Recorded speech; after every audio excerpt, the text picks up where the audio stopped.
Okay, dude, fuck it. Game Awards time. Once again, when there's like one thing that's going on, there's absolutely 0% chance I could do anything else. Everyone is being cringe and cancerous fuck. It's Game Awards time. Sorry. We are going to watch the Game Awards, okay? I can't deal with it.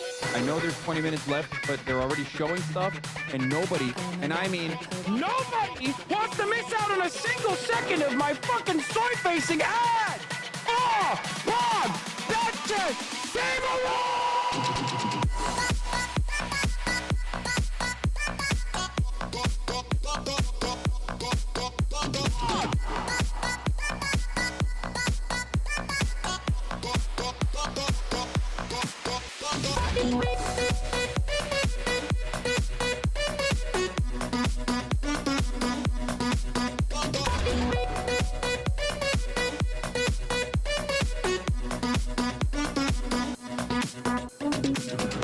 I can't focus on this anymore because all you motherfuckers keep talking about the PlayStation event. You dude, fucking leave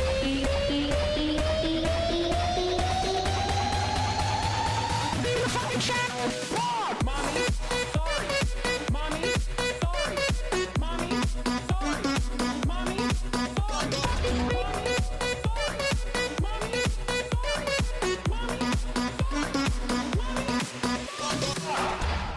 Dude, Megaphonics is literally just like What's going on, everybody? I hope everyone's having a fantastic evening, afternoon, pre-noon, no matter where you are in the world. I'm Hasan Piker, and this is the Hasanabi broadcast coming to you live from sunny California, Los Angeles, folks. We're live and alive, and I hope all the boys, girls, and MBs are having a fantastic one because today's a beautiful day. Today's a wonderful day. Today is a Monday. It's Monday News Day. Ladies and gentlemen, boys, girls, and MBs, it's Monday News Day, August 18th. 2025, 11:26 a.m. It's 77 degrees and sunny here in California, Los Angeles, folks. We're live, and I hope everyone's having a wonderful time.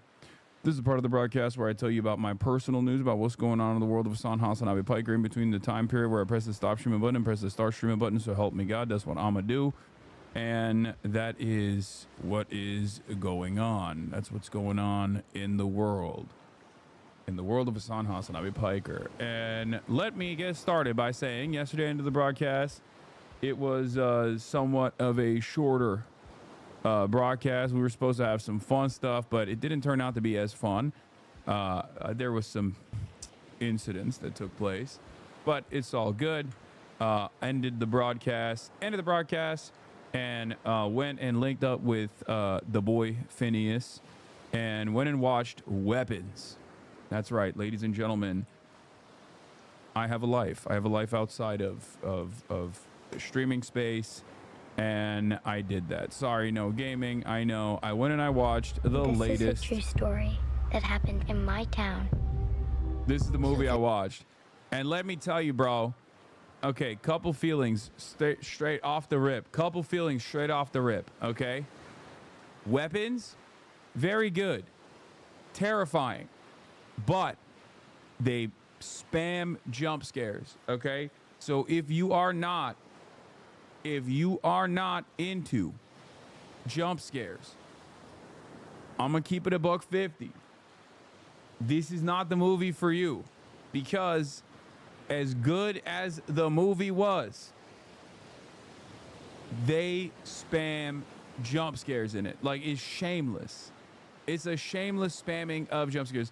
No, they don't. What? There are only 4, and I counted. The first half is all jump scares. The second half is much better. I loved it. There were some weird moments in it. There were some definitely weird moments in it. For sure. I mean, there was a lot of weird moments in it. Come on, it's not that scary. Okay, I'm gonna. This is. You know what this is? This is like, because I've grown up eating peppers all the time, like super spicy food all the time. It's like when I tell someone, oh, that food's not spicy, and then people go, no, you're crazy. It's actually very spicy. Okay? The reality is I don't watch a lot of movies that are horror. In the horror genre. I just don't. I don't watch a lot of horror movies, and therefore I don't have the built-in tolerance that a experienced horror enjoyer has. So for me,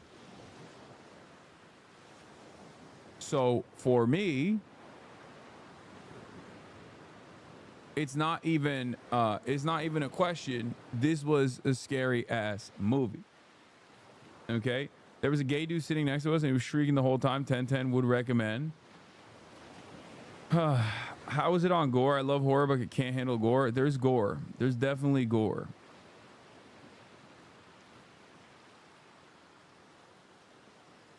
I was watching the Patreon episode for this week's Fear N episode, and I can't believe you know what Cat's Eye is, Big Bro. Big Bro is tapped in. Big Bro is tapped in.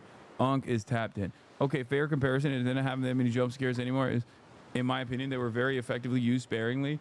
Yeah, okay, I will tell you this. All right, here. First, let's watch the trailer. Wednesday. But actually, hold on. I'm just going to say it right now. I will tell you this. There are methods of trying to put some safeguards when you're watching this. Right? When you're watching a scary movie. And for me, one of the methods is like you can't close your eyes because then because I was there with like a big group, you know, some people that I've met already, some people that I haven't, right? And it's embarrassing if they catch me, 34-year-old hairy man, you know, closing his eyes. Or, you know, putting his hand up like this, right?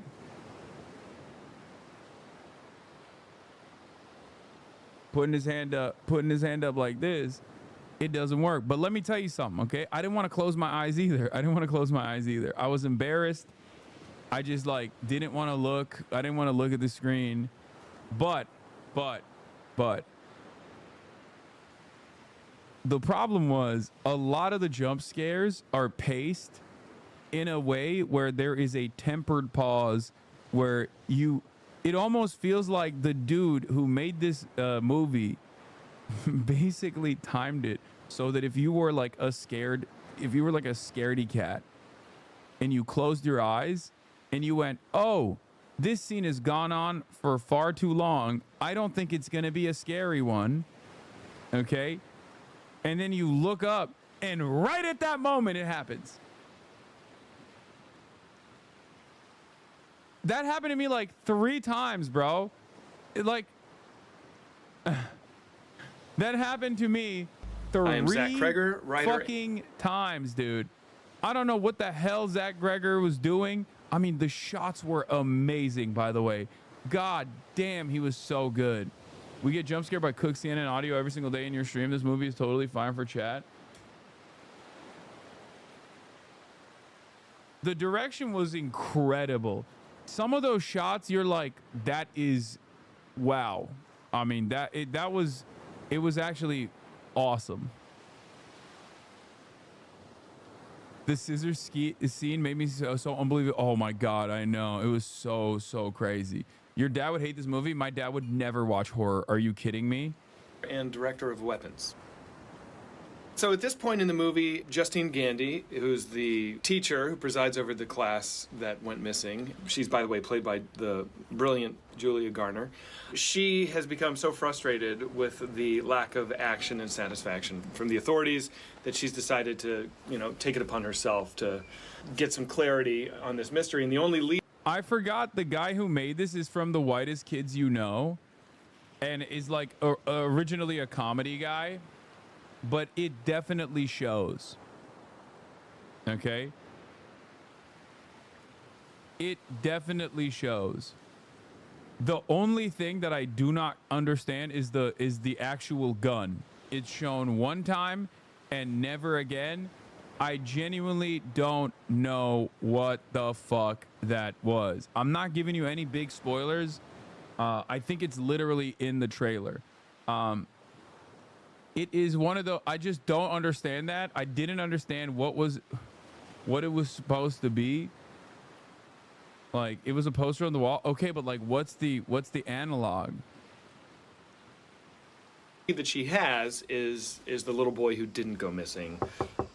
Hello? Which is Alex Lilly, played by Carrie Christopher. So in this scene, she's arriving at his house. She's followed him from the bus stop, and she decides to just go ahead and knock on the door because there was something just a little odd about the way the door opened and closed so perfectly when he entered his house.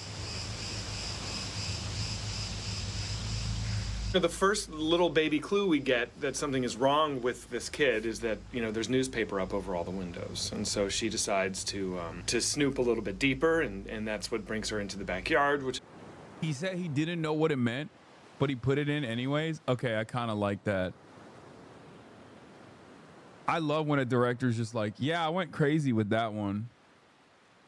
I just went nutty mode with that. Fuck it, you know? That's cool. That's cool. That's just, yeah, that's beast mode. That's beast mode.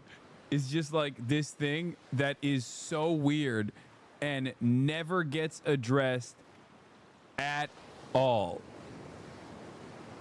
This thing. No, it has meaning. He's lying. No, I mean, why would he lie? Bro said, I don't know. It's tough. Won't look at a vegetable peeler the same again. Okay. There is like a lot of stuff happening in the chat where people who have watched the movie are saying things that won't actually spoil because you have no context to understand what it means. But like, you're still going to say, don't do spoilers. Don't do spoilers anyway. Weapons is the only anti-pedophile movie. It's true.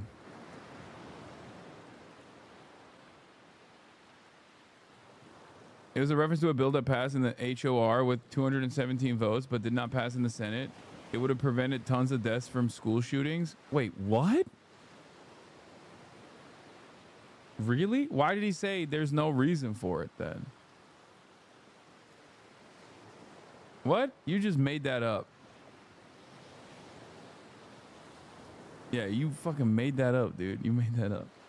I wanted 7 hot dogs right after watching it. It's the perfect number of hot dogs. By the way, that was one of my favorite moments as well, because 7 hot dogs is the appropriate number of hot dogs to consume. The only issue I had with it was only mustard, no ketchup, and I thought that was kind of weird. Okay? Only mustard, no ketchup. Like, I know aesthetically it looks good, but you got to put some fucking ketchup on there, man. That's crazy. Only mustard on the dog is wild. 7 hot dogs is the whitest kids reference. Oh, okay. That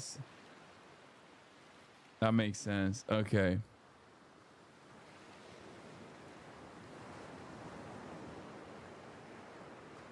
The bill is real, but he did say it came to him in a dream. House passes a assault weapon ban that's doomed in the Senate. Democrats say the bill, which would reinstate a federal ban that expired almost 2 decades ago, is much needed response to recent mass shootings. Wow. Maybe that's why he saw it. Ketchup on hot dogs? What are you, a child? Oh, I'm not even going to entertain this. Okay, I have good taste. That's ketchup is perfectly appropriate. So, Timmy, I got your blood work in, and I have a couple of questions. Okay. Just about how many hot dogs do you eat a day? How many hot dogs? Yeah.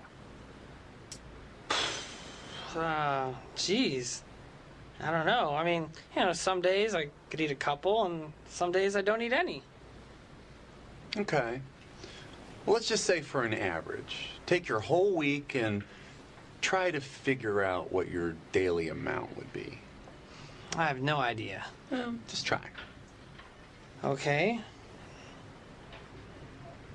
On a whole week, average per day would be something like, I don't know, 7? 7 hot dogs? 7, yeah. A day. Is that high? It's a little high. No, I don't think so. No. I think 7 dogs is the appropriate number of dogs, brother. It is. It is. It is. It is. It is. It is. It is. That's crazy. Is that bad? Yeah. By the way, the guy in the video is Trevor, the doctor from Whitest Kids You Know. He passed away a couple years ago on actually the day of the release of Weapons. Trevor Moore. So I think like even the time of the timing of the release of the movie was also a way to show him some to pay his respects.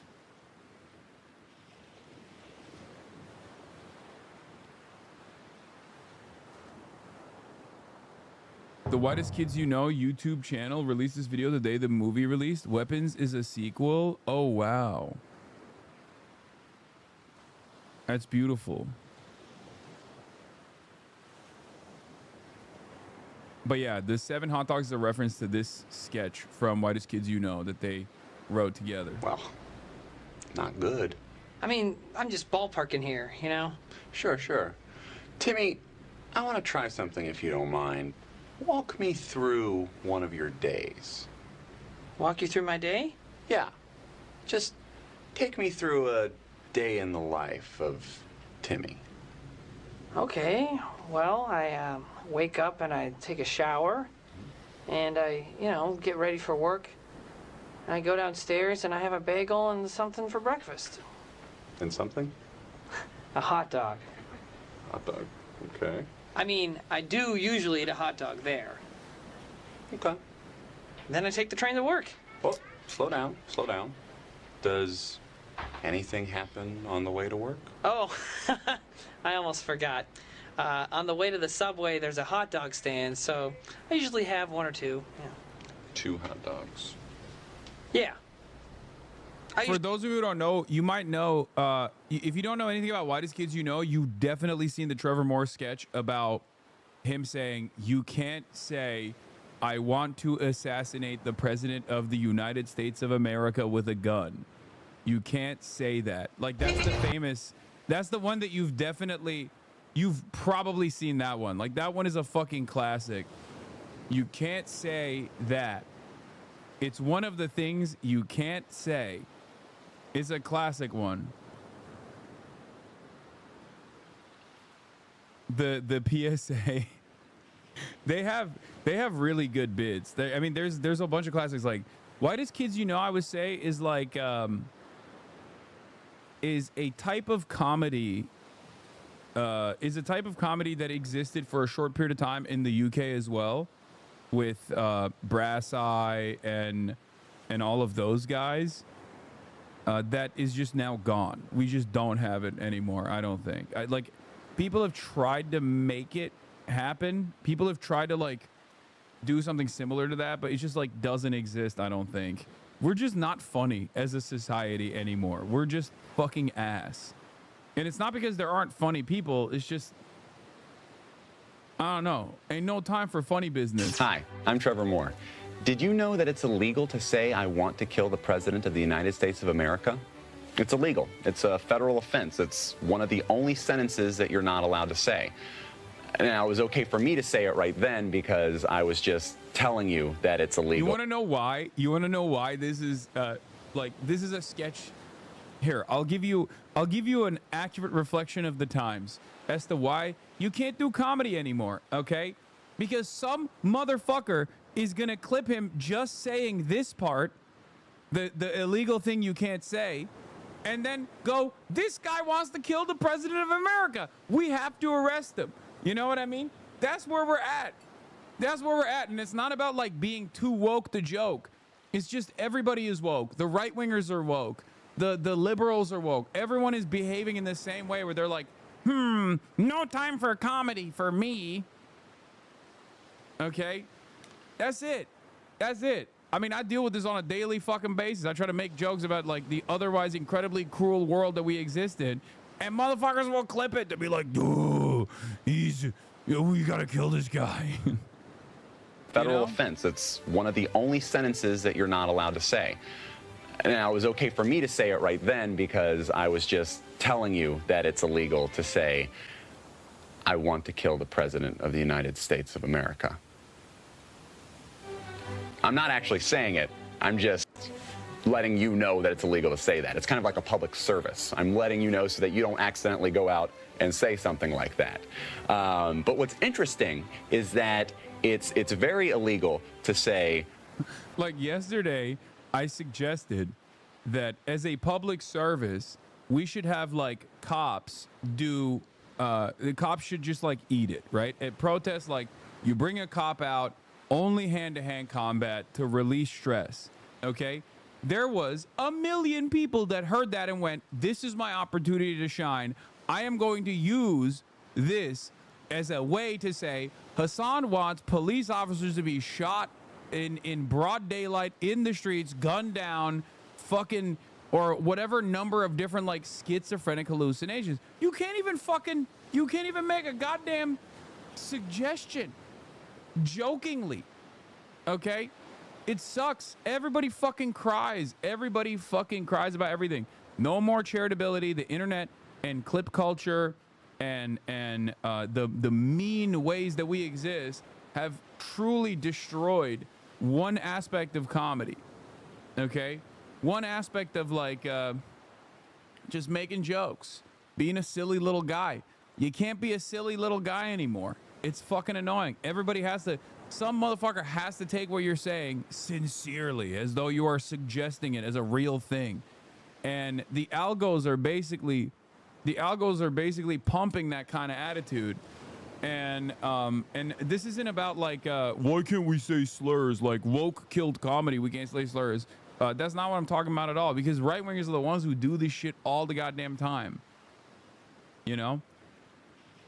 I would say like one of the last examples of this kind of stuff, at least like flying in a podcast format, was Cumtown, unironically.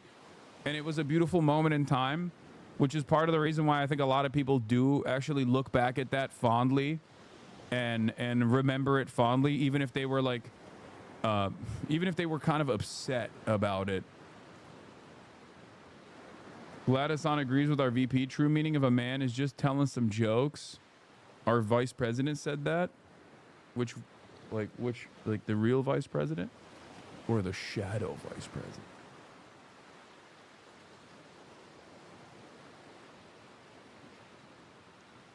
A man throwing a sandwich at a cop is comedy. Yeah, that's another one. Like, I was like, bro, really? You're gonna fucking arrest people? And I talked to normies about this too. I was talking about the cop getting hit with a fucking ham sandwich thing, okay? And I was like, bro, you're really gonna arrest this man for throwing a ham sandwich at you? Like, what do you have some fucking shame, you know, have some decency. And I talked to normies about it, and they unironically were like, nah, dude, fuck it, you can't throw something at a cop, you need to be killed. It's like, Americans' brains are broken, dude. We used to have healthy attitudes. We used to be a real nation. People used to not really fuck with cops all that much. You know what I mean? People understood. People understood that it was like, you know, it's just, you got to let certain things slide, okay? We don't let nothing slide no more. Cannon Burglar, thank you for the 25 think someone out there should kill the President of the United States of America. That's illegal, extremely illegal, very, very illegal, but not illegal to say with a mortar launcher, because that's its own sentence. It's an incomplete sentence, but it may have nothing to do with the sentence before that. So that's perfectly fine, perfectly legal. I also found out that it's incredibly illegal. If somebody throws a sandwich at my mother, I would hope they would get arrested.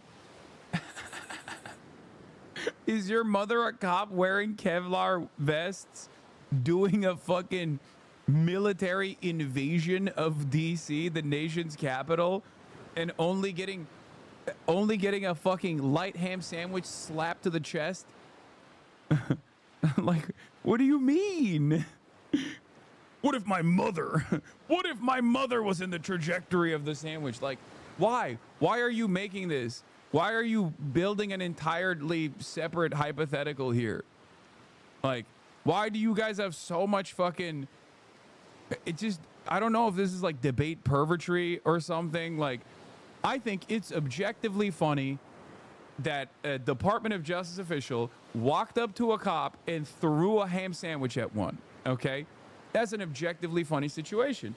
I think it's entirely overkill to hunt this dude down and arrest him and hit him with a litany of different crimes, like assaulting an officer with a delicious weapon.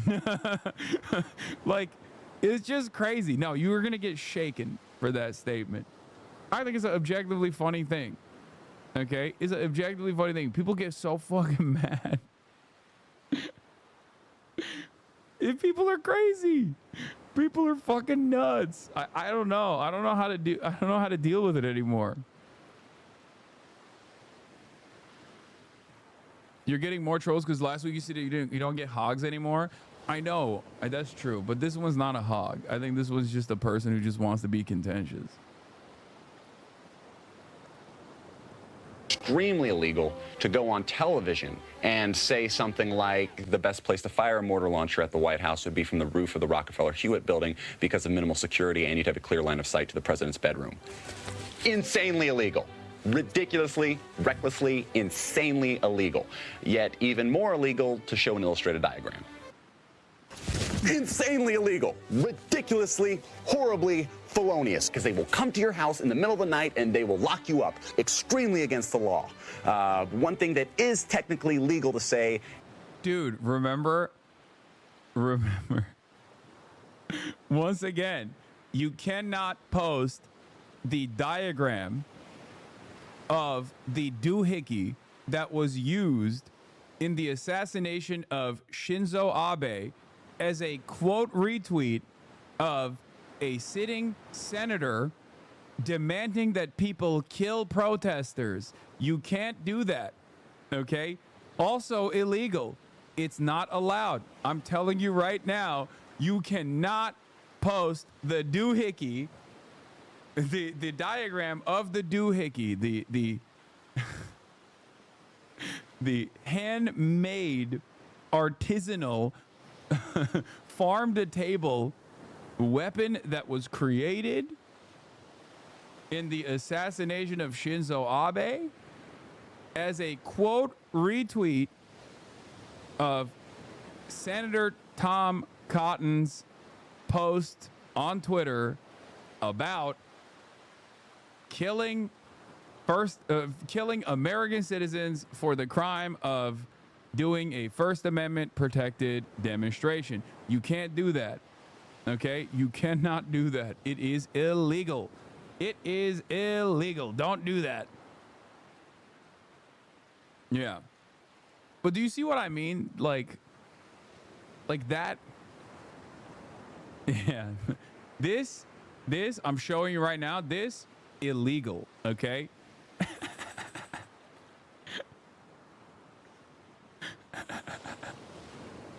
It's just like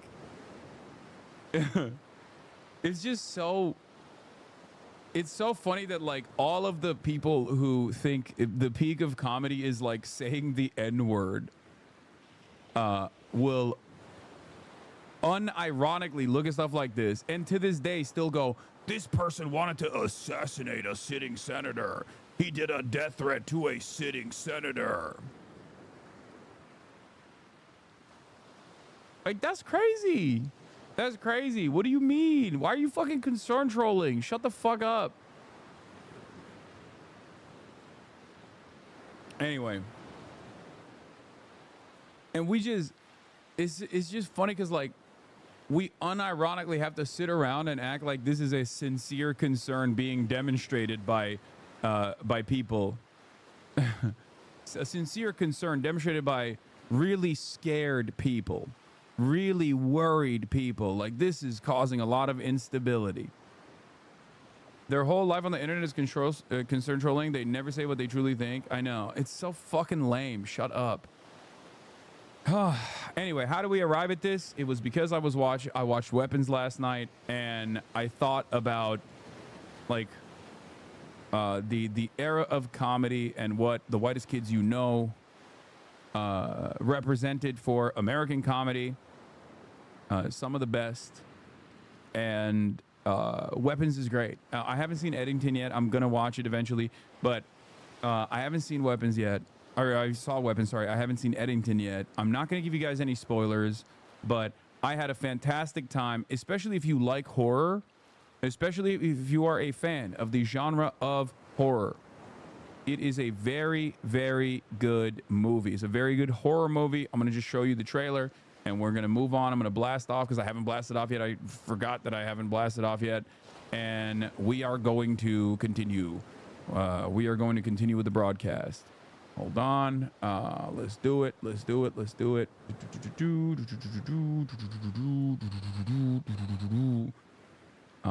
We're blasting. We're blasting. This is a true story that happened in my town. So this one Wednesday is like a normal day for the whole school. But today was different. Every other class had all their kids. But Mrs. Gandy's room was totally empty. And you know why? Because the night before, at 2:17 in the morning, every kid woke up, got out of bed, walked downstairs, and into the dark. And they never came back. I don't understand at all. Why just her classroom? Why only hers? Where are our children? We have a lot of emotional parents here. I think it's best if you keep some distance from this place.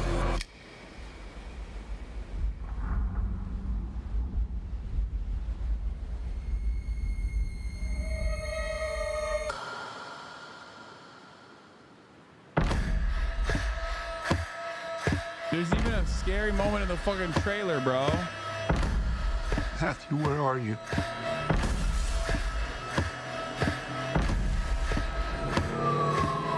Where did you go?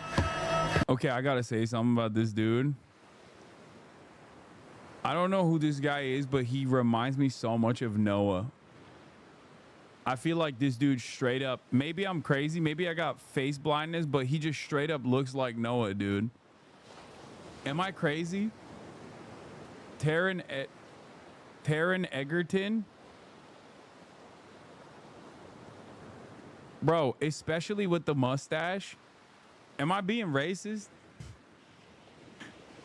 Like, doesn't this just look like if Noah shaved his beard and only had the mustache, this is what he would look like?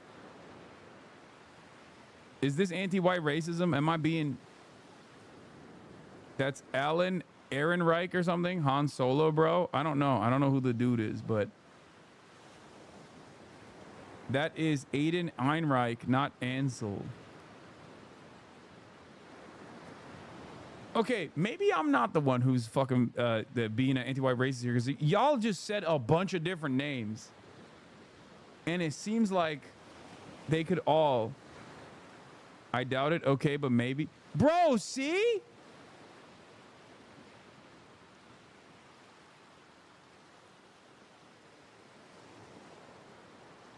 Come on, dude. Am I crazy? Yo, come on. Come on.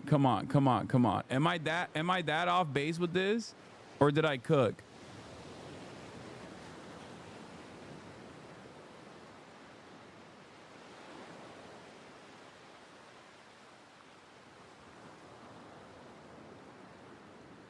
Am I crazy? Maybe. Actual face blindness. I saw it before you even said it. Not crazy. Oh, I thought you meant Noah Sampson. I was like, it's just a mustache, dude. No, Noah Colwyn. Oh, white people look the same?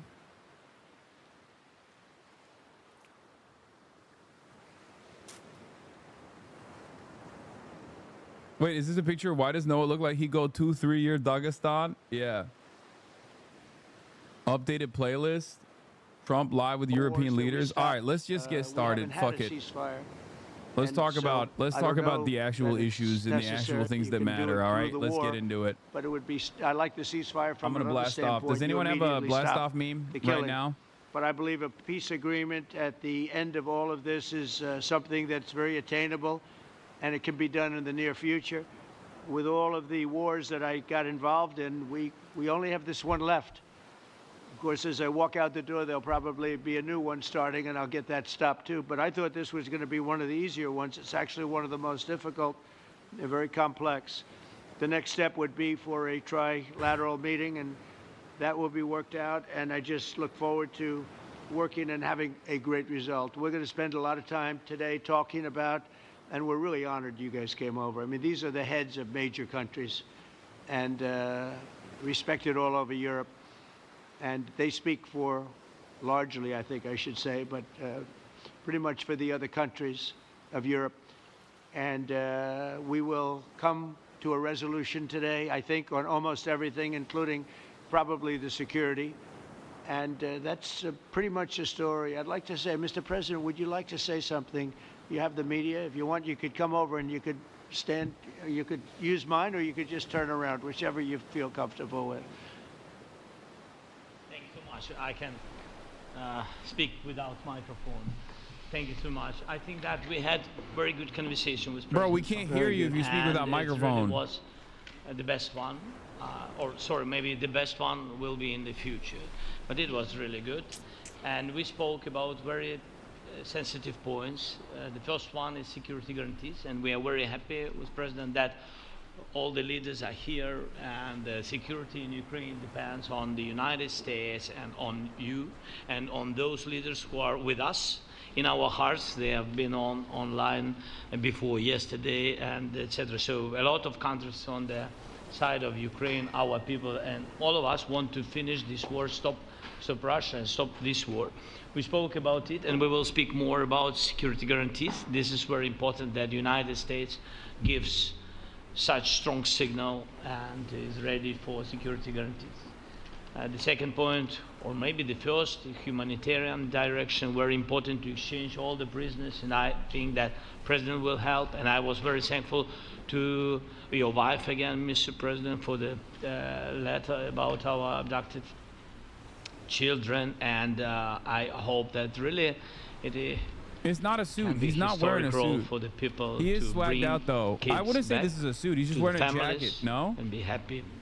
Get the people back, yeah? Yes, this is so important, and I'm happy that we discussed it, this track with the President Trump, and I hope that we will find decisions. And then what is very important that all the sensitive things, territorial, etc., we will discuss on the level of leaders during trilateral meeting, and President Trump will try to organize such meeting, and he said that he will come or not come. Ukraine will be happy if you will both participate. Want me there, I will be there. Yeah, yeah, you know thank you. And I think this is very important. Yes, so security guarantees, bringing kids back, and all our people, not only warriors, first of all warriors, and all the civilians, journalists, a lot of people in prison. So we need them back. And guarantees which will work for the years. We spoke about it, and I showed to President a lot of details on the battlefield, on the map. Thank you so much. Thank you for the map, by the way. Good map. It was great. Good map. I'm thinking how to take it back. We'll get you. Also, I think blast it off. Let the people know. We had constructive, specific meeting. Let the people know we're live. We're live. Let it be known. All the leaders who are here, and you help a lot, and so we are happy that we have such big unity today. Thank you, Mr. President. Thank you very much, for hosting us. Mr. President. I think you'll see that President Putin really would like to do something else. I think when we set that up, when we do, I think it's going to be when, not if. I think you're going to see some really positive moves. I know there's over 1,000 prisoners, and I know they're going to release them. Maybe they're going to release them very soon, like immediately, which I think is great. But we're going to set that up today after this meeting. So very good and great remarks. I appreciate it. Mark, as head of NATO, maybe you could say a few words, please. Yes, I will be very brief. I really want to thank you, President of the United States, dear Donald, for the fact that you, as I said before, broke the deadlock basically with President Putin by starting that dialogue. And I think it was in February that you had the first phone call, and from there we are now where we are today. And that is, I think if we play this well, we could end this. And we have to end this. We have to stop the killing. We have to stop the destruction of Ukraine's infrastructure. It is a terrible war. So I'm really excited. And let's make the best out of today and make sure that from today onwards, we get this thing to an end as soon as possible. I really want to thank you for your leadership, what you are doing for Volodymyr, but of course also all the European colleagues. It is really crucial. And the fact that you Dear have Daddy said, Trump, I'm willing I to want to thank you participate for your in the security leadership. guarantees is a big step. It's really a breakthrough, and it makes all the difference. So also thank you for that. Well, NATO also has agreed. I From just don't 2% understand why to 5%, Zelensky. which is Look, something that is Zelensky a massive seemingly amount of money, looks and happy. It's 2% that wasn't So always I don't know what paid, the fuck they 5% told that him, is but paid. That's a big difference, and so we appreciate that. That was a great move. Thank you very much. Ursula, maybe on behalf of the Commission, you could say a couple of words. Thank you very much. It's a pleasure to be here, and it's a very important moment. Indeed, we are here, Europeans, as friends and allies. We had a fantastic NATO summit. Together as the two largest and biggest economies in the world, we had the largest trade deal ever agreed. And now we are here to work together with you on a just and lasting peace for Ukraine. Stop the killing. This is really our common interest, stop the killing. And indeed, it's very good to hear that we're working on the security guarantees, Article 5 lies security guarantees, so important. But I want to thank you also that you mentioned the thousands of Ukrainian children that have been abducted. And as a mother and grandmother, every single child has to go back to its family. This should be one of our main priorities also in these negotiations, to make sure that the children come back to Ukraine, to their families. Thank you. And we did. I was just thinking we're here for a different reason, but we just a couple of weeks ago made the largest trade deal in history. So that's a big thing, and congratulations. That's great. Thank you very much, Ursula. Mr. Chancellor from Germany, a very great leader. Mr. President, Please. dear Donald, many thanks for having us today. I think this is extremely helpful that we are meeting and hearing that the two of you are having such a good meeting today here in Washington. The next steps ahead are the more complicated ones now.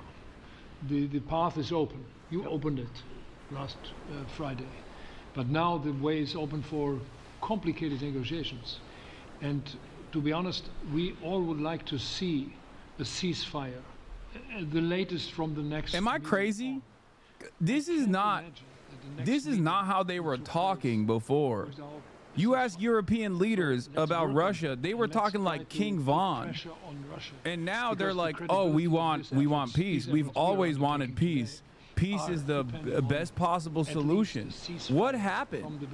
They literally, they are so fake, bro. What happened? I'm not even kidding. Like they used to be like, oh, we're gonna make the guns talk. We're gonna make our guns do the talking. Should be a trilateral meeting. Yeah, we're sliding for Zelensky. We're sliding for Zelensky all day, every day. We're gonna send. Keir Starmer said he's gonna send the British military. I will say, and again, Macron was like, we might use nukes. You know, I mean, he didn't say that, but I haven't had a ceasefire. We just got into negotiations, and one of the wars was, as you know, in the Congo was 31 years long. Another one that we settled last week with two great countries was 35 years going on, and we had no ceasefire. So if we can do the ceasefire, great. Oh my God! And he just keeps repeating it until it becomes a truth, I guess. Because many other points were given to us. Many points were given to us. Remember all the wars I ended. Go ahead. Well, thank you very much, Donald, Mr. President, for hosting us today in this important meeting. And I think it is an important day, a new phase, after 3 years and a half that we didn't see any kind of sign from the Russian side that there was a willing for dialogue. So something is changing, something has changed, thanks to you. Thanks also to the stalling in the battlefield, which was achieved with the bravery of Ukrainians and with the unity that we all provided to Ukraine. And the reason why I mention it is that we also have to remind that if we want to reach peace and if we want to guarantee justice, we have to do it united. So that's why it's a very good day, the one it's so funny that these like highly educated, well, not Maloney, she sucks, but like a lot of these guys are highly educated libs, right? They have a decent understanding of the world. I might not agree with their worldview, but like they're not stupid. So when they fucking hear Donald Trump be like, I'm ending all the wars, including the one in Congo, I ended the India clash, like they just have to sit there and be like, yes, Mr. President, you did do that. They know that's not the truth. But what can you do in the situation? He just kind of sits there and he's like, I've done it all. I've ended wars that you didn't even know. Like, they literally just have to sit there and appease him. So we are always ready to bring our proposals for peace, for dialogue. It's just like a something we permanent have to ring-kissing build operation. together to guarantee peace and to defend the security of our nation. So thank you, Mr. President, for hosting us. Thank you very much. Emmanuel? Thank you, Mr. President, for organizing this meeting and for your commitment. And everything was said, but I just have to say here, everybody around this table is in favor of peace. And we work very hard, and we've worked very hard during the past few years to have a peace which is a robust and long-standing peace. This is why the idea of a trilateral meeting is very important, because this is the only way to fix it. And by the way, I think as a follow-up, we would need probably a quadrilateral meeting, because when we speak about security guarantees, we speak about the whole security of the European continent. And this is why we are all united here with Ukraine on this matter. In order to organize such a trilateral meeting, your idea to ask for a truce or ceasefire, at least to stop the killings, as we discussed, is a necessity. And we all support this idea. And in order to have such a long-standing peace for Ukraine and for the whole continent, we do need these security guarantees. And the first one is clearly a credible Ukrainian army. What does that look like? What does that look like? And the second one is what does this look like? This is what I need to understand. And like, they keep saying we're going to do security guarantees, but what does that mean?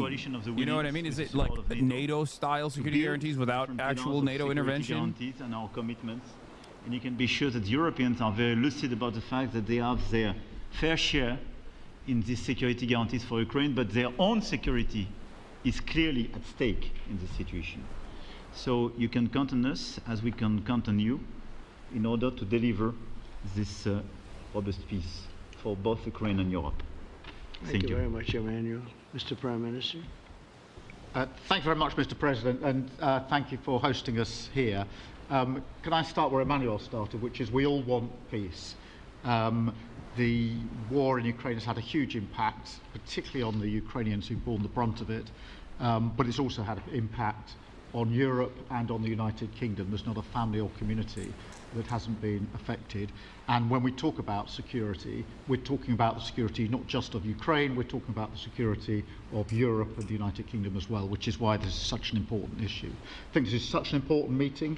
As a group, I think we've had a discussion on the phone a number of times, Mr. President, but be able now to be around the table to take it forward. And I really feel that we can, I think, with the right approach this afternoon, make real progress, particularly on the security guarantees, and your indication of security guarantees of some sort of Article 5 style guarantees fits with what we've been doing with the Coalition of the Willing, which we started some months ago, bringing countries together and showing that we were prepared to step up to the plate when it came to security.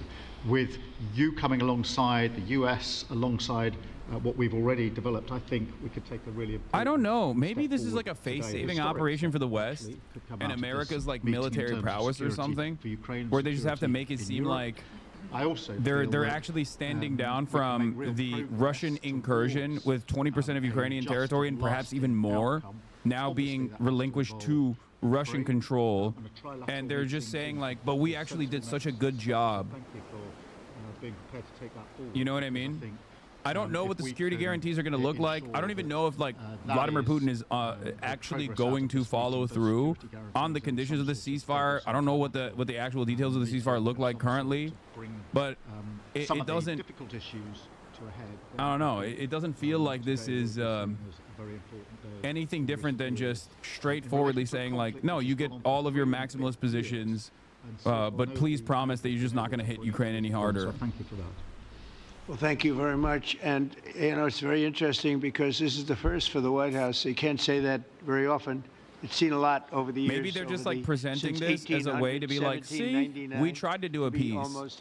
I could see them doing this as a way to be like, see, we try to do peace. Putin is actually the big hurdle to peace. And maybe they're going to get Donald Trump to finally recognize that Putin is a hurdle to peace or something. But then again, then you're back to square one, and the number of weapons you send to Ukraine is not going to actually make up for the lack of manpower. So even if you go back to square one and you just thank you very much, get Mr. everybody President. involved in like I think in the past 2 defensive weeks, posture we've for Ukraine, had it more doesn't change the progress dynamic on the in ending battlefield this war unless than there's we like have actual in the past military 3.5 years. military I think intervention. the fact that we're around this table today is very much symbolic in the sense that it's Team Europe and Team United States helping Ukraine. And the progress that we're looking out. Do you think of this Putin's a hurdle to meeting, peace? I mean, is considering that he about did the invade security Ukraine, guarantees, yes. which are a big part. he is the of warring this. party and then, here. Of He course, is the moving belligerent. towards a process with a trilateral meeting with Yes, you. I do think and that. President Putin and President Zelensky. Some of the international media That's might crazy. wonder, why is the president of Finland here? I think the reason is probably You got to get that out of your we might rational come bag from on a this small nonsense. country, None of this is but rational. We have a long border with Russia, over 800 miles. I'm noticing we, a of course, significant lack of Turkish presence at this table, and it's Russia frustrating me. From World War II, the Winter War and the War of Continuation. And if I look at the silver lining of where we stand right now, we found a solution in 1944, and I'm sure that we'll be able to find a solution in 2025 to end Russia's war of aggression and find and get a lasting and just peace. The situation is very difficult, but that's why we're here. Thank you, Alex, very much. Good job. So we're going to be meeting for a while, and we're going to discuss some of the issues. And I don't think there's any issue that's overly complex. It's at a point now where people want to do things. I really do believe. I've known him for a long time. I've always had a great relationship with him. I think that President Putin wants to find an answer too. And we'll see. And in a certain period of time, not very far from now, a week or 2 weeks, we're going to know whether or not we're going to solve this, or is this horrible fighting going to continue. We'll do our best to get it ended. And I believe you have two willing parties, and usually that's good news, but two willing parties that want to make a deal. And we'll journey together, and we'll go over, and we'll see if it can be done. And it's possible it might not be able to be done. On the other hand, it's possible it will. And we're going to save thousands and thousands of lives a week. And so it's something we really have to do. And, or at least we have to give it our best. It's all you can do. You can give it your best. But I think we may have a very good outcome. So I want to thank you all, and the media, I want to thank you. We're going to be staying here for a little while. Then we're going to walk over to the Oval Office, and we're going to have another little discussion about similar matters. And then they're going to go home to their great countries and report. And I'm going to remain here and work, and you're going to go and work. We're all going to be working. We may be in a different location, but that's what we know how to do is work. But I want to thank the media. Has been actually very fair, generally speaking, very fair. I think it's important that they're fair, because this is a very important. This is a very important. I can't be the only one subject. We have to get confused it by ended. this, right? And Like, so that's am all we I? ask I for feel is like fairness I'm from not the media. alone in Thank this, you all very much. right? There is Appreciate like it. this is a Thank you very much. confusing set of events that has taken place, specifically around the issue. They just keep having meetings, whether it be Vladimir Putin coming to the United States of America, or whether it be European leaders coming to the United States of America, and there is no negotiation. What is going on? They just keep saying it's at the table, it's imminent, but they never actually define what the terms are, and they don't even, like, we don't even know. It's just a meeting about a meeting. It's a meeting about a meeting for another meeting in the future at a certain point, at a certain date, and I truly don't understand what is happening here. Blue Anon was right. Just admit it. Wake up, Hasanabi. No, I don't think it's like Agent Krasnov shit. I said this already. Looking at what has taken place so far, especially in the aftermath of that Trump meeting with Vladimir Putin, I came to the conclusion that is maybe not so great for a lot of American dominance enjoyers, American hegemony enjoyers. But I came to this conclusion that, like, I think Trump doesn't have any other way out of this. I don't think any American president would have a different way out of this. It's just like they tried it, They tried to, you know, atrophy the Russian military. They tried to destroy the Russian economy in the process with the mother of all sanctions.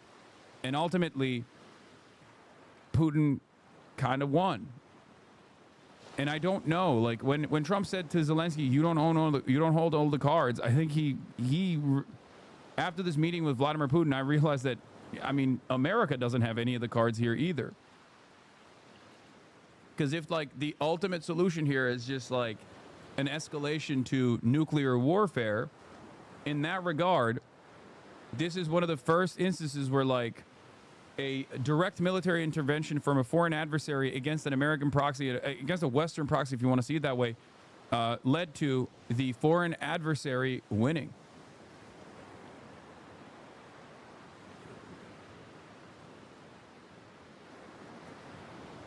It's just because there's nothing else that the Western world could do.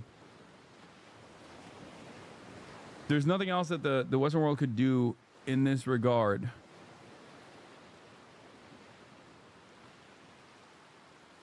I wouldn't even consider Afghanistan to be similar to this. Vietnam is a good example, I would say. Korea turned into a stalemate. Vietnam is a complete defeat for American interests, for sure. But even then, like, this is like with Vietnam, America was the Russia and didn't even have the same kind of ambition that Russia has with Ukraine, because it's not in their backyard. Vietnam is not America's neighbor, and America was militarily invading Vietnam. It's like if America invaded Mexico and then Russia and China were boosting the Mexican defenses to withstand like an American annexation. That would be the equivalent. Do you see what I mean? Like Vietnam is America creating a puppet state and trying to maintain some kind of control over the entire country through South Vietnam with puppet leadership, whereas like the USSR is obviously funding and is invested in the defense of the North Vietnamese liberation. But like, while that is also somewhat of a proxy, it's not a direct equivalent. Whereas Russia's actions, I say, is irredentist. With the investment into annexation, like permanent territory acquisition, and they seemingly won. They got their desire. Russia lost McDonald's because of this war. Now they're eating healthier, and Trump got scared seeing how low the Russian military's cholesterol results are. Okay, dude.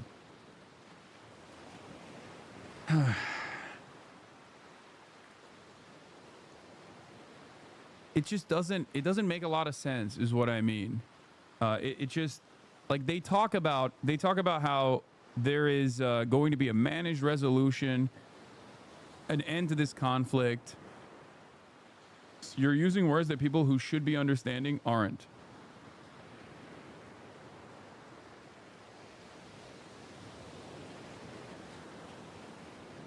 Okay. Russia's interest in Ukraine, in the most charitable interpretation, is to maintain control over Ukraine, to not allow Ukraine, which is directly its neighbor, to be in the grips of Western influence. Okay? Regardless of what the Ukrainian population thinks, by the way. I'm not talking about like the Ukrainian sovereignty. I'm not talking about the wishes of the Ukrainian population at all. I'm simply saying like Russia's goals was territorial acquisition, halting any sort of like NATO intervention in a country that has proximity to strike the Kremlin, right? They obviously also with Crimea wanted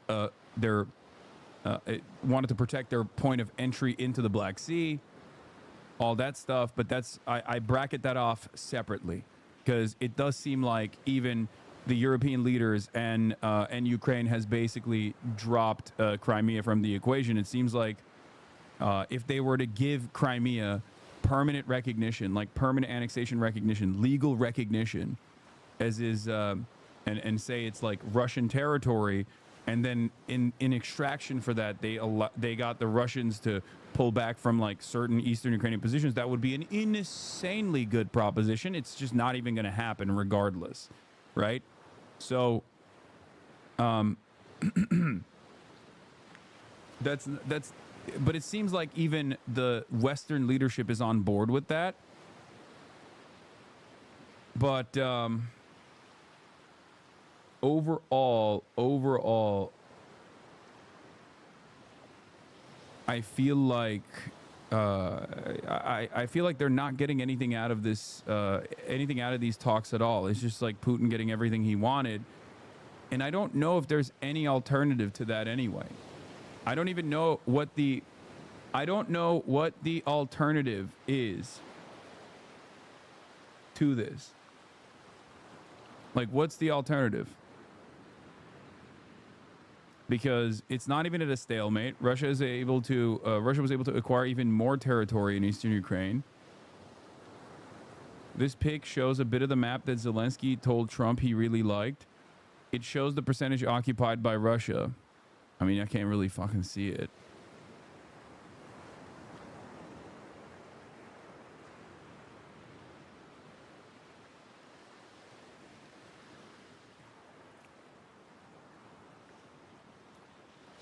I don't get one thing. The West is telling how important Ukraine is for their safety and how important it is to provide them with weapons because they should not lose the war. Why the fuck don't they send their own soldiers then? As long as Ukrainians die, it's a war they should be fought. The fuck? The reason why they won't send their own soldiers is because all of the countries that have the capability of sending military into Ukraine to defend Ukraine, well, one, that would be unimaginably unpopular.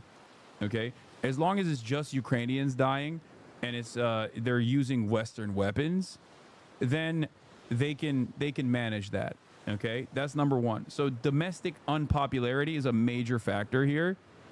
But the second part of the equation, perhaps the most significant part of the equation, is that if two nuclear armed nations or any nation that is under a nuclear security treaty like NATO were to go to war with one another, like official hot war with one another, that would trigger nuclear holocaust. That would trigger mutually assured destruction. That is the reason why they haven't sent troops into Ukraine. That's the biggest reason.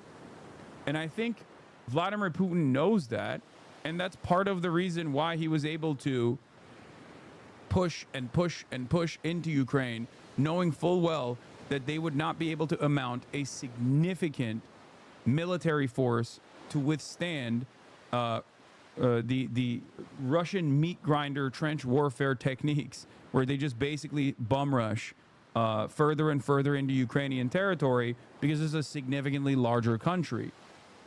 So NATO, which in other circumstances is supposed to be a security agreement, right, ended up becoming a bit of a problem for American interests.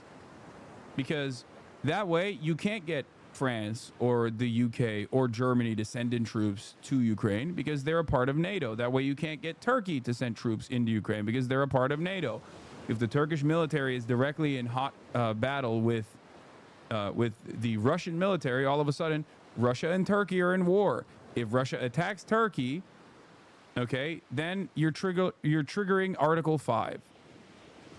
Now you have a nuclear arms treaty going up against a foreign adversary that it was designed to be that it was designed to threaten, that also has nuclear arms. So in a weird way, NATO actually ends up being an anchor around the weight of American foreign policy, only because Russia was able to succeed militarily. This is why I kept saying, like, one of the weird solutions that I see is like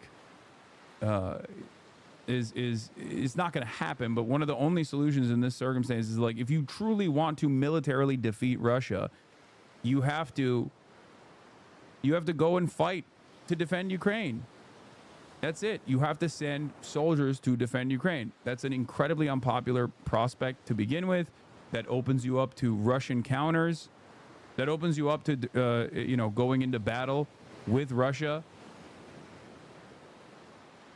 And you can't do that when you have NATO anyway. For some reason, I'm skeptical that most NATO countries would actually go to arms if Article 5 was triggered. I feel like a lot of them would try to find some loophole to justify not doing it. I don't disagree with you. I don't disagree with you. I think, I've said this before, I don't think America would like, the American calculation of like defending Poland or defending Estonia, Lithuania, any of the Baltic countries does not revolve around like genuinely caring about the lives of people that live in the former Eastern Bloc or whatever. It actually is about defending America's military prowess around the globe. And in that situation, if Russia had the smoke, they would just let it go. Potentially.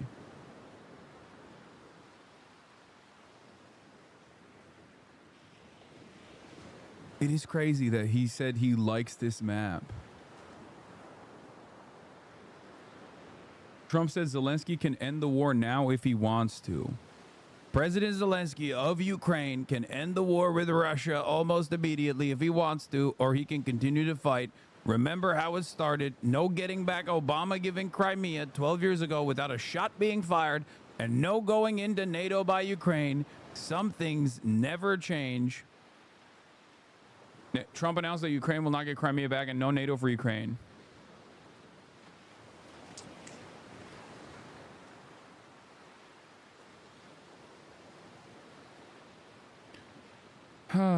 Sending troops is one thing, but closing the sky over Ukraine and shooting down the constant barrage of drones would be quite helpful. Why Israel getting this treatment? Because Israel is attacking militant groups that don't have anti-aircraft defenses and a civilian population that these militancy groups are born out of. Russia is attacking a nation state. Like there is no equivalence here. You know, Israel's killing toddlers. Okay, Russia does end up killing toddlers too, but like the no-fly zone, like the no-fly zone over Ukraine would only be established with NATO nations coming in and offering defenses to Ukraine with their air forces. That's how you establish it. It's not like a fucking banner that you put over the airspace. It's not like you close the airspace by just putting up a fucking physical dome or something. You literally have to establish it with deterrence. You have to establish it with air forces. And the moment that you do that, it's basically the aerial equivalent of sending military into Ukraine. This would imply that these countries are going into war. It's no different. It's no different than like sending troops.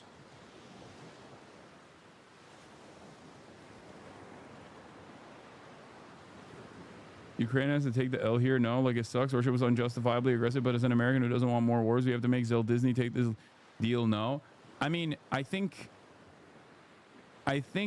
that Zelensky doesn't have a say in this process at all.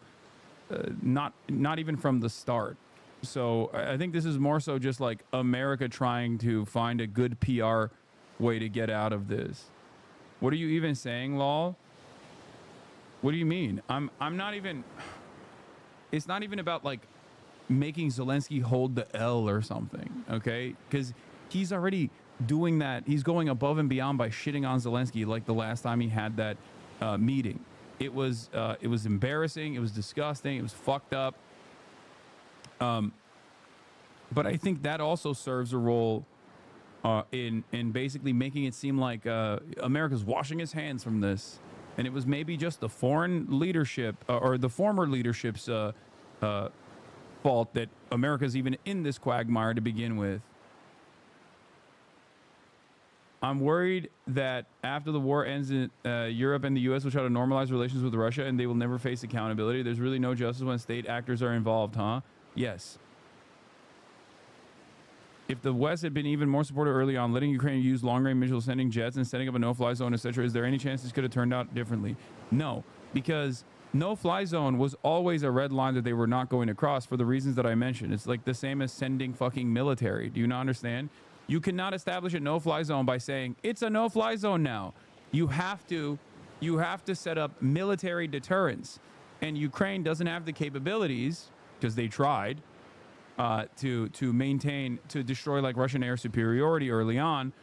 They were able to take out a bunch of, I mean, they were able to establish some semblance of deterrence with anti-aircraft weaponry and things like that in the Ukrainian Air Force.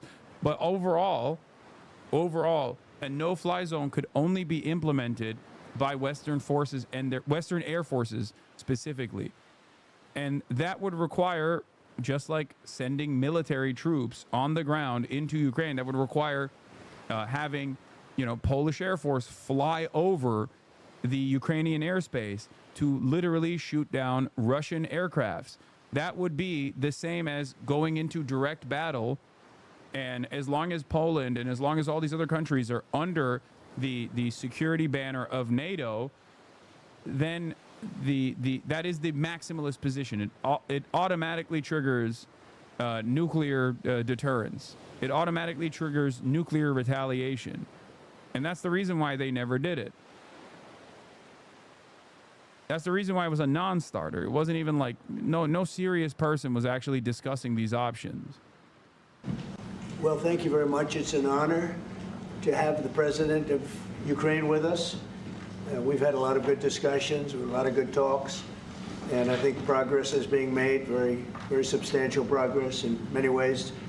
We had a good meeting, as you know, just a short while ago with the president of Russia. And I think there's a possibility that something could come out of it. And today's meeting is very important. We have, I guess, the seven very powerful leaders from Europe. And we're going to be meeting with them right after this meeting. And thank you very much for being here. Thank you so much, Mr. President. If I can. This is also interesting. Brian Allen, based on reports, including from those even from Fox, isn't denying it. It looks like Trump's Alaska summit went sideways, and the staffers like Caroline Leavitt and Steve Witkoff reportedly left ashen and wide-eyed. I wasn't in the room, but if seasoned operatives come out looking like they saw a ghost, that's panic. Whatever Trump agreed to or failed to push back on clearly set off alarms, and judging by the rush of European leaders to the White House afterwards, the damage control started before Air Force One even landed. Having said that, today's meeting with Zelensky and all the European leaders seemingly is much cheerier, which implies that either, I mean, there's something in it that we don't understand, that I don't understand, that I don't see, that clearly there's something there that is clearly positive for them, that they think is good, because they wouldn't be faking it. If they actually didn't like the outcome here of this meeting, whatever Donald Trump told them, they probably would say it out loud, right? First of all, thank you for invitation, and thank you very much for your efforts, personal efforts to stop killings and stop this war. Thank you, and using this opportunity, many thanks to your wife, First Lady of the United States. She sent a letter to Putin about our children, abducted children, and my wife, she, First Lady of Ukraine. She gave the letter. It's not to you, to your wife. Oh, I want it. Yeah. So we are saying this sensitive topic. Yes, please. And thanks to our partners, and that you supported this format, that after our meeting we can have leaders who are around us, UK, France, Germany, Italy, Finland, EU, NATO. I mean, all partners around Ukraine supporting us. Thanks to them, and thank you very much for invitation. Thank you very much for being here. President Trump. Do you think it's fair? Yes, Peter, go ahead. Thank you, President Trump. So, President Zelensky, you say in a post on X today, Russia must end this war, which it itself started. President Trump, you say President Zelensky of Ukraine can end the war with Russia almost immediately if he wants to. Which is it? Yeah, I think that's true. I think they'll. We're going to have a meeting. I think if everything works out well today, we'll have a trilat. And I think there will be a reasonable chance of ending the war when we do that. And Is this the end of the road for American support for Ukraine? Is today's meeting deal or no deal? I can never say that. It's never the end of the road. People are being killed, and we want to stop that.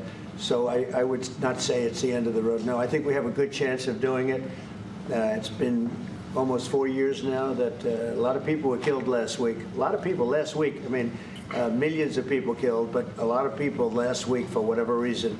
A big number, a lot of soldiers, both on both sides. And I know the president, I know myself, and I believe Vladimir Putin wants to see it ended. And as you met with Putin on Friday, today you've got President Zelensky here. As you listen to Russia and Ukraine, which side has the better cards? Well, I don't want to say that. I'm just here to be. Look, this isn't my war. This is Joe Biden's war. He's the one that had a lot to. I'm telling you, like, you look at this and you go, oh, this is Trump just like shitting on Joe Biden. No, this is Trump trying to wash his hands of this equation. The very fact that he did not respond to who holds all the cards as a question, terminology that he has used against Zelensky easily, implies that he doesn't want to admit that he does not have the cards. He does not want to admit that the Western world, all the Western powers, do not hold the cards here. That, as we've said over and over again, as many leftists said over and over again, the conditions, like the end to this conflict, will be defined by what takes place on the battlefield.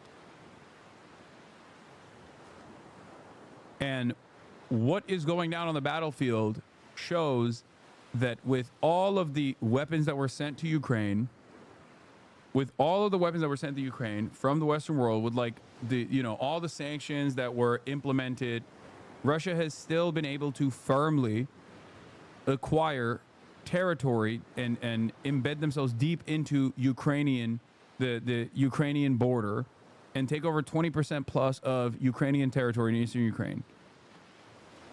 It seems like it wasn't enough, and Donald Trump sees that, and he basically wants to hold the L.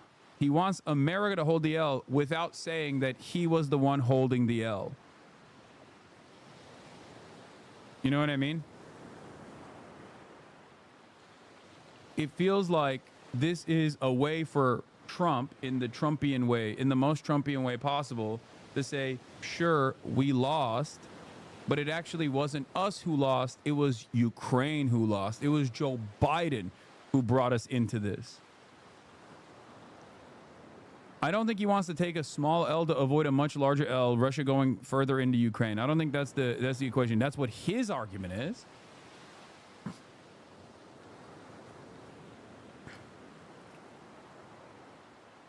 But I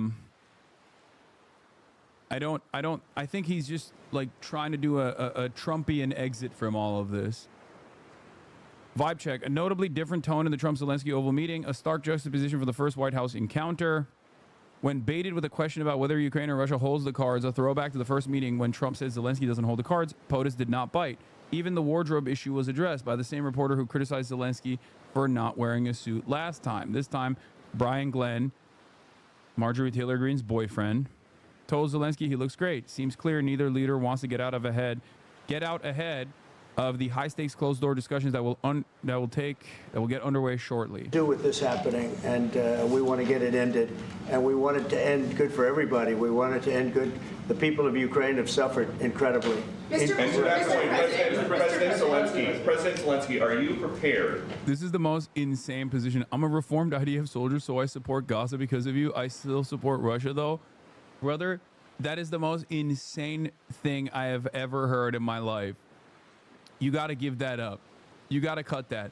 If you were capable of recognizing that Israel is doing a genocide, as someone who lived in Israel, as someone who fought for the Israeli occupying force, you can't be serious about like Russia doing a good job here.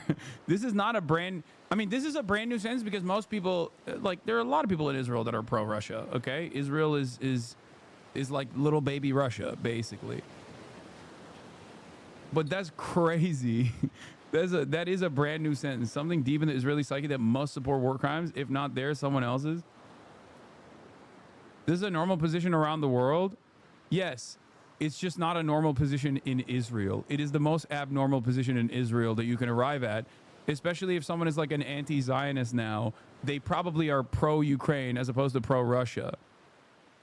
Or, well, not necessarily pro-Russia, but like, it wouldn't say that like Russia is doing a good job. You know what I mean? Being pro-Russia is the normal position. I've been explaining this to you guys over and over again. Yes, for much of the global South, they literally do not see Ukraine as a country that is stuck between a battle. They don't see Ukraine as like being manipulated and being destroyed in the process. They see Ukraine as a Western proxy. Okay? The pro-Russia, pro-Palestine position is the most popular position in the global South. I try to explain this to Westerners all the fucking time, and they just either don't understand it or they yell at me as though they're saying I'm in favor of this position. I'm not.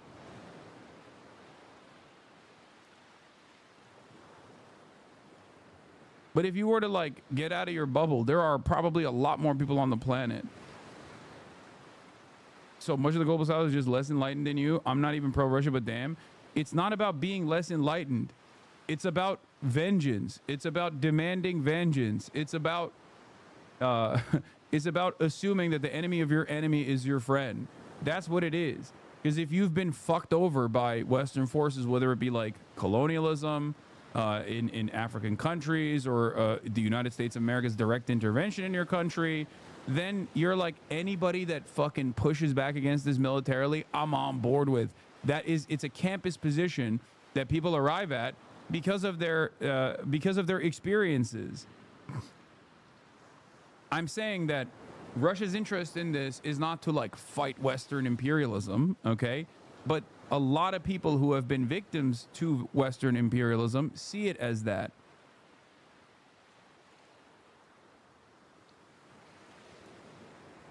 So if you want to understand like where people are coming from when you see that, like when you see the Bangladeshi unks with the pro-Russia, pro-Palestine stance, and you're like confused by it, this is the reason.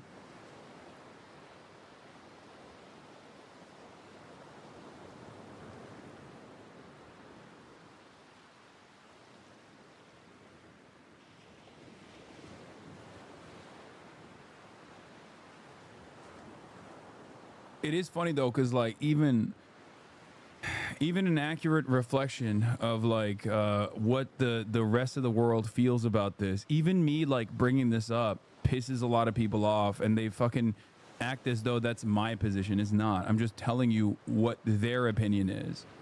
Okay, I'm not making a value judgment here. I'm just saying this is why they feel the way that they feel. I'm not even saying that it's correct. I'm saying that that assessment is incorrect. To keep sending Ukrainian troops to their deaths for another couple years, or are you going to agree to redraw the maps? Thank you for your question. So, first of all, you know, we live under each day attacks. You know that today have been a lot of attacks and a lot of wounded people, and the child was dead, small one year and a half. I don't think this is a suit. I know this is irrelevant to the grand scheme of things, but I don't think this is a suit. I know it's utterly irrelevant. I think his swag, he looks swagged out. Big Dog, you watching K-Pop Demon Hunter in theaters this weekend? No, but I did watch it on Netflix. It was awesome. So we need to stop this war, to stop Russia, and we need support American and European partners, and we will do our best for this. So, and I think we show that we are strong people, and we supported the idea of the United States, personally of President Trump, to stop this war, to make a diplomatic way of finishing this war, and we are ready for trilateral, as President said. This is a good signal about trilateral. I think this is very good. Thank you. Mr. President,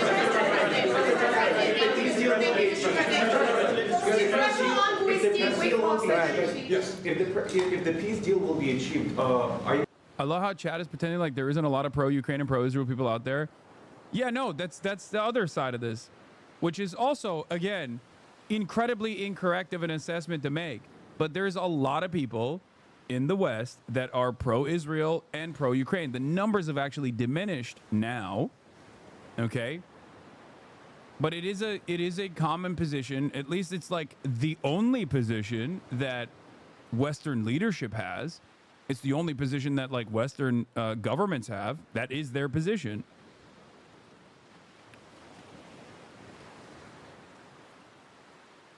And people will try to justify that by saying like, well, Ukraine was attacked and also Israel was attacked October 7th.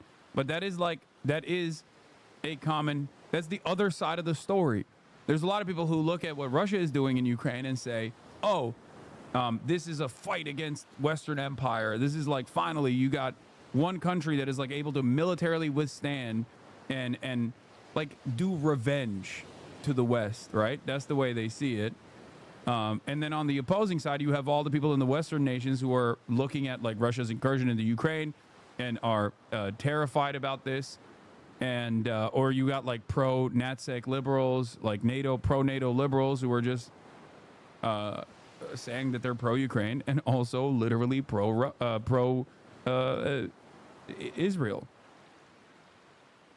Not recognizing how insane and how untenable and how utterly hypocritical this position is. Someone being pro-Russia and pro-Israel would be insane. Haven't met one of those. Israelis. I've definitely met pro-Russia and pro-Israel people. MAGA. Okay? Some of the MAGA base are pro-Russia because Russia is fighting woke, and pro-Israel because Israel high. Israel is the Holy Land. Okay? There are pro-Russia, pro-Israel people. They're just called Russians. They're also called Israelis of Russian descent, of Russian background. So, you know, that's definitely not I mean, it's marginal in the grand scheme of things. It's like a much smaller percentage of the population if you adjust it to the entire world, but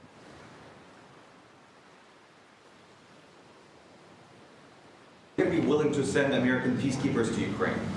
Well, we're going to work with Ukraine. We're going to work with everybody, and we're going to make sure that if there's peace, the peace is going to stay long. Did you say Tucker Carlson yet? No, Tucker Carlson is no longer pro-Israel. Let's be real. This is very long term. We're not talking about a 2-year peace and then we end up in this mess again. We're going to make sure that everything's good. We'll work with Russia. We're going to work with Ukraine, and we're going to make sure it works. And I think if we can get to peace, it's going to work. I have no doubt about it. Your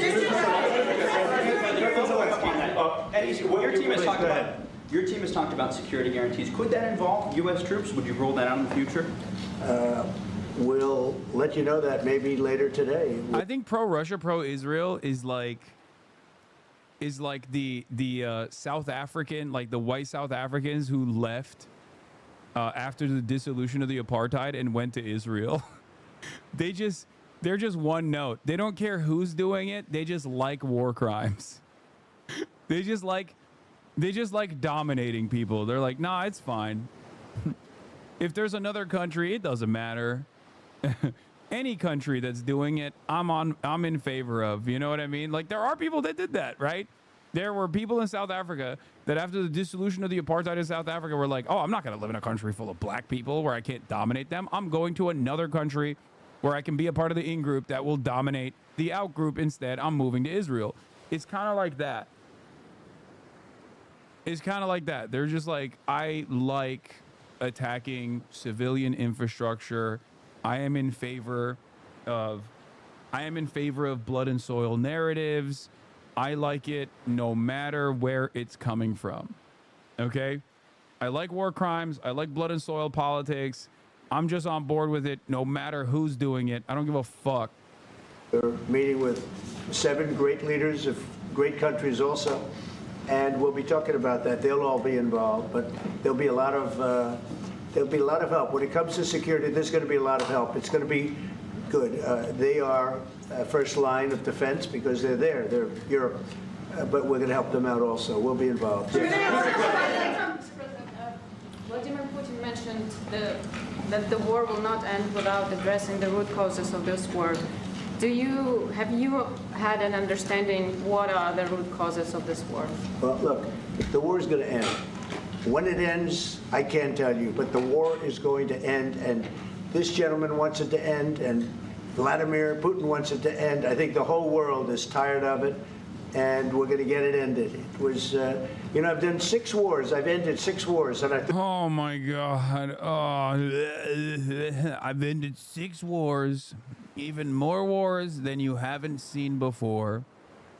And it's like you can just basically lie about the Congo, whichever way you want, because who's gonna question it?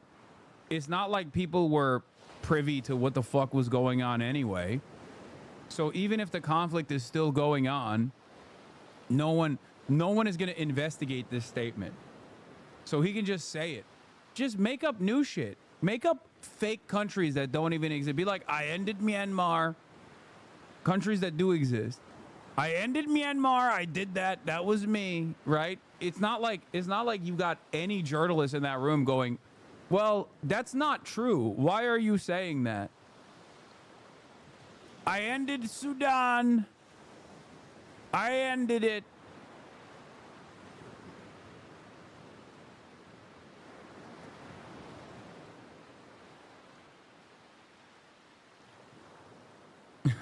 I ended the Martian War. There was a big war being waged with an asteroid. I ended that too.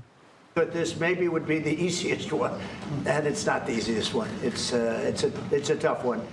A lot of reasons for it, and they'll be talking about it for a long time. But they'll be talking about the others. Look, India, Pakistan. We're talking about. That's racist. Assuming Americans don't care about wars in Africa. Shaking my head. Yeah, exactly. They don't. They don't. The big places. When you look at, you just take a look at some of these wars. You go to Africa and take a look at that. Rwanda and the Congo, Republic of the Congo. That's been going on for 31 years. And so we've done a total of 6, and we really have 6, not including the fact that we obliterated, and it turned out to be a total obliteration, the nuclear, as you said, the future nuclear capability of Iran. And this one, I think we're going to get solved also. I feel confident we're going to get it solved.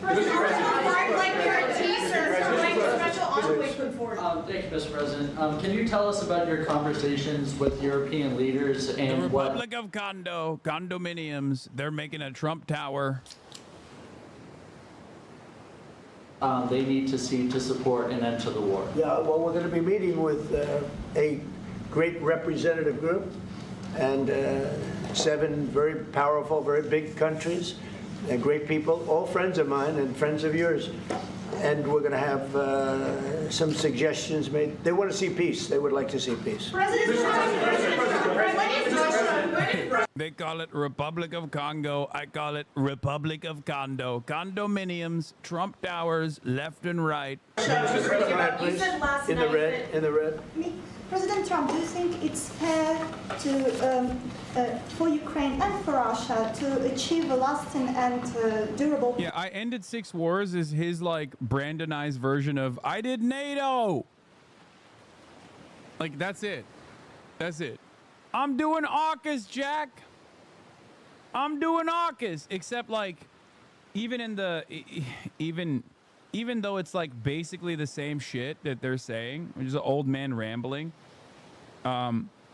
Obviously, Trump's rhetoric in this regard is more palatable to the average person, because like he's saying that he's ending wars.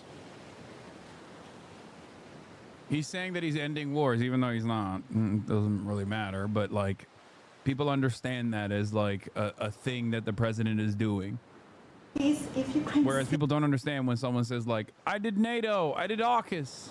It's territories that Russia hasn't yet conquered. Do you think it's a fair peace for Ukraine? We're going to have a lasting peace. Just to answer the first part of your question, we're going to have a lasting peace. I hope it's going to be immediately.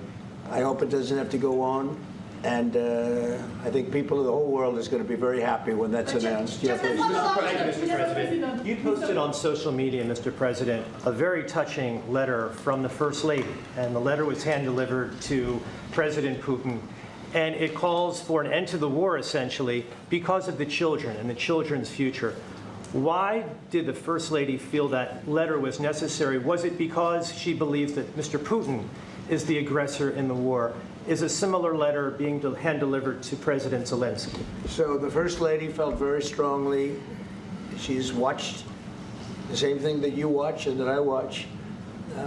I see things that you don't get to see, and it's horrible. But when she's got a great love of children, she has a wonderful son that she loves, probably more than anybody, including me. I hate to say it, but she loves her son. She loves children. And she hates to see something like this happening, and that goes for other wars too. I mean, she sees the heartbreak, the parents, the funerals that you see on television. Always funerals. We want to see something other than funerals. No, she felt it was a beautiful letter. It was very well received by him, and she did ask me to say, you know, she would love to see this end. She would love to see it end, and she says it very openly, very proudly, and with great sorrow because so many people have been killed. Mr. President, last week, Brian, go ahead, Brian. Yes, sir. I've got a question for each of you. Yes. First of all, Mr. President Zelensky, you look fabulous in that suit. I said the same thing. Yeah, you look. Oh, clown show, dude. Fucking clown show. That's what this is. It's a real dog and pony show. A real clown show. Good. I said the same thing. Yeah, looks good on I you. said to the one that attacked you last time. See, now he's in. I remember that. I apologize to you. You look wonderful. No, my first question for you, President Zelensky. In the same suit. You see, I changed, you are not. Maybe yours is much better. Real quickly, upon peace, God willing we get peace, are you open to holding an election in your country? Yes, of course. We are open for election, yes. We have to do safety circumstances, and a little bit we need to work in the parliament, because during the war you can't have elections, but we can do security. We need, maybe, how to say, we need a truth, yes, everywhere, in the battlefield, in the sky, and the sea, yeah, to make possible for people to do democratic, open, legal elections. So you say during the war you can't have elections. So let me just say 3.5 years from now. So you mean if we happen to be in a war with somebody, no more elections? Oh, that's good. I wonder what the fake You like this idea? Yeah. No. Speaking of news, I got a question for you. This sounds insane for me even to ask this, but do you think the American media really doesn't even want a peace deal because they've seen they've been so critical of you every step of the way as you lead the charge for peace? It's an amazing phenomenon. I said that if in the settlement you got Moscow, St. Petersburg, and thousands of miles around them, they would say I made a bad deal. That's not... Dog, what are you fucking saying? That is not the deal that is in place. All right, even if I did it, even if I gave... He said, Kievan Rus. Go back, you missed Trump, what Trump said. What? Do democratic, open, legal elections. So you say during the war you can't have elections. So let me just say 3.5 years from now. So you mean if we happen to be in a war with somebody, no more elections? Oh, that's good.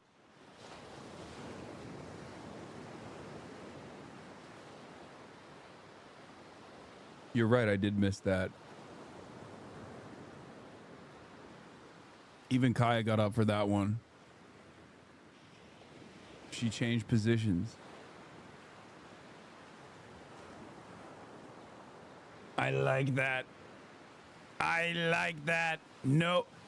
I said no new wars, but it turns out if there is a new war, maybe no election in 3.5 years here in the United States of America.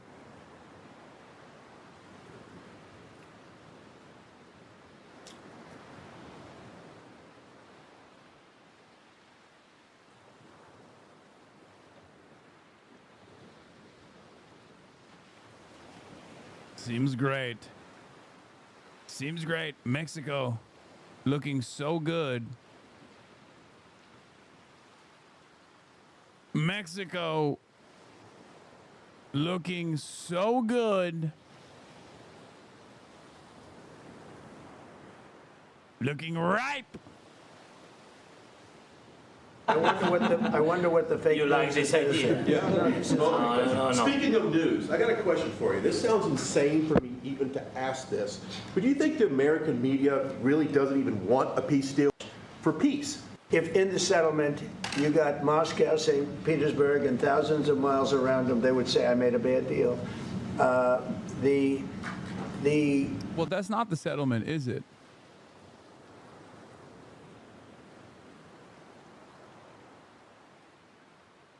That's not the deal, is it? It's the opposite, actually. It's basically the opposite of that deal. So level of hatred and animosity is incredible. Not with all. I mean, we have great people up here. We also have terrible people up there that I think are told what to say. But, you know, in solving all of these wars, they don't even write about it. You know, I saw major wars. I saw wars that have been going on for 31, 35, and 37, and a couple of quicker ones. One that was going to go into a full-blown deal very quickly. You know what the one I'm talking about. It was a big one. But they don't even write about that. No matter what I do, no matter what, and you know, this is not anything to do with you. It's probably to your advantage in a certain way. But no matter what I do, no matter what deal I make, from my standpoint, you'll come out good. Maybe President Putin will come out good. But they'll say, Trump was absolutely horrible. It's just it. And I've lived with that for a long time. I've lived with it since just before the first election. I used to get great publicity. Now I get the worst publicity anyone's ever gotten in office, but I won in a landslide, so that people understand. They're the only ones that count, ultimately. But I've also had great reporters. I've had journalists that are very good. But it's very sad when you do the right thing. As an example, they said, because of the fact that Vladimir Putin came to American soil, this was a tremendous defeat for Donald Trump. No, it was really wonderful that he did it. It was a hard thing for him to do, to be honest with you. It was the opposite of what they said, but they said it. Now, if he didn't come, they'd say that was also bad for Trump. You know, there's no way. And there's just a great dishonesty of the press, and I think that's why it's lost its credibility. You know, its credibility is at an all-time low. We have a thing going on right now in D.C. We went from the most unsafe place anywhere to a place that now people, friends are calling me up, Democrats are calling me up, and they're saying, sir, I want to thank you. My wife and I went out to dinner last night for the first time in 4 years, and Washington, D.C. is safe, and you did that in 4 days. I'll tell you, it's safe. I had another friend of mine, he has a son who's a great golfer, he's on tour, and he came in fourth yesterday in the big tournament where Scotty Scheffler made the great shot, and he said his son is going to dinner in Washington, D.C. tonight. I said, would you have allowed that to happen a year ago? He said, no way, no way. He said, what you've done is incredible. And I think the people realize it. But the press says, he's a dictator, he's trying to take over. No, all I want is security for our people. But people that haven't gone out to dinner in Washington, D.C. in 2 years are going out to dinner. And the restaurants the last 2 days were busier than they've been in a long time. Sir, Thank you. I walked around yesterday with MTG. If you can walk around with D.C. with MTG and not be attacked, the city is safe. Yes. Thank you, Mr. President. Last week, you warned of what you called severe consequences if a 30-day ceasefire or any type of ceasefire were not agreed to by Russia Will there be severe consequences? Does that change because of I your don't meeting think with you need a President Putin? ceasefire. You know, if you look at the 6 deals that I settled this year, they were all at war. I didn't do any ceasefires. And I know that it might be good to have, but I can also understand strategically why, well, you know, one country or the other wouldn't want it. You have a ceasefire and they rebuild and rebuild and rebuild, and, you know, maybe they don't want that. But if you look at the 6 deals that we made peace and What is the fucking press, dude? Holy shit. It's not. It's not. It's over. The notion that you are going to have a nominally adversarial press team in press pool is completely gone. It's not happening. It's something that I've noticed, not just in the press. It's something that I'm going to be talking about with Ben Cohen of Ben&JERRY'S as well. It's not just the press. Our culture, like corporations and every other institution that previously, at least aesthetically, tried to defend the principles of liberalism, are completely casting all of that aside and becoming servile little mouthpieces for the right-wing agenda of this administration. Some of it is out of fear, and some of it is because they want to make more money and they know Trump will press them. It is unfolding in every part of our lives, okay? Every aspect of our lives is being dominated by right-wing crybabies, and I don't know if we'll be able to change this dynamic anytime soon, and I think it's going to get a lot worse before it gets better.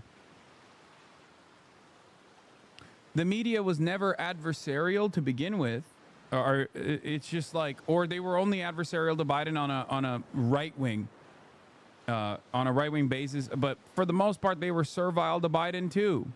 You're a left-wing crybaby. It's really funny that you say this because I have literally, with the exception of a content creator directly issuing a death threat against me and telling his fans to kill me in the streets, I've never asked for deplatforming of another content creator, not even once. As a matter of fact, it's always right-wing content creators who are actively demanding that the FBI prosecute me, that the Customs and Border Patrol throw me in jail for any number of different made-up fucking reasons. Constantly demanding that I get deplatformed every single fucking week. So the notion that, like, I'm the crybaby here is idiotic. You've made this up. You're completely, you're creating an alternative reality because the reality that we all exist in makes you feel kind of shitty and weak and lame and soy. That's it.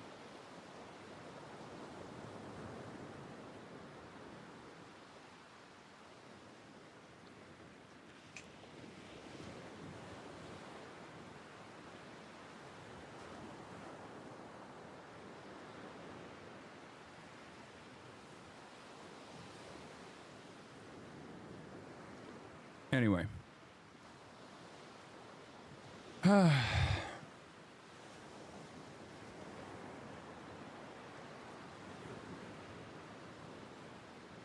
He keeps saying 666. What 6 deals is he talking about? Iran, Israel, allegedly Congo, Rwanda, Azerbaijan, Armenia.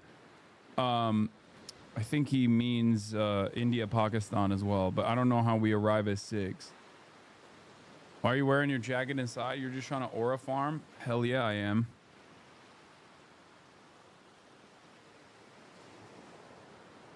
I have a friend who I recently learned is a D-fan who has always been a liberal and fought against me. I now realize why. He never wanted to talk issues and just wanted to shit on us all amount. Yeah. For many of those people that get their notes from content creators, I try to stay away from that parasocial back and forth, that parasocial drama aspect of things, because I think it's better to be issue focused. But for many people, they simply analyze a lot of this stuff off of content creator drama. They don't actually care about the issues, because if they did, they'd be like, I don't have any issue with this fucking guy. He advocates for the same things that I advocate for. What the fuck are we talking about? Anyway, that's irrelevant. Let's continue. You know, long-term, long-running wars, I didn't do any ceasefires. Would I like the concept, you know, I like the concept of a ceasefire for one reason, because you'd stop killing people immediately, as opposed to in 2 weeks or 1 week or whatever it takes.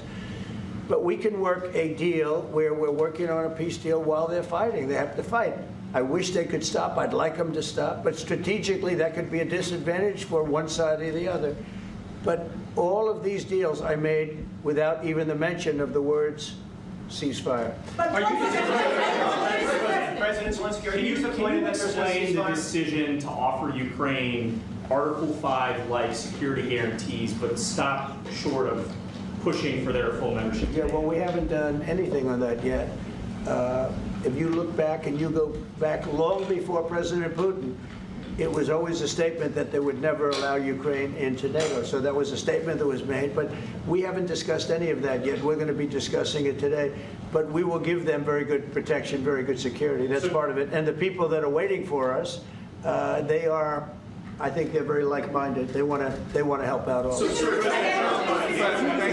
you, President. Thank you, President Trump. Are you disappointed there's no ceasefire, Mr. President? The United States has already given hundreds of billions of dollars to this. Happening, bro? What is like? They're just like yelling. It's just. Do they give the right wingers better microphones or something? Like, what the fuck's happening? They're like, they just tune it up. They're like, oh, it's douchey talking. We gotta fucking tune it. This war effort in Ukraine. Biden. At best, it is a stalemate, and the killing continues. So, President Trump, how much more is the United States willing to give Ukraine? And President Zelensky, how much more do you want? Well, I'll start off just by saying we're not giving anything now. We're selling weapons. This is something before, I guess the number is well over $300 billion. That was under Joe Biden, a corrupt politician, not a smart man, never was. By the way, go back 40 years. He was not a smart man 40 years ago either. But now he's in particular bad. This is MAGA's take on Ukraine, and you said I was wrong? What? That MAGA hates Ukraine, bro? I told you. Yeah, I don't think that's wrong. What do you mean? No, I think there are a lot of Americans. I talk about this all the time. They got duped by like Telegram. There are a lot of Americans who unironically, there are a lot of Americans on the right that unironically think that Russia is actually engaging in a moral war against woke. They see Ukraine as like a... Oh, Fox does still pummel MAGA with anti-Russia sentiment. That's true. Yeah, both of those things are true. Both of those things are true. While Fox News and the establishment and establishment Republicans are still very much invested in the quote-unquote defending Ukraine unconditionally narratives, even though it's like just so that they can continue sending weapons to Ukraine. There's no like moral interest here. American politics doesn't exist on moral boundaries. The average American, even not just like MAGA people, I think the average American is just like, why the fuck are we giving so much money to other countries? Like, that's their position. Americans are very selfish. MAGA supporters, however, also do have a specific type of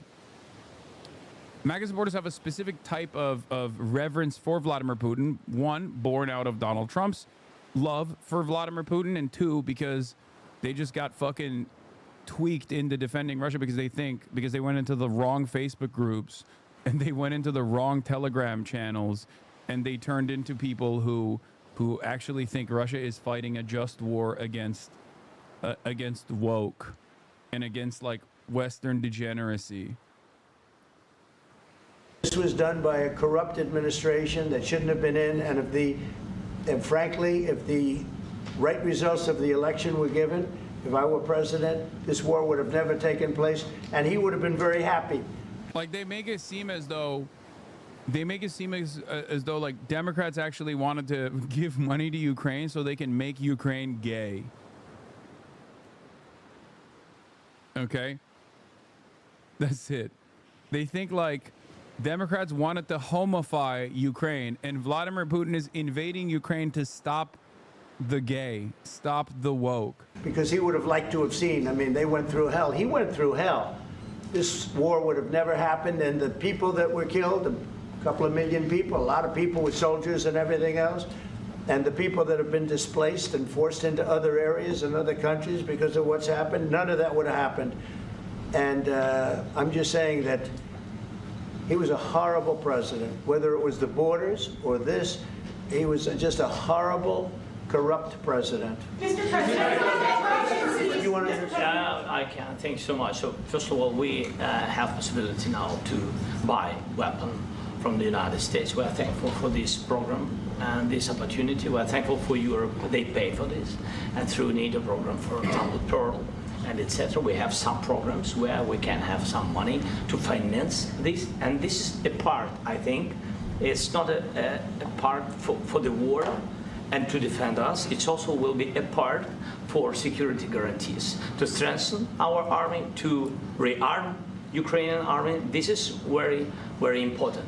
And it depends how much money we need to rearm. For example, the question of air defense, we spoke about it with President Trump, and I'm happy that we have now bilateral decisions and we work on it with production, American production. Nobody in Europe has so many air defense like Patriots, for example. We need it very much, and this is also about defending. I think the good news, we make the best military equipment in the world by far. You mentioned the Patriots. How good are they? Systems. We have systems, they're literally 100% foolproof. And it's really like shooting two bullets, two bullets hitting each other in the air in a space like this. The chance 100. Come on, it's so good. Patriot missile systems, THAAD.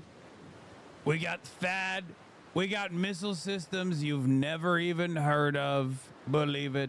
Aren't our missiles so good? Please buy more. Bye-bye. It's 99 to 100%. So we sell the equipment to NATO. And NATO does what, I don't know what the arrangement is that you have with, but I know that they want you to have the equipment. And we're getting the best equipment in the world, but they pay us for the equipment. Under Biden, it was just crazy what was going on. I believe the number is over 300. I think it could be $350 billion worth of equipment and money and everything else. And we've made more progress in settling this war in the last 2 months than they made in 4 years. This should have been settled a long time ago, but it should have never happened. Yeah, please. Real quickly, you pushed out on social media. All right, Brian, go first. You pushed out on social media about doing away with mail-in ballots and potentially electronic voting machines. Can you expand on that and how important that is? Well, that's a very off-topic, just really quickly. Mail-in ballots are corrupt. Mail-in ballots, you can never have a real democracy with mail-in ballots. And we, as a Republican Party, are going to do everything possible that we get rid of mail-in ballots. We're going to start with an executive... Guy who was literally shitting on Zelensky. For not holding elections. He's a dictator. Now talking about undermining another pivotal part of, like, American democracy. While sitting next to Zelensky, only moments after he said, oh, if you get into a war, maybe you can, maybe you can avoid having an election. How nice. I will think about it. Everything that right-wingers do is good. Everything that they say is bad, or whoever they claim is doing the exact same thing is bad and immoral and wrong. Once you realize the world revolves around this fundamental truth, it makes a lot of this commentary more palatable. This is just truly what they believe, okay? It's good when I do it. It's bad when anybody else I say is bad is doing it. And it's woke, it's gay, it's communist.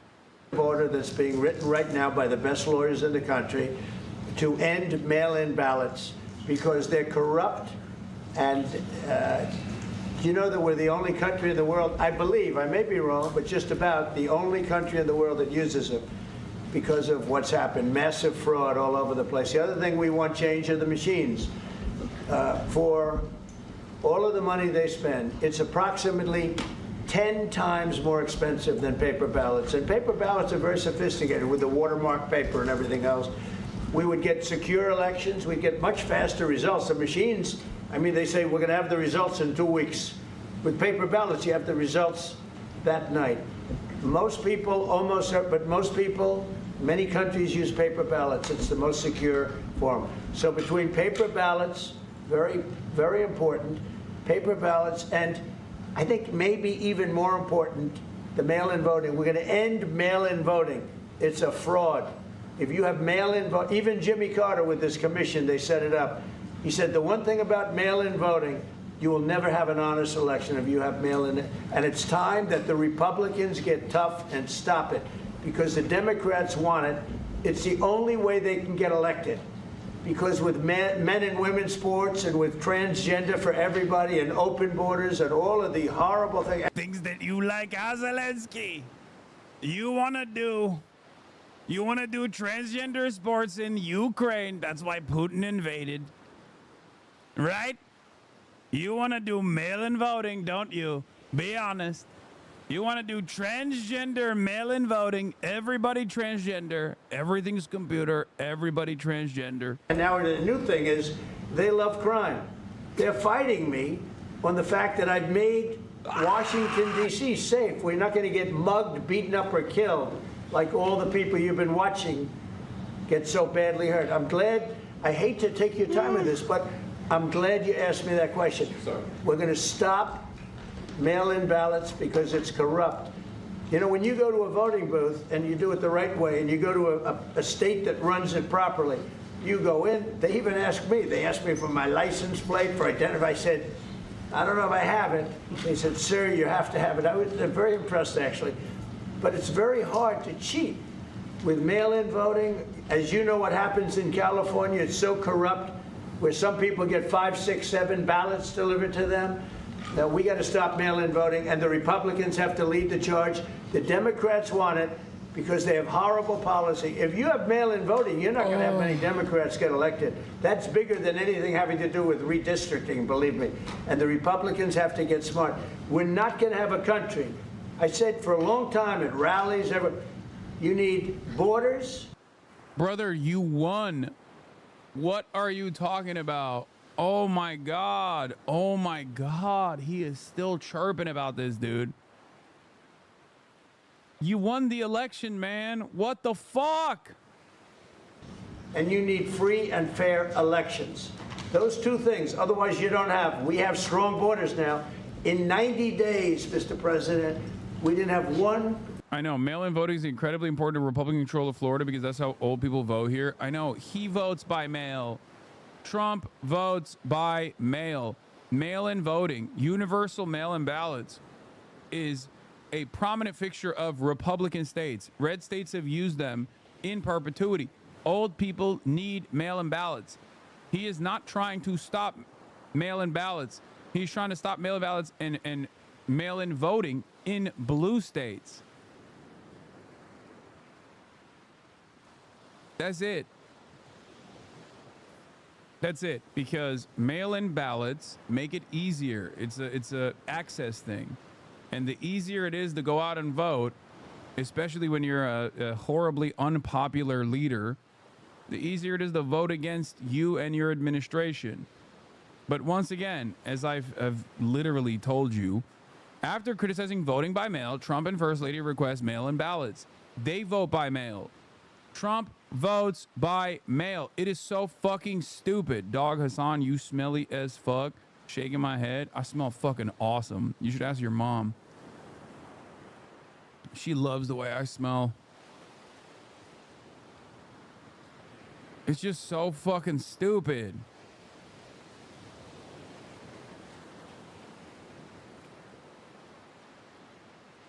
Zero, zero, and 3 months. Not one person came in illegally into our country. In fact, even I find that hard to believe, but it's run by a little bit of a liberal group that put out the numbers, so I guess it's, but 0, 0, and 0. Mail-in voting is not available in Ukraine. Mail-in voting is only available in 12 countries in the world. It's not safe. 8-month subscriber. What the fuck are you talking about?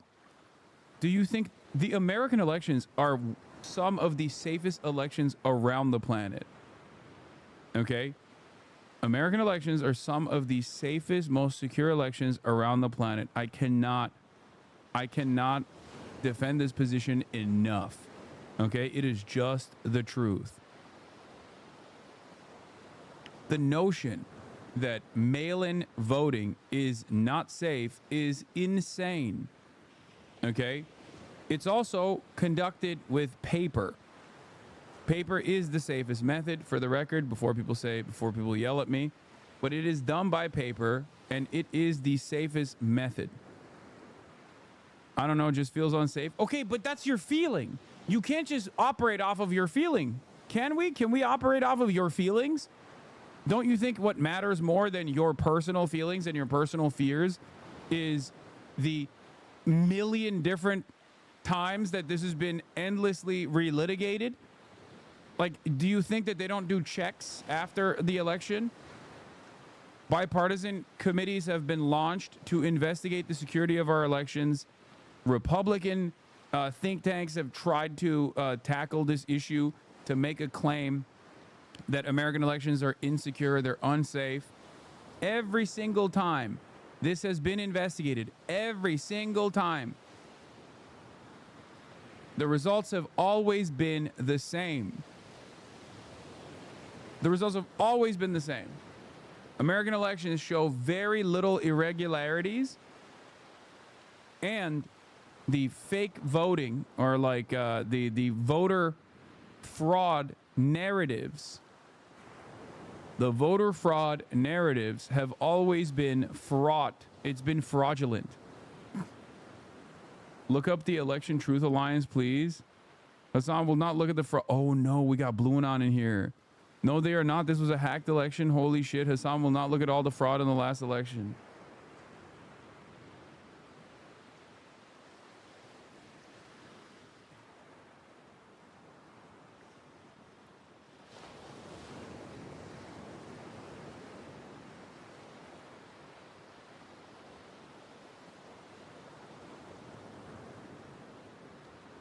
When I said I wanted more hogs, I didn't mean blue and on, dude. I want like right-wing hogs. This is crazy. Oh. No, I don't want a mythical blue hog. That's like a shiny Pokemon. I want a fucking red hog. I want a hog. I want a real-ass hog. What is happening? What is happening? You go back a year ago, 2 years ago, millions of people poured into our country. It was terrible. Thank you very much. International Institute for Democracy and Electoral Assistance, IDEA, an intergovernmental organization that works to protect democratic institutions, says that 34 countries allow postal voting, 12 of which allow it for all voters, and 22 of which allow it for some voters. Among the countries that allow it are Canada, the United States, the United Kingdom, Australia, and Germany.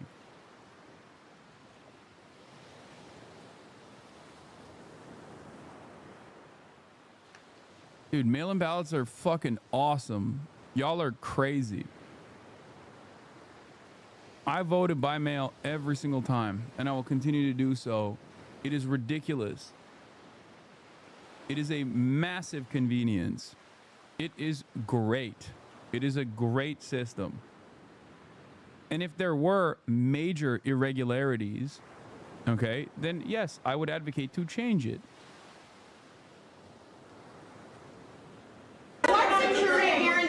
Do you need from President Trump to be able to make a deal? Is it American troops, intelligence, equipment? What is it?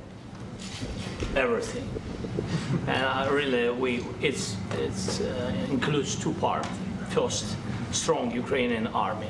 That's what I began to discuss with your colleagues. And it's a lot about weapon and then people and training missions and intelligence. And second, we will discuss with our partners. It depends. Not unsafe does not equal safest in the world. It's one of the safest in the world, okay? And also, like I said, there are never major irregularities in American elections. There are a million different committees and a million different think tanks that want to make it seem like there are major irregularities, have actively and desperately tried to cultivate this narrative, and they have failed to do so because American elections are safe and secure. Holy fuck. Election fraud bigger than voter fraud. Exactly. Election fraud is what actually happens in this country. And the way that they do it is by pumping up the narrative that there is voter fraud in this country. America does not have an issue with too many people voting. America has an issue with too little people voting for a multitude of different reasons. But as far as like the Republican strategy on this goes, they lie about election fraud. They just keep repeating that lie over and over again until it is the established narrative. And then they turn around and implement election fraud, election engineering, voter suppression. That is the real issue in this country. The real issue is hurdles placed in front of people that stop them from going out and voting. Okay? That's the real issue. The real issue is not too many people are voting, it's too little people voting. Holy fuck. I cannot believe that there are still people who push this. Even in a progressive community such as this one. Wow. It's crazy. As on the big countries, on the United States, on a lot of our friends. And Mr. President, are you going to commit American troops to that NATO-like protection in order to get President Zelensky to a deal today? Well, I don't know if you define it that way, but NATO-like, I mean, we have people waiting in another room right now. They're all here from Europe, biggest people in Europe. And they want to give protection. They feel very strongly about it, and we'll help them out with that. I think it's very important. I think it's very important to get the deal done. You've been involved with the peacekeeping in Ukraine since your first day in the administration. What would you say to the Ukrainian people right now who are suffering under the Russian attacks and hoping that the American people will stand with them? Well, I know Ukrainian people. I've known many over the years. They're great people. They're smart. They're energetic. They love their country. I mean, they love their country, and we want to get this war ended. That's all I can do. I love the Ukrainian people, but I love all people. I love the Russian people. I love them all. I want to get the war stopped. Very important. Mr. President, was there any aspect of your discussion with Vladimir Putin that left you disappointed? Look, we just spoke to, I was just telling the President, I just spoke to President Putin indirectly, and we're going to have a phone call right after these meetings today. And we may or may not have a trilat. If we don't have a trilat, then the fighting continues. And if we do, we have a good chance. I think if we have a trilat, there's a good chance of maybe ending it. But he's expecting. Trilat is so funny. He's so sick. Oh, we're going to have a trilat. Many people are calling it the trilat. I call it trilat. People call it trilateral. I don't got time for that. I need to be tactical. The trilat.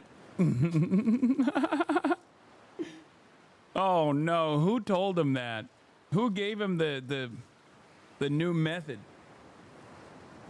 I call it the trilateral, a trilat. Taking my call when we're finished with this meeting. Thank you very much, everyone.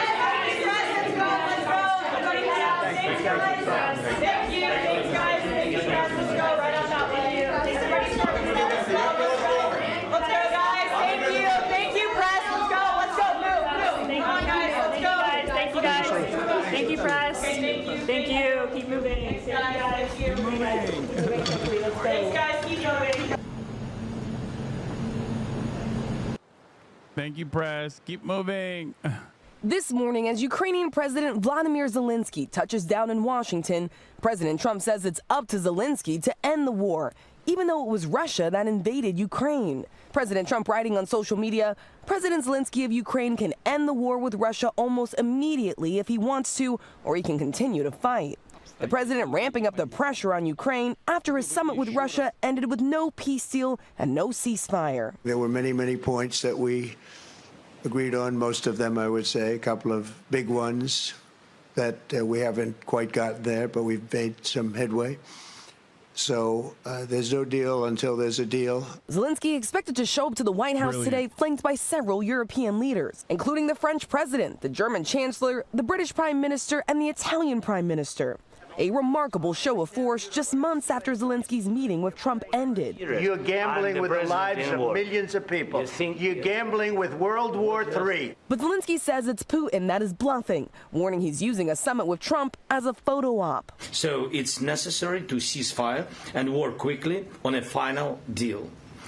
We'll talk about it in Washington. Putin does not want to stop the killing, but he must do it. The president said he would walk out of the meeting if Putin wasn't serious about a peace deal and warned that he could face tougher sanctions. I want to see a ceasefire rapidly. I don't know if it's going to be today, but I'm not going to be happy if it's not today. But no agreement was reached, and so far Putin has not faced any consequences. The Russian leader was welcomed with a red carpet, a handshake, and fighter jets as he touched down on American soil for the first time in nearly a decade. We were there as both leaders arrived in Alaska. I asked them about the violence in Ukraine. President Putin, will you stop killing civilians? Trump and Putin riding together in the... Can you imagine the press asking that question to Benjamin Netanyahu, by the way? I'm just imagining a world where, like, we treated Palestinians like they were human beings, you know? Beast, eating behind closed doors for nearly 3 hours. Cameras invited in for just a minute. I asked if he would commit to peace. Mr. Putin, will you agree to a ceasefire? But neither Trump nor Putin took questions from reporters, only delivering brief remarks before ending the summit. Putin boarding his plane to head back to Russia, only to continue attacking Ukraine. And Zelensky has been adamant that there needs to be a ceasefire before any longer-term discussions on peace negotiations continue. But President Trump has abandoned that idea. He does appear to be coming around to one of Zelensky's demands, providing some sort of security guarantees for Ukraine. On the way to Alaska, I asked the president about if he'd be discussing territory swaps with the Russian leader. He told me that that would be on the table, but ultimately it would be up to Zelensky to decide what, if anything, he'd be willing to hand over to Russia. We have former National Security Advisor for President Trump and former U.S. Ambassador to the UN, John Bolton, and CNN Chief National Affairs Correspondent Jeff Zeleny. Ambassador, what did you think of the meeting? Did you think that it went well, better than it could have gone for sure? Well, I would say it was a normal meeting, which is progress. But remember what the iconic French Foreign Minister, the Marquis de Talleyrand, once told his young diplomats. Don't get too enthusiastic in your work. And I've always found that good advice. They had a normal meeting. That's great. Now let's see what happens. You, in an op-ed you wrote for the Wall Street Journal, talked about the silver lining being that a ceasefire not being reached in Alaska actually helps Ukraine. Help us understand why. Well, I think a ceasefire along the existing front lines on the battlefield, then followed by what could well be very extensive negotiations lasting months, years, could turn that ceasefire line into the new Ukraine-Russia border. There's always a risk of that. It's happened in numerous other UN peacekeeping operations, in the case of Korea in the 1950s. So there's a big caveat to that, which to carry on the war, Ukraine still has to have necessary military support from Europe and the United States. It sounds, so far at least, like that could continue.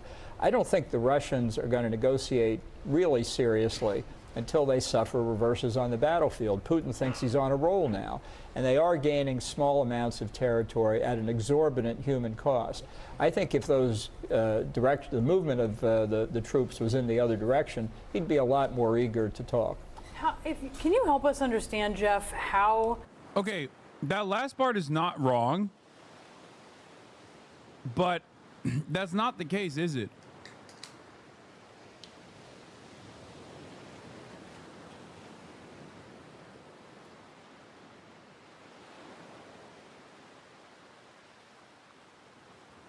And the entire point here, the entire point of like the ceasefire conversations is that that's not a likely outcome. That's not a likely scenario. The White House, how President Trump sees Ukraine's land and what he believes Zelensky needs to cede to Russia. We saw the post where he said Crimea, basically he said that Zelensky should give up any claim to Crimea, which was illegally annexed by Russia in 2014, and give up any desire or hope to join NATO. But of course, there's a lot more land besides Crimea in question here. How does he view that? Is it like a bargaining chip? What does he see? Well, he certainly does not view the land in the way that President Zelensky does or the people of Ukraine does. I mean, for President Trump, it's just something on a map that he's not that familiar with. It doesn't take that much interest in. But I think going into this meeting specifically by saying a no Crimea and a no in NATO, that is what was his kind of opening bargaining point here. I'm not sure he is that interested in the fine print of what specific part of the Donbass is going to a Russia or if a Ukraine can hold on to. But I think that he is willing to, it sounded Friday like he is willing to effectively agree with President Putin's view of that. But I think one thing that strikes me in this, I mean, President Trump said he wants a trilateral meeting to come from this. Putin has never agreed to that. So I think after this meeting, President Trump said he's going to talk to Vladimir Putin. He said he's expecting my call. So if President Trump is able to coordinate a trilateral meeting that would happen sometime in the coming days or weeks, that would be significant. That's something that has not happened yet, of course, but I think it's important to point out that Putin has not agreed to the meeting, and he has insisted on effectively wanting to buy more time. And so we'll see how quickly that meeting is scheduled. And in terms of crisis being averted, I think you make a very good point. It was a normal meeting. We have zero idea what's happening right now in the Oval Office or what is going to come up when the European leaders sort of join this. So I think it is very, very early on, probably at the first quarter of this very consequential day in the White House. Ambassador, when you look at what's been reported about what is on the table regarding a potential peace deal, you're talking about some sort of security guarantees in the form of a reassurance force that President Trump, as you pointed out earlier, Jeff, would not rule out U.S. forces being a part of, even though he's been skeptical of it, expressed skepticism of it before. And then also this idea that there would be some kind of Article 5-like agreement between allies of Ukraine to intervene if Russia were to advance its incursions down the road. Is that actually enough to keep Vladimir Putin away from his ambition of remaking the Russian imperial order? I think we're a long way from any of that. I can't wait till the MAGA base hears that Donald Trump has committed American combat forces, U.S. forces against Russian forces on the line in Ukraine if the Russians violate the ceasefire. One nuclear power directly against another nuclear power. I don't think that's what they signed up for with Donald Trump, and I don't think he's necessarily thought through that implication either. He wants a Nobel Peace Prize, and he wants it now. So he's willing to say a lot of things. He didn't really commit to anything.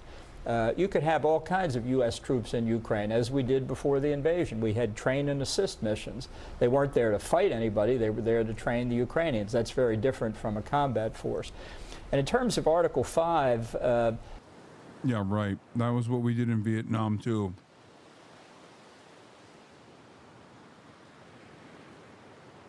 Our trainers getting attacked was one of the reasons why we had to go into Vietnam.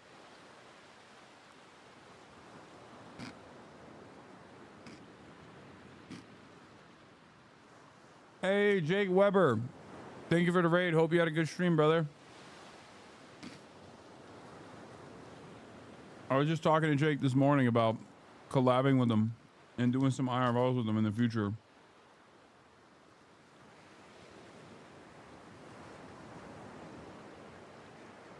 We are talking about John Bolton, a war criminal and an absolute psycho, and we're covering the conversations that took place today between Trump and the president of Ukraine and European leaders.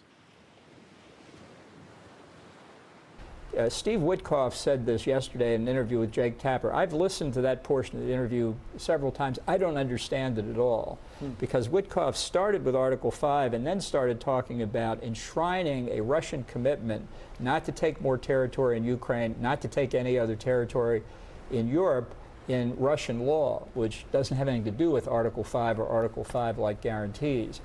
Moreover, and I hate to raise this point, but the question of what Article 5 actually means in a non-NATO context, very much up in the air. And so you'll forgive me, I'll read 6 words from Article 5. that the parties, when one is attacked, it's one attack on one is an attack on all. What do? They are, quote, to take such action, each party, take such action as it deems necessary. As it deems necessary. And then it says, including the use of armed force, meaning you're not required to use armed force. You could, or you could send a note saying, that's terrible, do let us know how it turns out. A lot of wiggle room there, That's as right. you point out. While President Trump rolled out the red carpet for... So what? They're gonna just fucking drop the most important aspect of NATO security guarantees so they can send troops? Which country? I don't even know which country would be down to relinquish Article 5 NATO security guarantees. Which NATO nation would be like, yeah, we're sending our troops to defend Ukraine? There's no shot that any country would do that.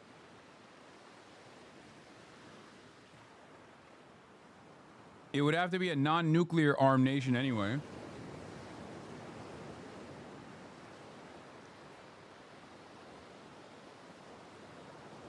And also, on top of that, it would be the most unimaginably unpopular. Like, I can maybe Poland, but even then, I feel like that's a very, very different world we're living in.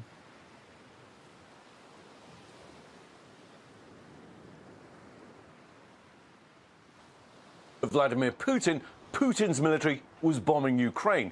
President Trump in that press conference saying, quote, we're going to stop thousands of people a week from being killed. And President Putin wants to see that as much as I do. Well, this is what Putin's military did just this morning. 5 Russian attack drones striking this residential apartment complex in Kharkiv. Shocking images of destruction. At least 7 people killed, an entire family, including 2 children, among the dead. And this is why Ukrainians want a ceasefire, why they don't trust Putin's promises, and why President Zelensky is going to push for ironclad security guarantees today. Even with the support of European leaders, he's going to be under huge pressure to make concessions, especially on land. But I think his priority is twofold. Stop the attacks on civilians, like the one this morning, and ensure that Russia doesn't invade Ukraine for a 3rd time. Michael? All right, Ian, thank you so much for that. Joining me now is Secretary of State and National Security Advisor Marco Rubio. Secretary Rubio, welcome back to Meet the Press. Thank you. Thank you for being here. So heading into the meeting with President Putin on Friday, President Trump said he wanted a ceasefire agreement. Now he is saying he wants a broader peace deal. We know that Ukraine, we know that European allies want a ceasefire first. Is a ceasefire now off the table, Mr. Secretary? No, it's not off the table. I think what the president said, in fact, you just read it on the air a few moments ago, it was agreed to by all that the best way to end this conflict is through a full peace deal. There's no doubt about that. I mean, who would be against the fact if tomorrow we came to you and said we have a full peace deal and it's done? I think that's the best way to end the war. Now, whether there needs to be a ceasefire on the way there, well, we've advocated for that. Unfortunately, the Russians, as of now, have not agreed to that. But the ideal here, what we're aiming for here is not a ceasefire. What we ultimately are aiming for is an end to this war. Well, I want to drill down on that exactly and what happened, because as you just heard before the meeting with President Putin, President Trump warned there would be, quote, very severe consequences for Russia if it didn't stop the war. Here's a little bit more of what he said on the plane ride over. Take a look. I want to see a ceasefire rapidly. I don't know if it's going to be today, but I'm not going to be happy if it's not today. So what exactly changed? Is it that Putin would not agree to a ceasefire? Well, first of all, the Russians are already facing very severe consequences. There's not a single sanction that's been lifted. And not one. I mean, they're facing all the same sanctions that have been in place today. All the American support continues for Ukraine. And ultimately, look, if we're not going to be able to reach an agreement here at any point, then there are going to be consequences. Not only the consequences of the war continuing, but the consequences of all those sanctions continuing and potentially new sanctions on top of it as well. But what we're trying to do right now is end the war. And in order to end the war, you've got to give every opportunity that exists. You have to be open to any opportunity that exists to bring it about. And here's the thing to remind everybody. And when the president says this is not our war, but let's be frank, this is not our war. The United States is not in a war. Ukraine is in a war, and we've been supporting Ukraine. we happen to be in the role of the only country in the world, with the only leader in the world, that can actually bring Putin to a table to even discuss these things. Now, the president has traveled, all the way to Alaska, all the way back, has dedicated months and months of work, our entire team on this matter, because we want to see an end to the war. But if tomorrow the war continues, life in America will not be fundamentally altered. So I think that what we have to understand is that this has been a priority for this president because he wants to promote peace. He wants to promote the end of a war. And I think we should be happy that we have a president that's trying to promote peace and bring a war to an end. Mr. Secretary, let's look at the state of the war. It's really captured in this chart. I want to put it up on the screen for our viewers. It shows that Russian attacks on Ukraine have nearly doubled since President Trump came into office. And in fact, in July, Russia launched more than 6,000 missiles and drones. That's the highest amount of attacks since the war began. What do you say to Ukrainians who worry that without a ceasefire in place, you are giving Putin more leverage at the negotiating table and a green light to drop more bombs? Well, the problem with that is that we've been asking for a ceasefire for a long period of time. We think usually it's very hard to negotiate when you're in the middle of hostilities. I'm sorry. No one is willing to say the truth. No one.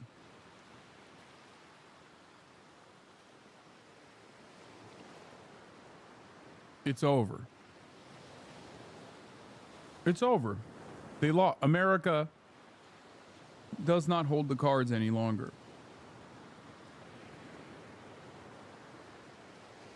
That's it. Like, these guys are at least trying to entertain the reasons, like the different reasons as to why they're trying to they are trying to concede to every single maximalist demand that Putin is making by removing their own personal responsibility, or removing the American government's responsibility, at least under this administration. But Russia holds the cards.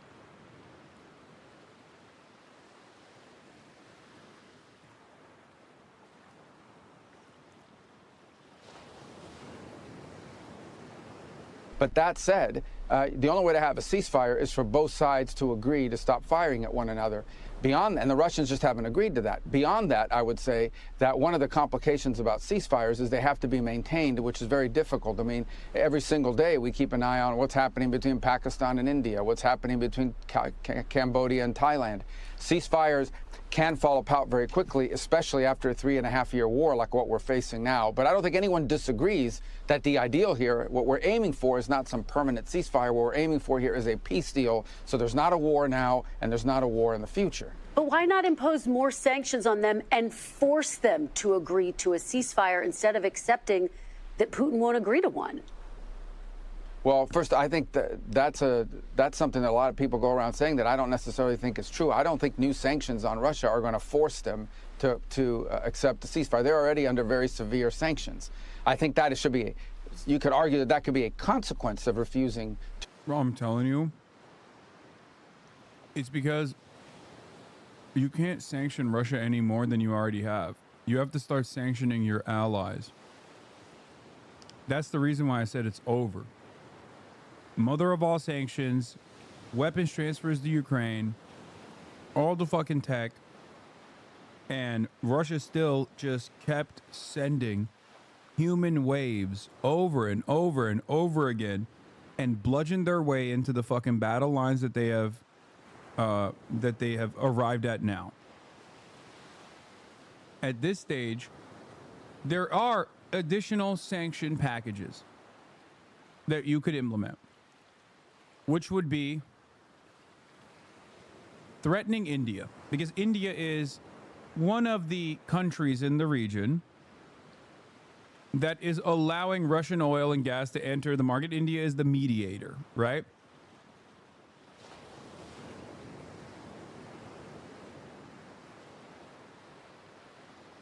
So that would basically shut off.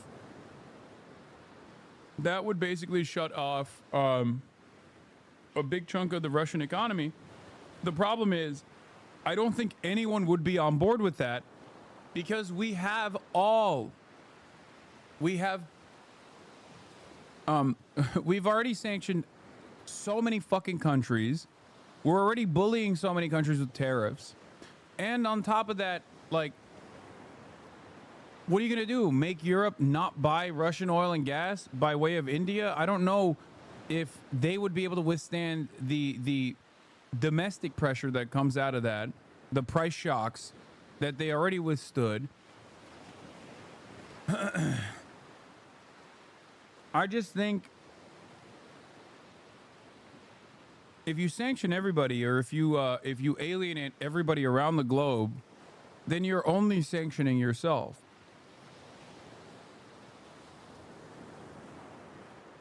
So I feel as though in this situation, it's just like, stop spreading the human wave myth, man. People have been saying this stupid shit since World War II. Russia employs just like Ukraine infantry tactics suited for the situation as per doctrine and strategy post 2000. Human wave is just a buzzword. I mean, they're throwing fucking bodies on the pile. It's true. Okay? It's true. I don't know why. I'm not saying like, I'm not doing like Orientalism or anything. It's Russia, ironically enough. They're white. Okay? Trump trade advisor Peter Navarro wrote a very hostile op-ed in the Financial Times today, targeting India over its purchase of Russian oil and threatening the cessation of technology transfer and other retaliatory measures. The thing that does not make sense is that if the U.S. is anyways interested in rebuilding ties with Russia, why is it so offended by India purchasing Russian oil? There's a significant hostility which may be explained by frustration over India declining to reduce protectionist measures in its own economy and open it up to U.S. competition. I think the other side of the story is that this is in the cards for America. It is the nuclear option for the last remaining sanctions package that they could apply. The problem there, however, is that just like they went in and thought, oh, we are going to cause a significant defeat for the Russian military here by using Ukrainian manpower and failed to do so, the alternative is the acceleration of American demise even further if they try to push for a sanctions package on India and then they force India into Russian arms by doing so. I think it's a dangerous proposition for American, the continuation of America as a nation state in the global markets, where you're just like, oh, we're going to sanction India. We're going to sanction Europe for purchasing Russian oil and gas. But we're gonna sanction India for being like an entry point for Russian oil and gas into the global markets. When you do that, well, India is supposed to be a major role player against China, major bulwark against China. India is supposed to be your big ally there, a manufacturing hub that you could transfer over to if you want to forcibly remove trade relations that other countries, other allies, regional allies and international allies alike have with China. You got to move them to fucking India. But if you also are entertaining the notion of like crippling the Indian economy, then you have no cards remaining. This is why I keep saying we don't really have the cards. America does not have any of the cards any longer. The Kremlin is negatively reacting to the U.S. proposal that Ukraine receive Article 5-like security guarantees. Russian Foreign Ministry categorically rejects NATO countries sending a military contingent to Ukraine. For the record. So when Trump says like, oh, I'm going to do a NATO-like guarantee here, I don't know what he's talking about. To agree to a ceasefire or the end of hostilities.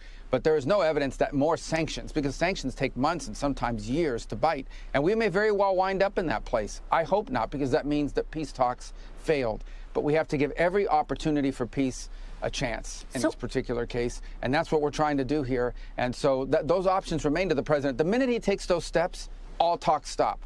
The minute we take those steps, there is no one left in the world to go talk to the Russians and try to get them to the table to reach a peace agreement. So that moment may come. I hope not, because I hope we get a peace deal. But so, Mr. Secretary, a lot of people have heard President Trump threaten sanctions for months, and they are wondering, are they empty threats? Why hasn't he punished Putin to date for this war since taking office? Well, again, every single sanction that was in place on the day he took over remained. And the impact of all those sanctions remain. You know, when the Russians landed in Alaska, they were there to refuel. They had to offer to pay in cash to refuel their airplanes because they can't use our banking system. They face consequences every single day. But the bottom line is that has not altered the direction of this war. That doesn't mean those sanctions are inappropriate. It means it hasn't altered the outcome of it. And here's what we do think. I mean, this is as close as you're going to get to an American head of state or a secretary of state openly admitting that the sanctions amounted to fuck all for Russia. He said it. Shit like that only just hurts regular. For foreign adversaries, sanctions like that only hurt regular people in these countries, and they're not exactly as harmful for like the governance in general. I mean, if they worked, they would have worked in fucking Cuba, or if they worked successfully, they would have worked in Venezuela. All it does is just destroy people's livelihoods. Sanctions only work on your allies, okay?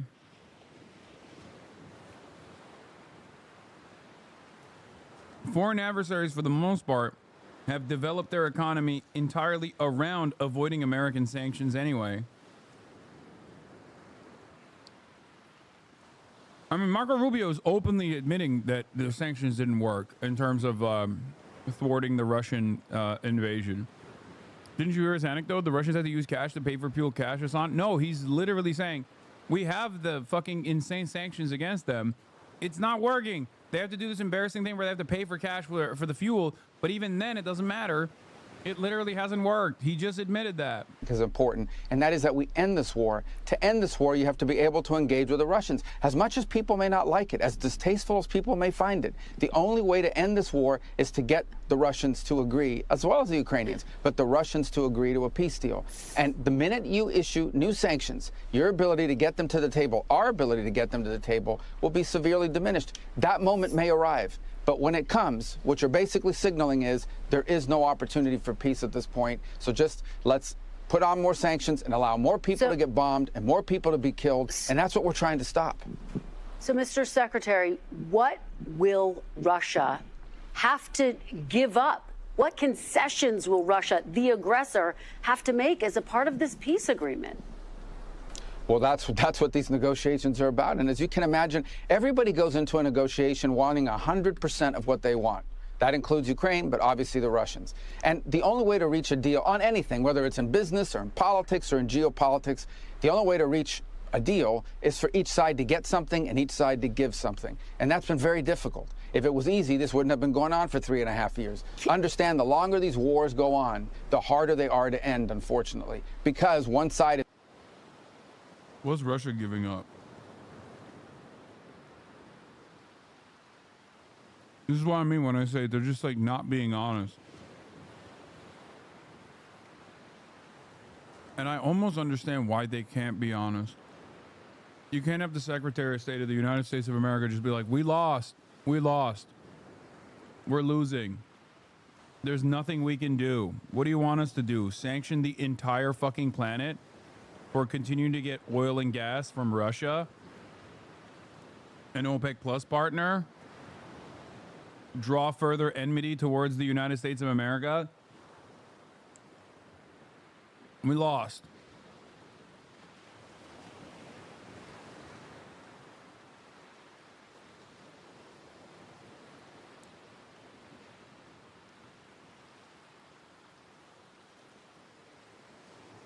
We thought we could have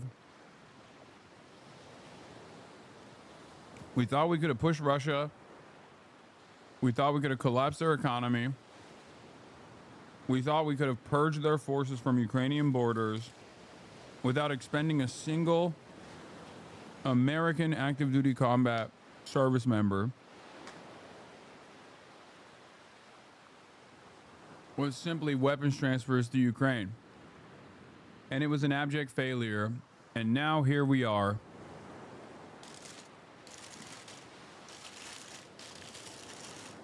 I think that's the reason. I think in a weird way, in a weird way, I feel like this is like their attitude here is basically, if we don't do it now, we're going to have to do it 3 months from now, 4 months from now, 5 months from now, a year from now. And the battle lines will look even worse. It's basically a way, it's in a way not dissimilar to the immediate off-ramp that Ukraine had in the beginning when they were able to successfully push back the Russian forces from Kyiv. In the first half, in the, why are people saying fun half? Did I say fun half? On accident.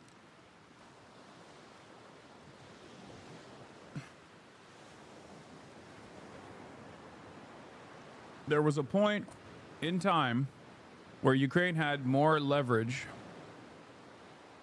than it does currently. If they had taken that deal,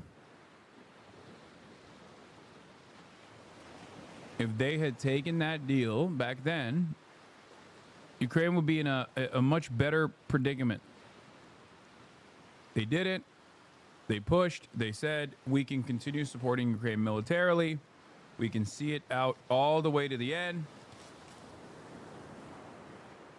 And in that time frame, Ukraine lost more civilians, Ukraine lost more soldiers, and Ukraine lost more territory. So now, what remains for the Trump administration to do here is to come to a settlement with Russia that doesn't actually embarrass America too much. You see what I mean?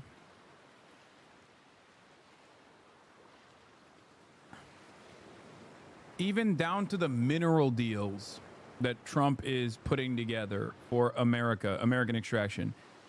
How much minerals exist in Ukraine? It's not a whole lot. I think that's just Trump trying to present it as like, no, we get something good out of this deal too. We get the fuck over Ukraine as well, because it's not our war, it's Ukraine's war. That's it. They just want to pick apart the remaining, the remainder of the country for scraps, and to make it seem like they didn't take a fucking fat L. America, I mean, they didn't take a fat L in this because they tried it and they lost. So now they're like, no, we're getting something out of this.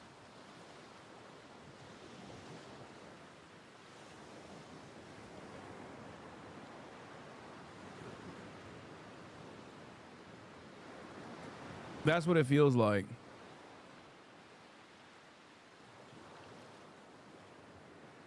This is not,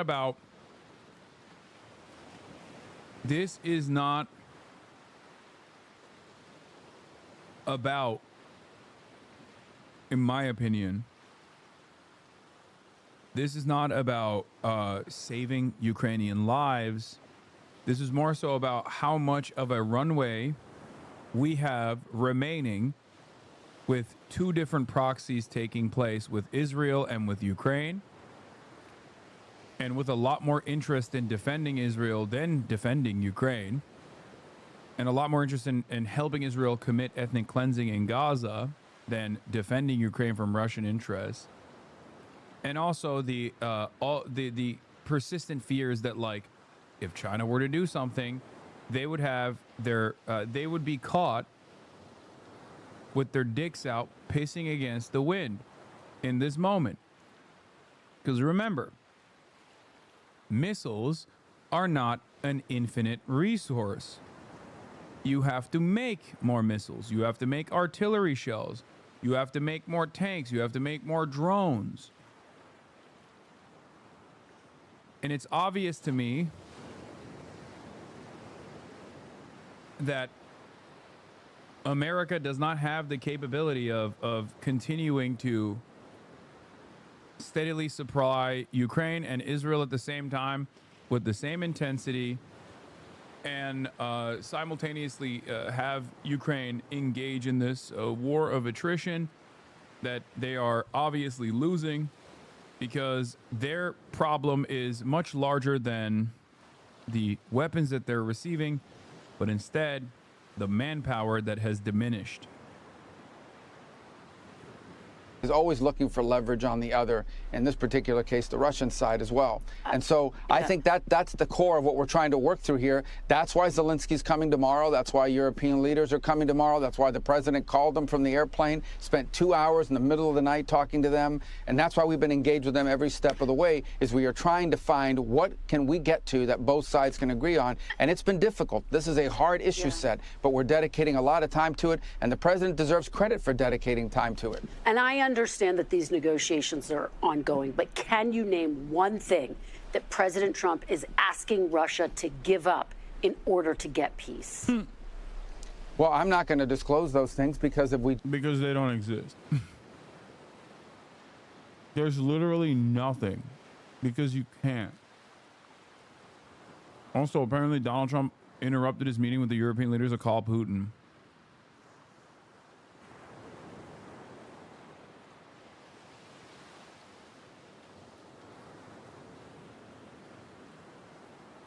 He's like, Vladipoo, I'm calling you right now personally from my cell phone. I miss you. I'm with a bunch of these gay woke Europeans.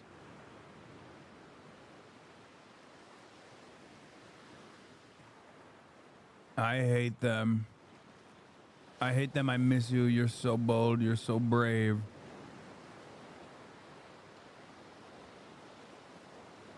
You're not like those wokes. Then you can imagine negotiations could fall apart. These negotiations, look, I know everybody wants to know what's happening, and to a certain degree that's important. But what's more important is that these negotiations work.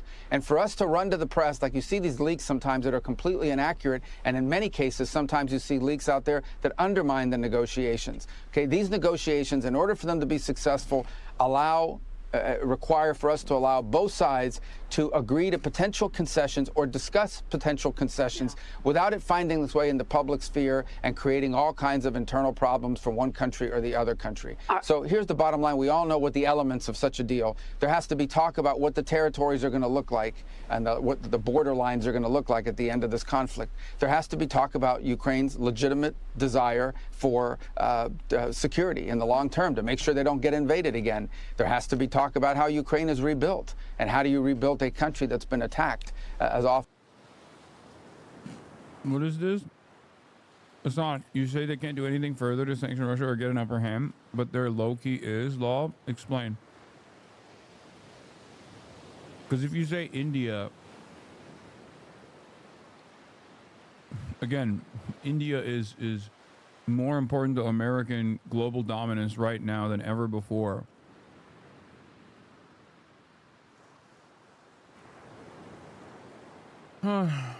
They haven't seized any assets from Russian banks? What do you mean?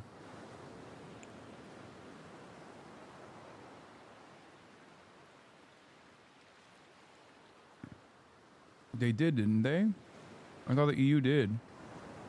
Am I wrong? I'm pretty sure they did. Not only that, but they were also entertaining, like, giving that money to Ukraine to purchase American weapons.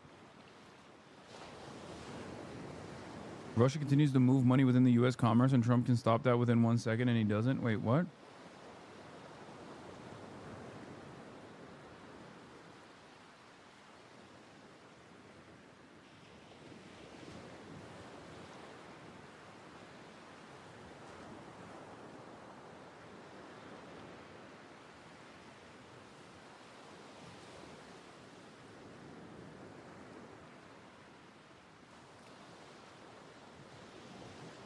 I don't understand what you mean. Like, Russian nationals that live in the United States? Is that what you're talking about?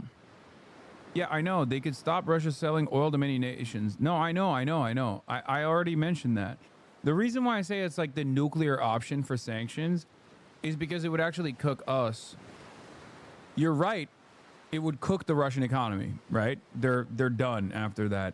The problem is it would destroy the global economy in general, which, I mean, Trump has entertained that for his own personal ambitions, like with the fucking tariffs and shit. But basically, it would alienate what remains of the allies that America has. Because walk through the steps of how you would engage in this, right? Like you have to sanction India, or you have to sanction what, like European countries, with no meaningful alternative to Russian oil. I'm fairly certain that many of these European countries would not be able to overcome the domestic instability that would cause, because a version of this already happened with Russia's invasion of Ukraine. And that's part of the reason why so many fucking right-wing parties rose to power in the process, pointing the finger at blame at like migrants and brown people when they were experiencing cost of living crises born out of the energy prices skyrocketing. Any kind of volatility almost always pushes these countries into the hands of fascism. And it did already. You could say that it was an inevitability, and I totally agree. But it accelerated that, I think.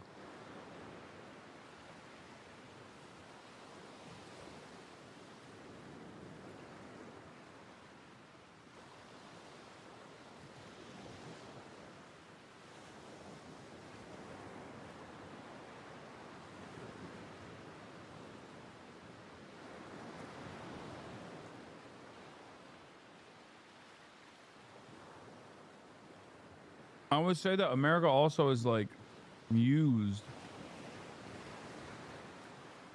America also used the opportunity that it had to become a market substitute for American gas in Europe, as opposed to Russia.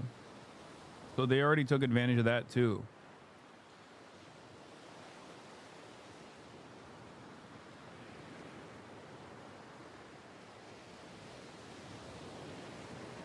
As it has over the last 3.5 years. These are all key elements of any agreement. We understand that.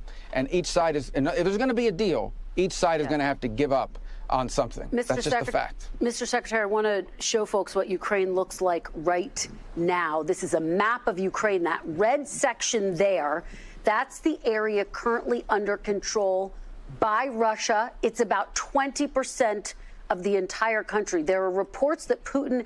So can America replace Russian oil as well? It has already tried. It already has to a certain degree.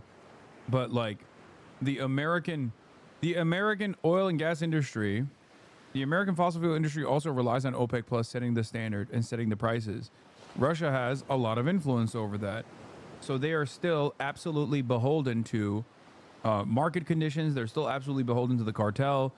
And more importantly than all of it, they're beholden to the profit incentives there.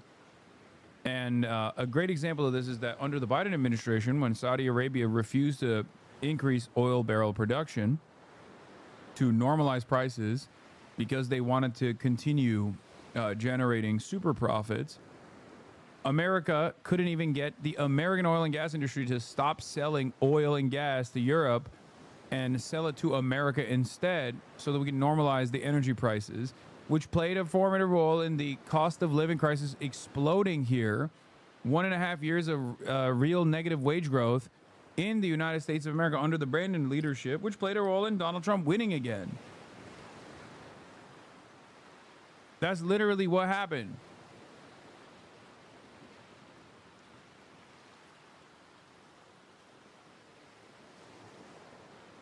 So if your argument is, why doesn't the American oil and gas industry like undercut the competition and artificially lower the price of oil and gas by like pumping out as much oil as possible? I don't even know if they have the capability to do that. I don't even know if we have the infrastructure ready for that. And I certainly don't think that any of these companies have the interest in doing so, because it would undercut their own financial imperative, which is to keep prices stable, play along with the cartel, because they're the ones who still end up benefiting from it. Is asking to keep all of this territory in a potential deal. Is that what's being discussed? Can you confirm that? Well, I can confirm that he's given speeches in which he has said that repeatedly. So he's asking for that now in these private conversations? Well, look, ultimately, if the Ukrainians are not willing to give that up and no one's pushing you. As Ukrainian, I can't say you know nothing. No, well, thank you. I know some things. Ukraine to give that up, and so I don't think that's what. If there's going to be a peace deal, it's not going to look like that. But he certainly is making. He's certainly making demands. He's certainly asking for things that the Ukrainians and others are not willing to be supportive of, and that we're not going to push them to give. And the Ukrainians are asking for things that the Russians are not going to give up on. I know this sounds, I know everybody wants to have more detail, but we're trying to have a serious negotiation here and see if we can find any middle ground between two warring parties in a very difficult war where the Russians feel, as they always do, like they have momentum on their side, and the Ukrainians have been incredibly brave in fighting back, and in the defensive posture they've taken. The Ukrainians have inflicted a tremendous amount of damage on the Russians. I think last month alone, 20,000 Russian soldiers were killed in 1 month in this war. So the Ukrainians have inflicted tremendous amount of damage on the Russians as a result of this. Both sides are very dug in. This is a difficult one, but we're going to continue to work on it because the president's made it a priority to try to end the war that should have never happened. Mr. Secretary, you were one of the few people in that room with President Putin and President Trump.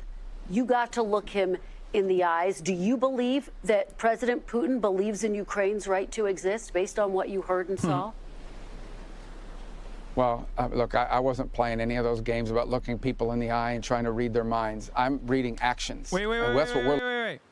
Does Russia have a right to exist? Does Russia have a right to exist? Why are you being Russophobic? Suka blyat. Russia is small nation. Russia constantly under attack. Russia #1. Oh, you want Kievan Rus, do you? You are being Russophobic.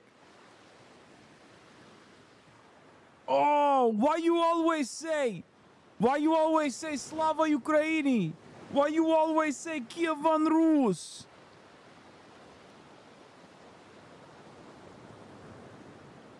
Russia small nation.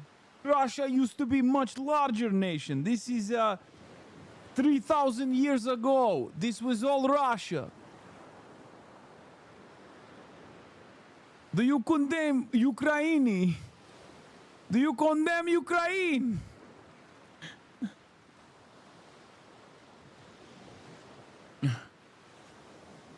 That's what it would be like if the media treated Russia like they treat Israel.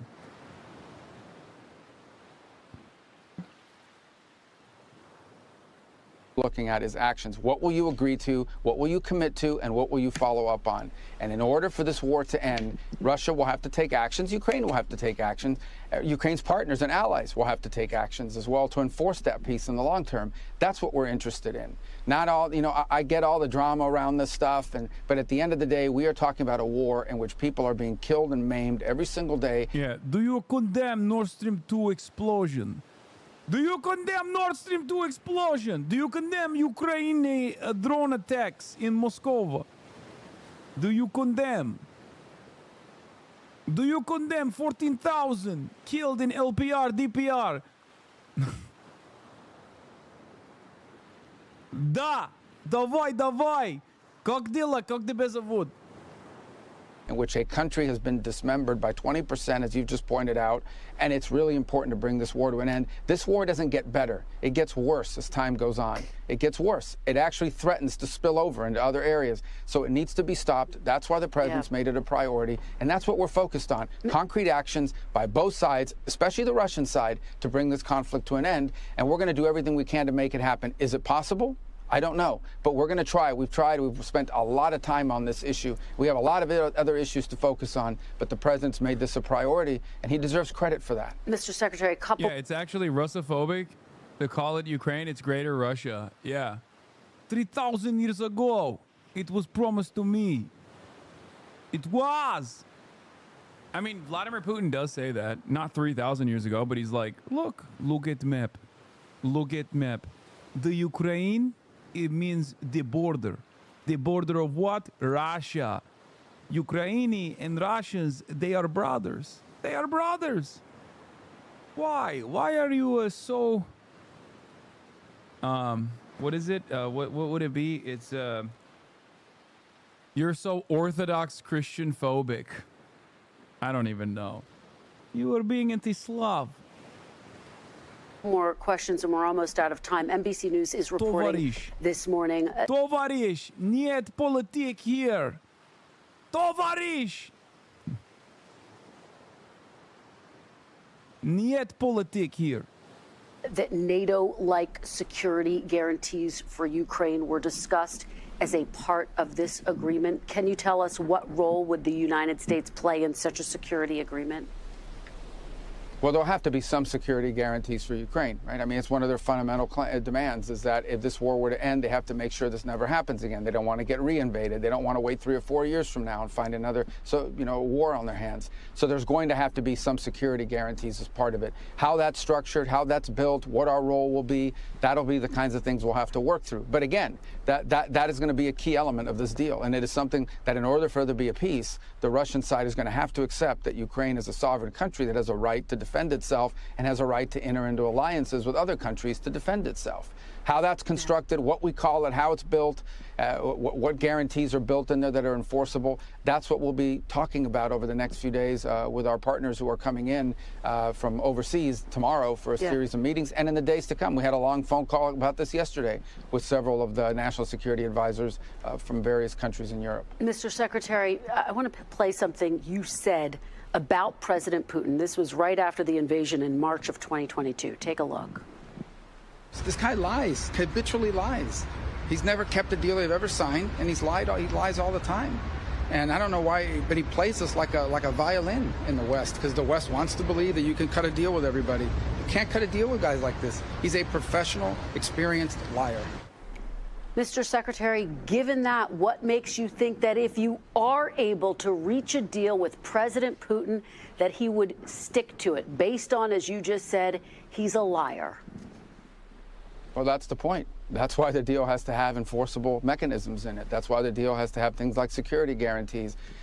That's the point I was making a few minutes ago when you were asking me about looking someone in the eye. What's important here is actions, not words, not paper, document. Those are all important. Those are elements of a deal, but they have to be enforceable. They have to be verifiable. They have to be enduring. There's no point here in signing a deal that's going to be violated in 3 or 4 months. There's no point in doing that. It actually would make things worse. So that's why this is such a difficult thing. Not only do you need a deal that's verifiable, that's enforceable, and that's enduring. If you don't achieve that, then I think you could have a ceasefire for a few months, a few weeks, and then the war will start again and more people will die. That's not the outcome we're interested in. That's not the outcome anyone wants. So that's why this is so difficult.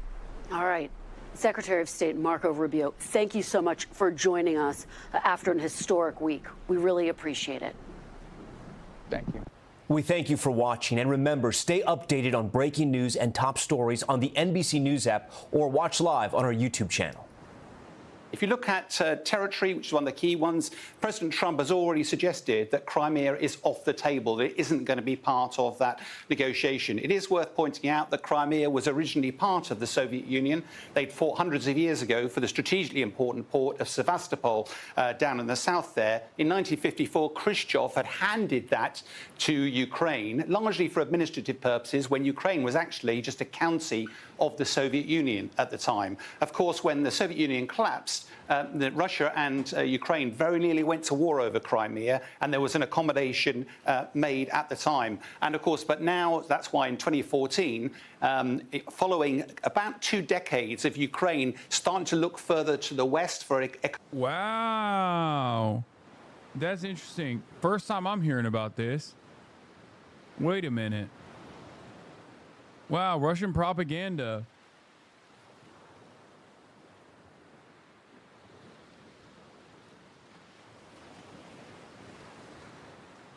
People used to get so fucking mad at me for saying this. Like, this is one of the major points of contention with this was like the starting point of the fucking downfall, with people being like, Hasan is pro-Russia, Hasan is pro-Russia, for just like an accurate reflection of events, while also simultaneously talking about like Russia as a separate fucking nation state, that already had complete control over Sevastopol and was his like entry point into the Black Sea anyway.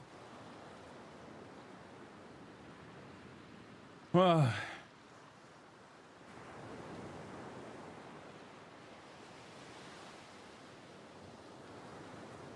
you know, 3-4 years later, you're hearing the same points coming out of Sky News and the BBC.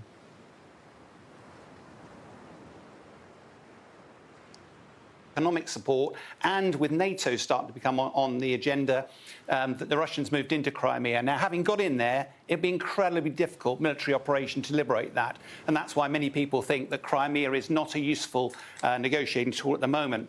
Having moved into that, though, Russia built a bridge across the Kursk to actually join this to Russia itself, but of course that was incredibly vulnerable. I think one of the craziest things is, in an effort, I could totally see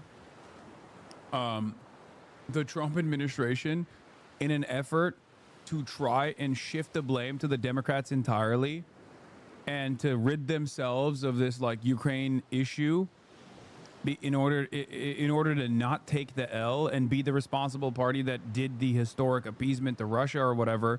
I could see them gray zone posting. They kind of are already doing that. I could totally see them start gray zone posting.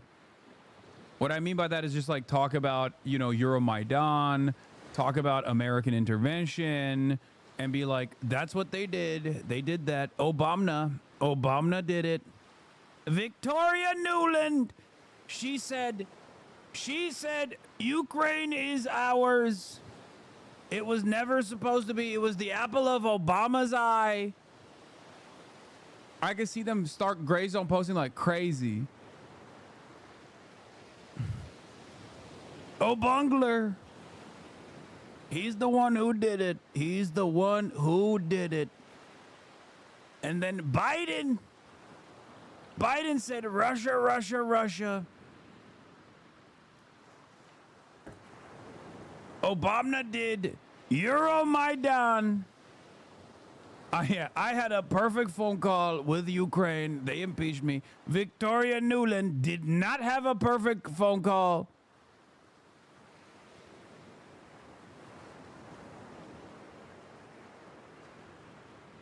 And as the years went by, that's why that Russia had started a sort of insurgency up in the Donetsk region and tried to build this land bridge across the region. Is any of that incorrect, though, besides Russia's holding the responsibility for invading? I mean, it's more complex than that. It's a more complex subject matter than that, because it does avoid like whatever the Ukrainian people wanted. As any part of the process. And not only that, but also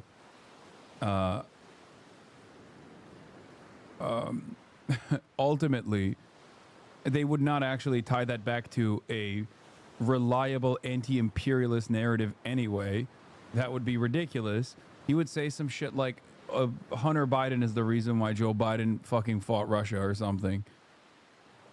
There's no, I'm joking when I say that. I just don't think that they would say that at all. But every good grand narrative, no matter how conspiratorial, has a nugget of truth in it. That's why I'm saying, like, I could totally see them shifting their conversation away to at least like have a kernel of truth at the heart of it, to be like, American intervention is real. We did do it. It was bad. It was bad. Now, why the focus on the Donbass region?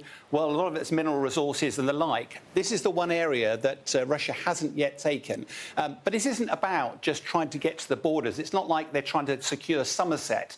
Why is this actually key? If we zoom in a little bit further, there's a line of cities, line of towns, sorry, based on road junctions and rail junctions, strategically important, that are, if they are going to be very difficult for Russia to take. If you remember the battle for Bakhmut back 18 months ago, about 60,000 people died in that battle, about an 18 months. So it's really difficult for any of these to fall. Russia is, of course, paranoid that if they don't take these, then there is the danger that Ukraine in the future cuts the land bridge and therefore isolates the Crimea. From a Ukrainian perspective, if these were to fall, there's lots and lots of free area up here that Russia could actually rampage across.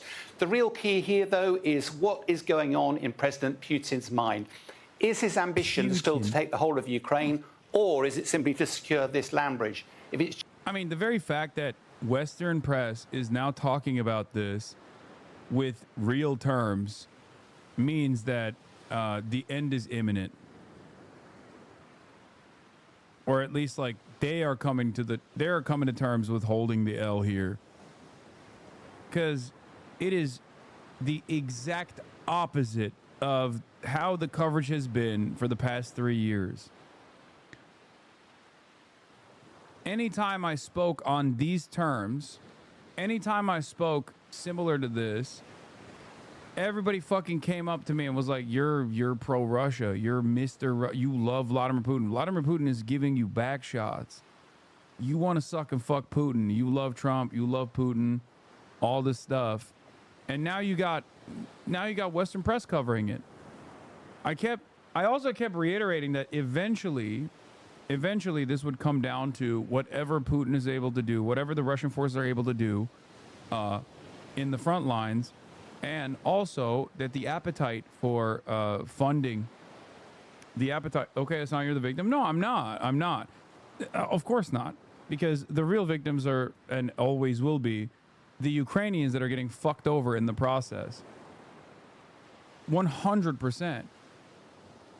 The reason why I'm bringing this up is because media narratives oftentimes have a capacity to delude people into thinking an alternative reality than the one that is unfolding if they are to pay close attention to what's actually happening. Okay? I'm not saying that I'm a victim in this at all. I think the real victim is the truth. Truth is the first victim in this process.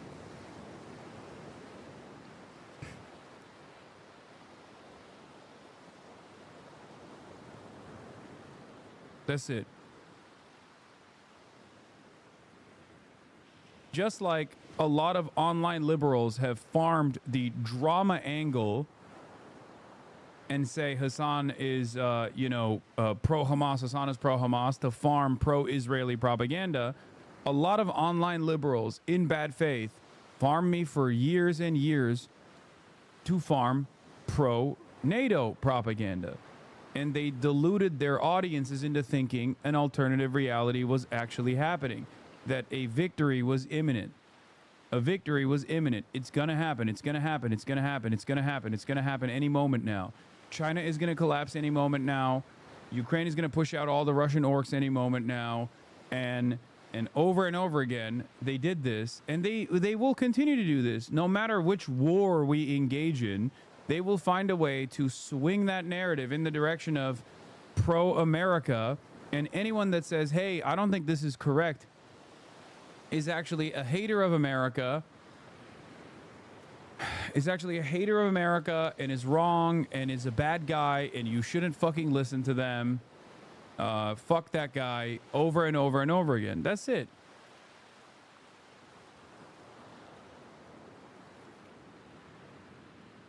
How has NAFO been handling this? I don't even think they deserve to be mentioned at all. Just the land bridge, then the conversation is about territory and it's about security guarantees. And therefore, there's just the faintest prospect of a negotiated settlement. If actually Putin's ambition is still the whole of Ukraine, then I'm afraid all of this is just window dressing. It's Putin playing for time. And frankly, we're no closer to any sort of solution than we were a few weeks ago. Jeff Zeleny, I want you and our viewers to listen to something that the President. This was interesting. Yeah. Hot mic moment. Is Trump still riding that dick?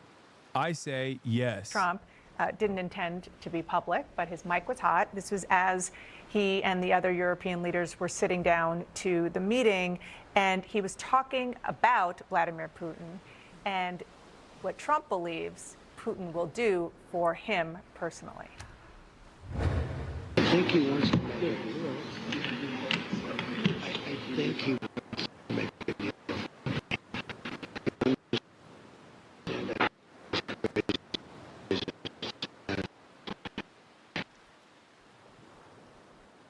Jeff? A couple. He wants me. He wants me bad. He said I'm in juicy. He said he wants it, but to him. Fuck. Oh, fuck. Hey, yo!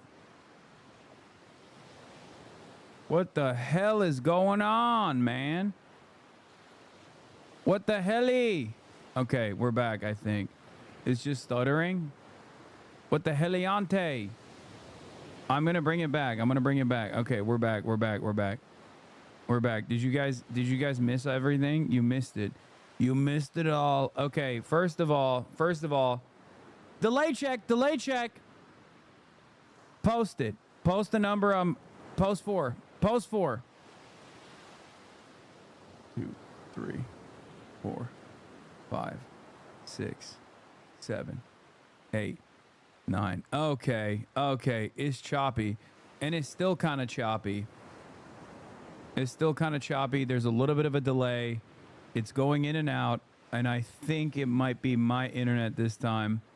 I'm looking at all the numbers in front of me.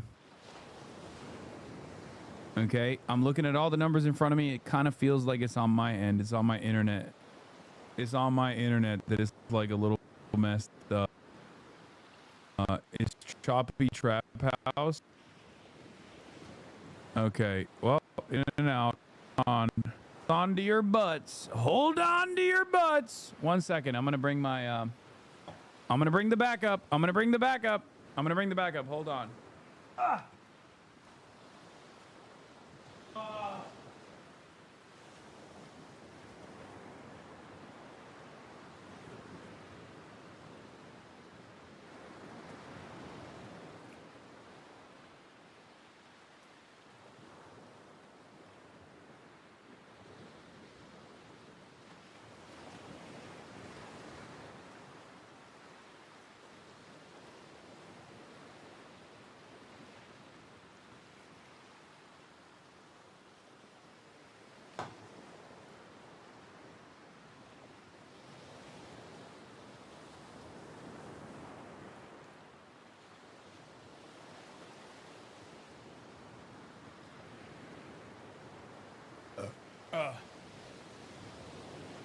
It's fine now. It's fine for the time being. Hopefully it stays fine. I'm going to fix the ingest to make sure that there's no delay. Don't worry. Make no mistake, I am a political engineer, which means I got the engineering background. I'm a technical internet engineer. So you're going to see a minor F.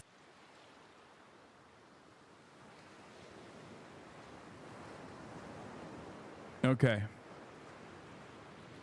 All right. So I fixed it. I fixed the delay. Okay.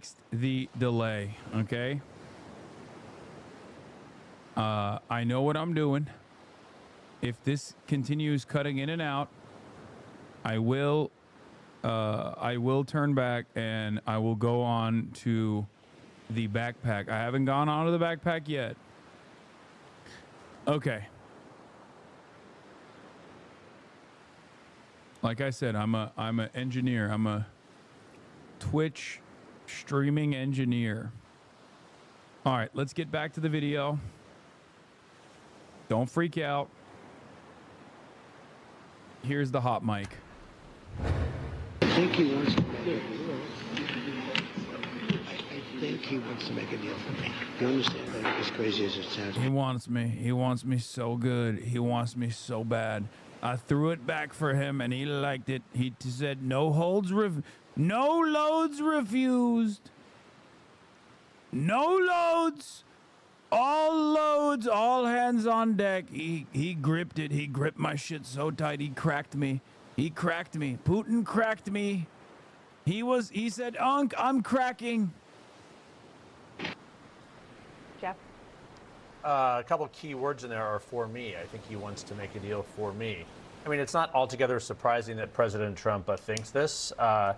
Whenever there's a hot mic moment, we're always slightly more interested than when it's something that he would have just said. It's not actually all that dissimilar from things he said throughout the campaign. But what's different about it now is the whole comment there. Dude, Trump saying Putin wants me and he'll do this for me has the exact same energy as the therapist lady. The lady that fell in love with her psychiatrist has the same exact energy as a dude, one of your homies being like, yeah, no, actually this stripper is different. Like she truly does want me. We did actually establish a real relationship. Like, that's what it feels like to me. Yeah, he's supposed to say that because you're fucking stupid and you get duped by that sort of thing. So of course he's gonna say that. That's it. That's what he's doing. That's what he's been doing, and he's seen a lot of success so far. Why wouldn't he keep doing that?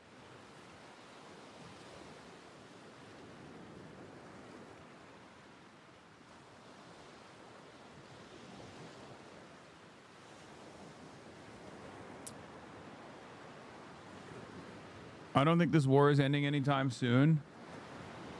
Financial Times, Ukraine will promise to buy $100 billion of American weapons financed by Europe as a part of the deal to obtain U.S. guarantees for its security after the peace settlement with Russia.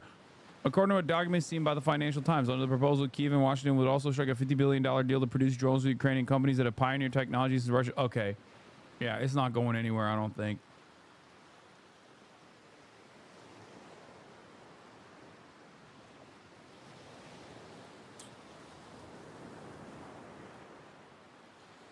I'm gonna be honest, it feels to me like they're just gonna normalize relations with Russia and keep the fucking battle going. I don't know. Like this was hurting. This was hurting Russia too much.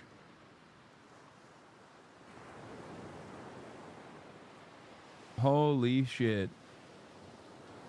Kyiv shared the proposals for new security deals with the U.S., which have not been previously reported on, in a list of talking points with European allies ahead of the meeting with Donald Trump on Monday.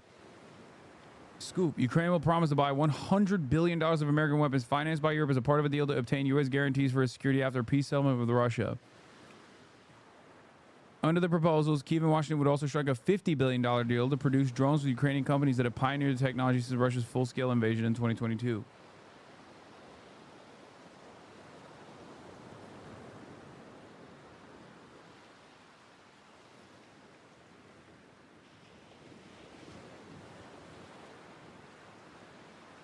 I feel like I'm watching Meat Canyon video featuring Jake Paul. Putin is literally Jake Paul Lamau. Trump is just happy to be touched, even though he's being robbed. Yeah, it doesn't seem like this is an anti-war initiative as they presented it, and maybe that's the reason why Zelensky was happy at the end of this. Yeah, I don't know.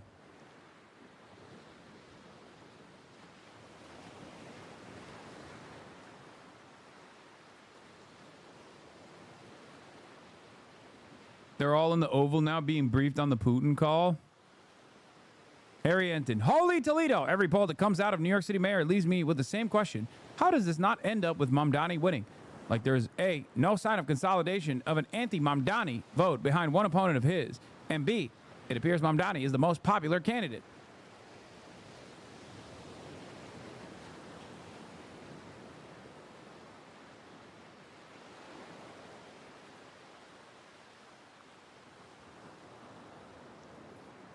Holy Toledo. It seems like white boy jihad summer is imminent.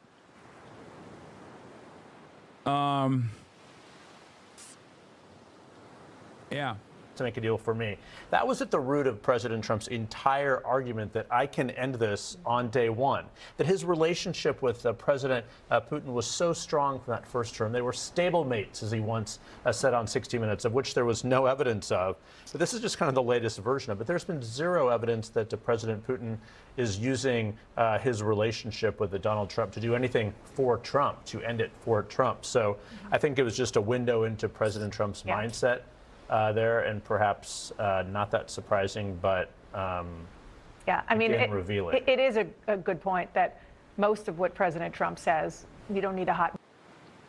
OSINT Twitter / Walter Bloomberg, everyone's most reliable fucking news resource that actually erased $4 trillion and then replaced $4 trillion of market value with one fucking tweet, a real mover and shaker, reports Ukraine's Air Force says Russian strategic bombers take off for a possible attack on Ukraine.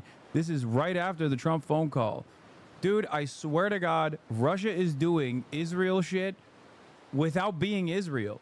I guess everyone is Israel now. The world is Israel. This reminds me, I don't know if it's real or not, and it probably might be fake, but they did do a version of this after the fucking Trump talks in Alaska. And that reminds me of the way Benjamin Netanyahu has treated Joe Biden and also Donald Trump. We are so fucking washed, and it's not just because Trump is a joke. We're just fucking washed, man. We're washed. We're washed. Everything is Israel. Even our foreign adversaries are behaving like Israel. By the way, not sure if you saw this. Beitar is claiming that the ADL is pro Zohran Mamdani. That's amazing. Oh, that's amazing. Also, speaking of Zohran Mamdani, I saw this. This was really funny. Love the product placement during a discussion of how capitalism ruins everything. Make sure the label is facing the camera before we talk about killing CEOs. Yeah, because that's what we were talking about, killing CEOs. And also, we're drinking water. We have officially arrived at the point where socialism means you can't drink water unless it's directly out of a glass.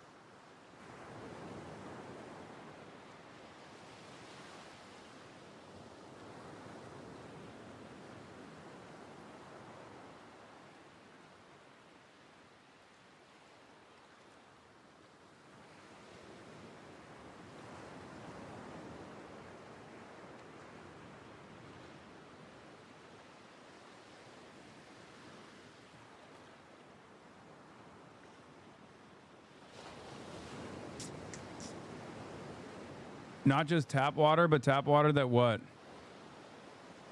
That you put into a cup. It cannot be a bottle. It can be a can.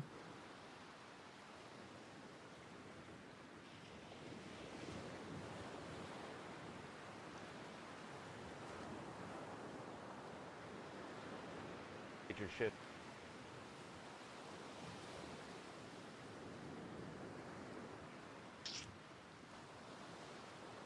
I just don't know, man. I don't know what to do.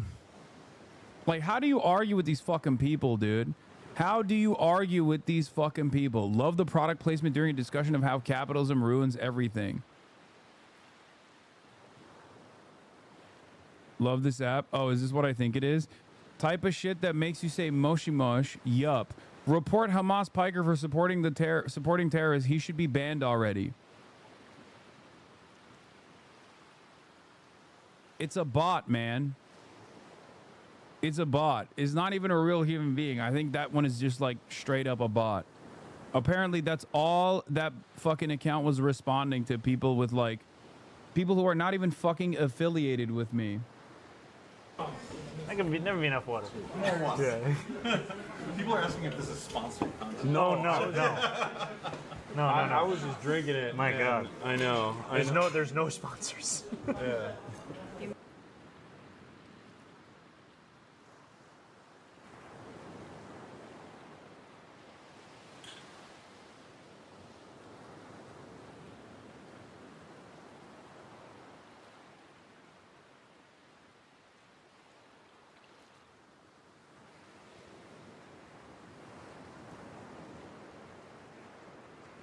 Sponsored? Oh, hell no. Of course not.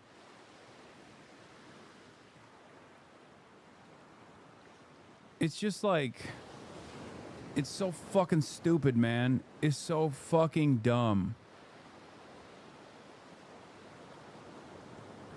Yeah, I saw this one too. This must hit so hard if you're a moron. Mamdani featuring a water brand valued at $1.4 billion while shitting on capitalism is peak irony.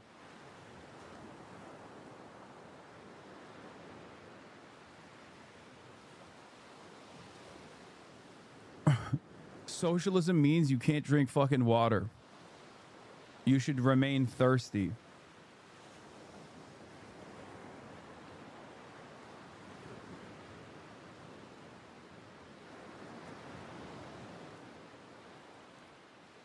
A little scared that Hasan is advocating for every single person alive to take TRT, HRT, and Ozempic.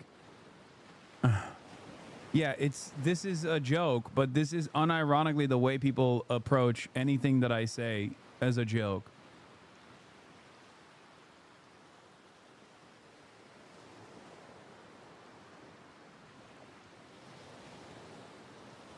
That's obviously a joke from Jeremy Kaplowitz. I'm just saying that, like,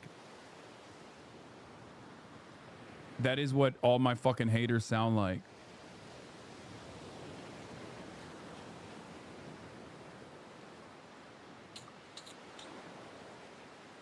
Anyway.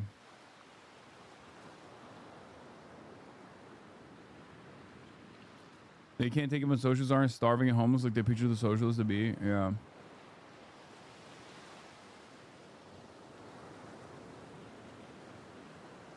What?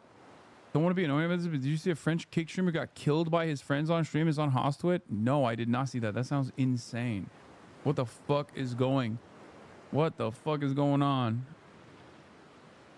Kick, bro? I didn't even realize that, like, that Kick brain rot was, like, international.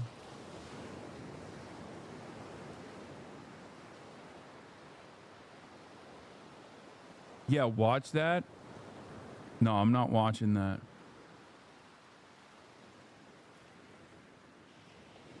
He was not their friend. They abused him for months. What the fuck?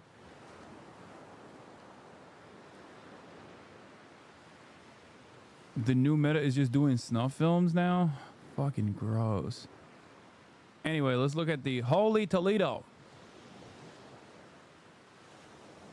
Harry Enton talks about support for Ukraine. It's the idea that Ukraine's going to achieve complete victory. That idea has collapsed within Ukrainian society. What are we talking about here? Ukrainians on the war versus Russia. You go back to 2022, the start of the war. Fight until Ukraine wins. Look at this. The vast majority, about 3/4, 73% agreed with that position. Negotiate to end the war as soon as possible, only 22%. Look at where we are now. It's a complete flip. It's the inverse. Now 69% want to negotiate to end the war as soon as possible, compared to just 24% who want to fight until Ukraine wins. That's a 49-point drop in this position. Now, of course, negotiating to end the war as soon as possible, that's a bit more nuanced, right?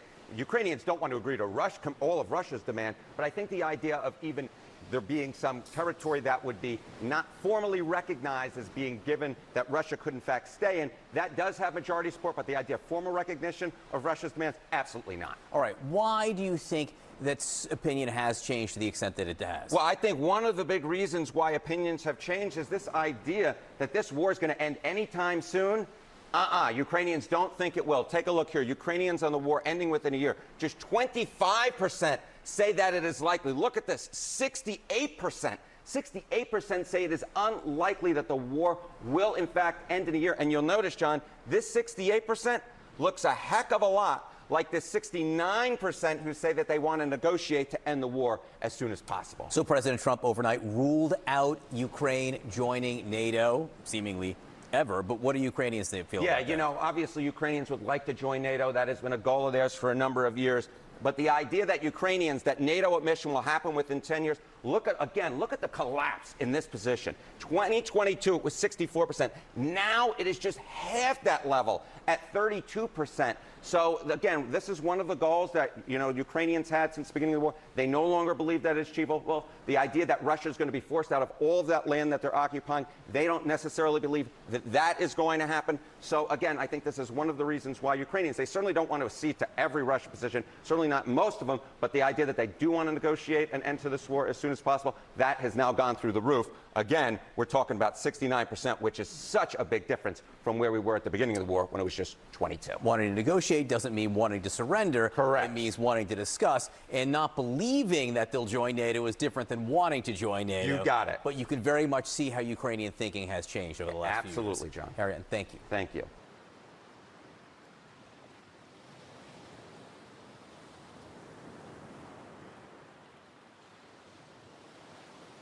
These polls are disingenuous. We do want negotiations to end the war, but for sure, but do not accept permanent occupation. This is a crucial detail missing. I mean, that's also reflected in the polls as well.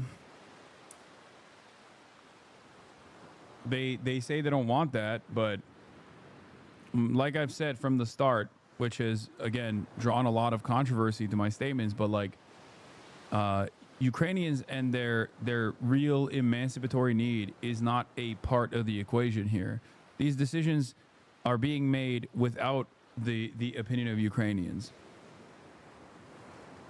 I would say that any sort of push to say like, oh, well, Ukrainians want sovereignty and therefore they should keep fighting, therefore we should keep giving them weapons, is simply a mechanism for America to continue selling weapons to Ukrainians. And it's not even necessarily the American population or the Western population's demands on this process that matters at all. The greatest example of this is, of course, Gaza. You have overwhelming majorities of Western populations demanding an end to America and the Western world's allowance for Israel to continue committing genocide in Gaza, and yet they have not moved an inch away from that position. They're in a permanent bloodshed position. They're deadlocked with Israel and their ambition to do ethnic cleansing in Gaza, and there's not really seemingly anything we can do about it to stop this process. Hold on. Oh, I think Ben might be here. Hold on. Hey, what's up? Oh, he is? Hold on. Oh, I see him. Okay, hold on. I just unlocked it. Okay. Ben Cohen is in the building, ladies and gentlemen. Ben Cohen of Ben&Jerry'S.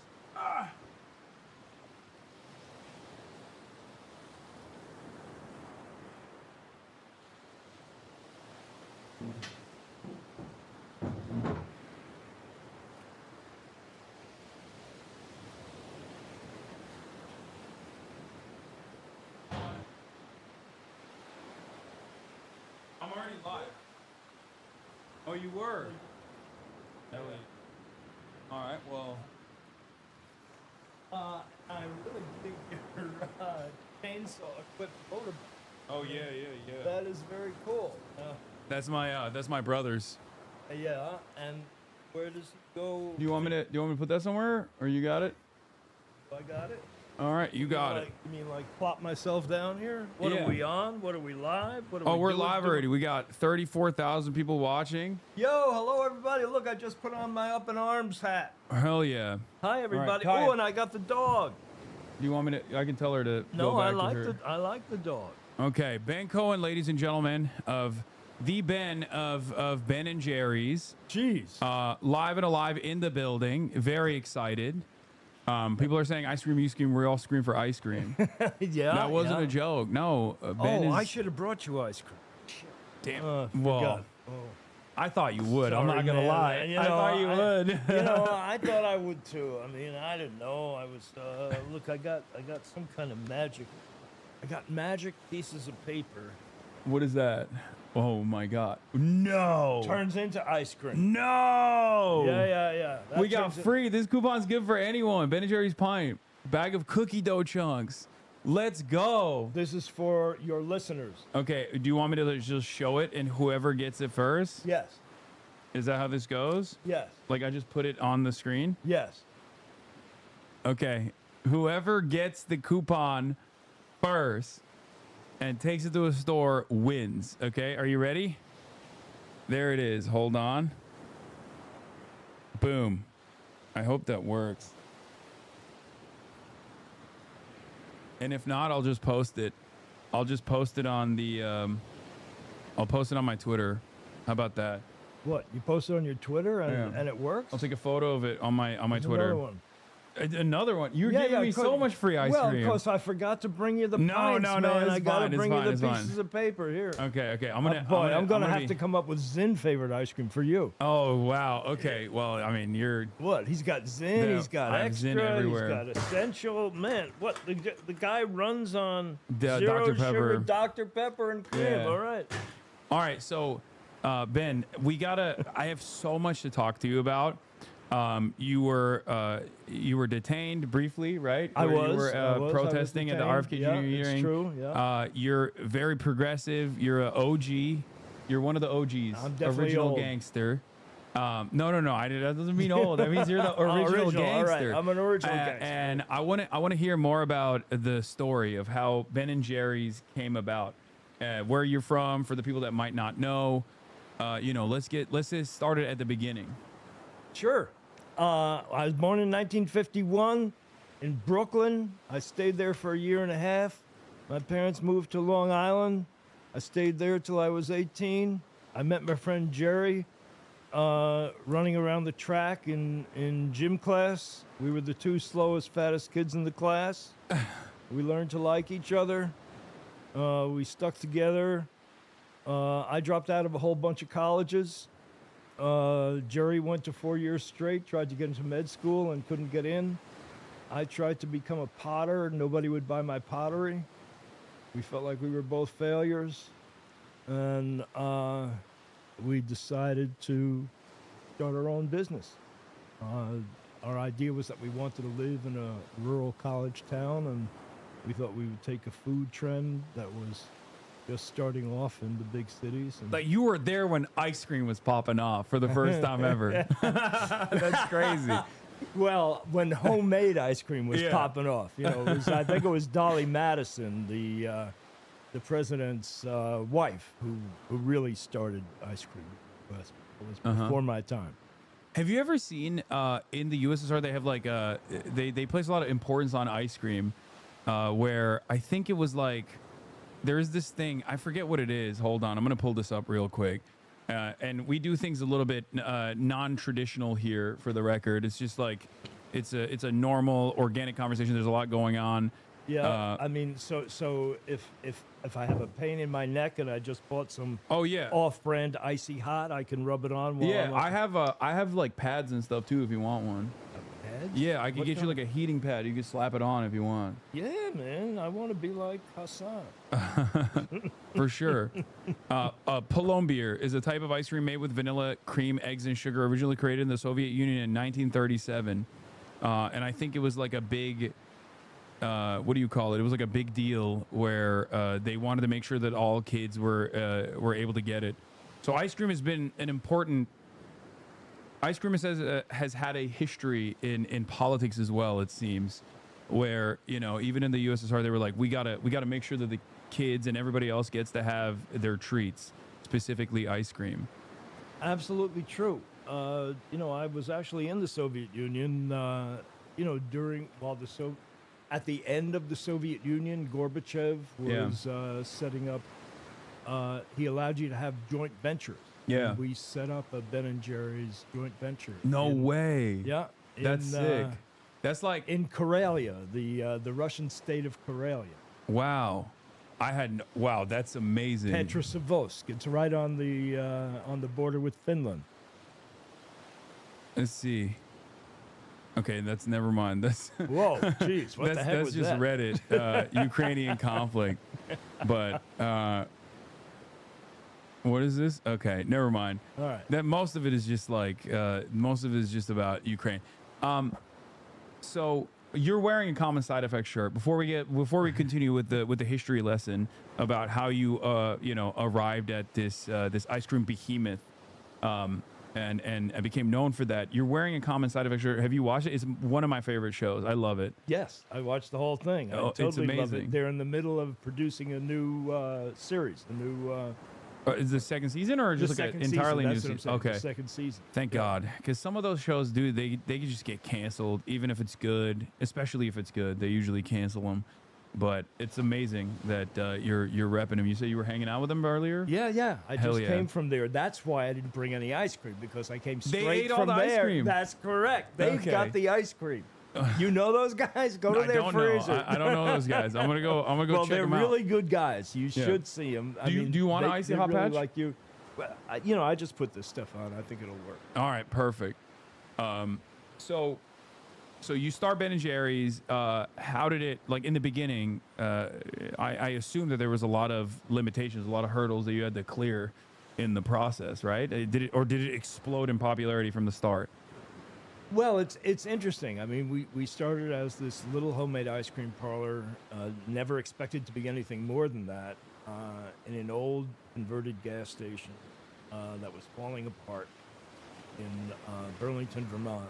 And, in terms of getting business permits back then and health permits and, the fire permit, all that stuff, it was a lot easier than it is now. Oh, so okay. There's kind of less. In that way, there was less obstacles. Yeah, the pesky nanny state hadn't intervened. Right. Bernie Sanders, the devastating, the dangerous mayor of Burlington, hadn't come in yet. He was just running for mayor for the first time as we were starting up. I guess we started a little before him. And I remember being at the incredible, huge celebration in the basement of Memorial Auditorium, scooping ice cream for the victory party. Wow, you were there from the beginning. Yeah, that's crazy. yeah. I feel like he hasn't changed his look at all. He hasn't changed He his has looked look. like he's looked like he was this age back then. It's true. He hasn't changed his look. He hasn't changed his politics. He hasn't changed his stump speech. I know. It's the beautiful thing about Bernie is just how consistent he is. And, you know, some people complain, you know, Bernie, you're always saying the same thing. And he was saying, when we start having justice in this country, I'll start saying something different. Yeah. So you go through the process, not as many hurdles back then as there are now. I mean, the big hurdle was we didn't have enough money. Yeah. I mean, we had $4,000 apiece, and we were planning on getting a loan from the SBA, but we couldn't get a long enough lease on this old gas station that was falling apart, so we couldn't get the loan from the SBA, and you know the bank kicked in another $4,000, so it was $12,000. Mm-hmm. Started Ben&Jerry'S. Amazing. I guess you can't really start a business on $12,000. Yeah, no, that definitely can't. So let me ask you, getting right into it, Trump is president again. Yes. I don't know if you knew that. Trump is president. Guys, that's what's going on. Sorry. on, Hate make to be me the bearer. happy. Don't- Hate to be the bearer don't of rub bad it in. news. Hate to be the bearer of bad news. And one thing that I have routinely talked about with Ben&Jerry'S is the component of marketing and political advocacy. Specifically because I always use Ben&Jerry'S as a great example of a company that, in spite of corporate takeovers, in spite of control by much larger conglomerates, Ben&Jerry'S has always maintained political advocacy as a part of its mission, and I think is largely in part because of your direction, right? Like this is a genuine thing that you care about, as opposed to Target, for example, or many other mega corporations in this country that will only aesthetically get on board with performative activism in an effort to do marketing. And the second part of this is that I now fear that we're moving in the direction where a lot of companies have completely cast aside the previous performative liberalism, the performative wokeness, if you will, to now move in the direction of right-wing politics, broadcasting right-wing politics as though it is a virtuous position to have. Have you noticed this as well in your experience? Well, as a matter of fact, I have, Hasan. That was a wordy question. I just lobbed it up for you. You know, and I have thought about that, and I think all that's going on is that most businesses, most corporations don't really have a social mission. They are not values-led businesses. They are businesses whose purpose is to maximize profits today, in the here and now. And so, you know, think about it. I mean, if you're a business and your only purpose is to maximize profits today, you go along to get along. You know, if the current president says X, you say, yeah, baby. He says Y, you say, yeah, baby. And if he says Z, yeah, I'm on board with that. Yeah. Because they don't have a heart, they don't have a soul, they don't have a spirit. And that, I think, is the interesting thing about Ben&Jerry'S. It's a business, it's a thing, but it has a heart and a soul and a spirit. And, you know, it's the idea of being values-led, not profit-led. Values-led is a term that was coined by Anita Roddick, started the Body Shop. So, you know, the Ben&Jerry's mission, and, you know, we went through a lot of difficulties in order to get to this point. You know, there was a lot of internal dissension, there was external criticism, but the Ben&Jerry's mission is a three-part mission. So we have a social mission, we have a product quality mission, and we have a financial mission. And the interesting thing about them is that they are written horizontally to make the point that no one of them comes before the other. They're all interconnected. And staying true to those missions is what keeps Ben&Jerry's Ben&Jerry. Yeah. You mentioned that there was some struggles that took place in the process. Do you want to elaborate a little bit on that? Sure. In the early days, the struggles were mostly internal. You know, I would say, let's take a stand on a particular issue. For instance, peace. Dangerous prospect. An ever-present danger to the military-industrial complex. You're speaking a dangerous language, sir.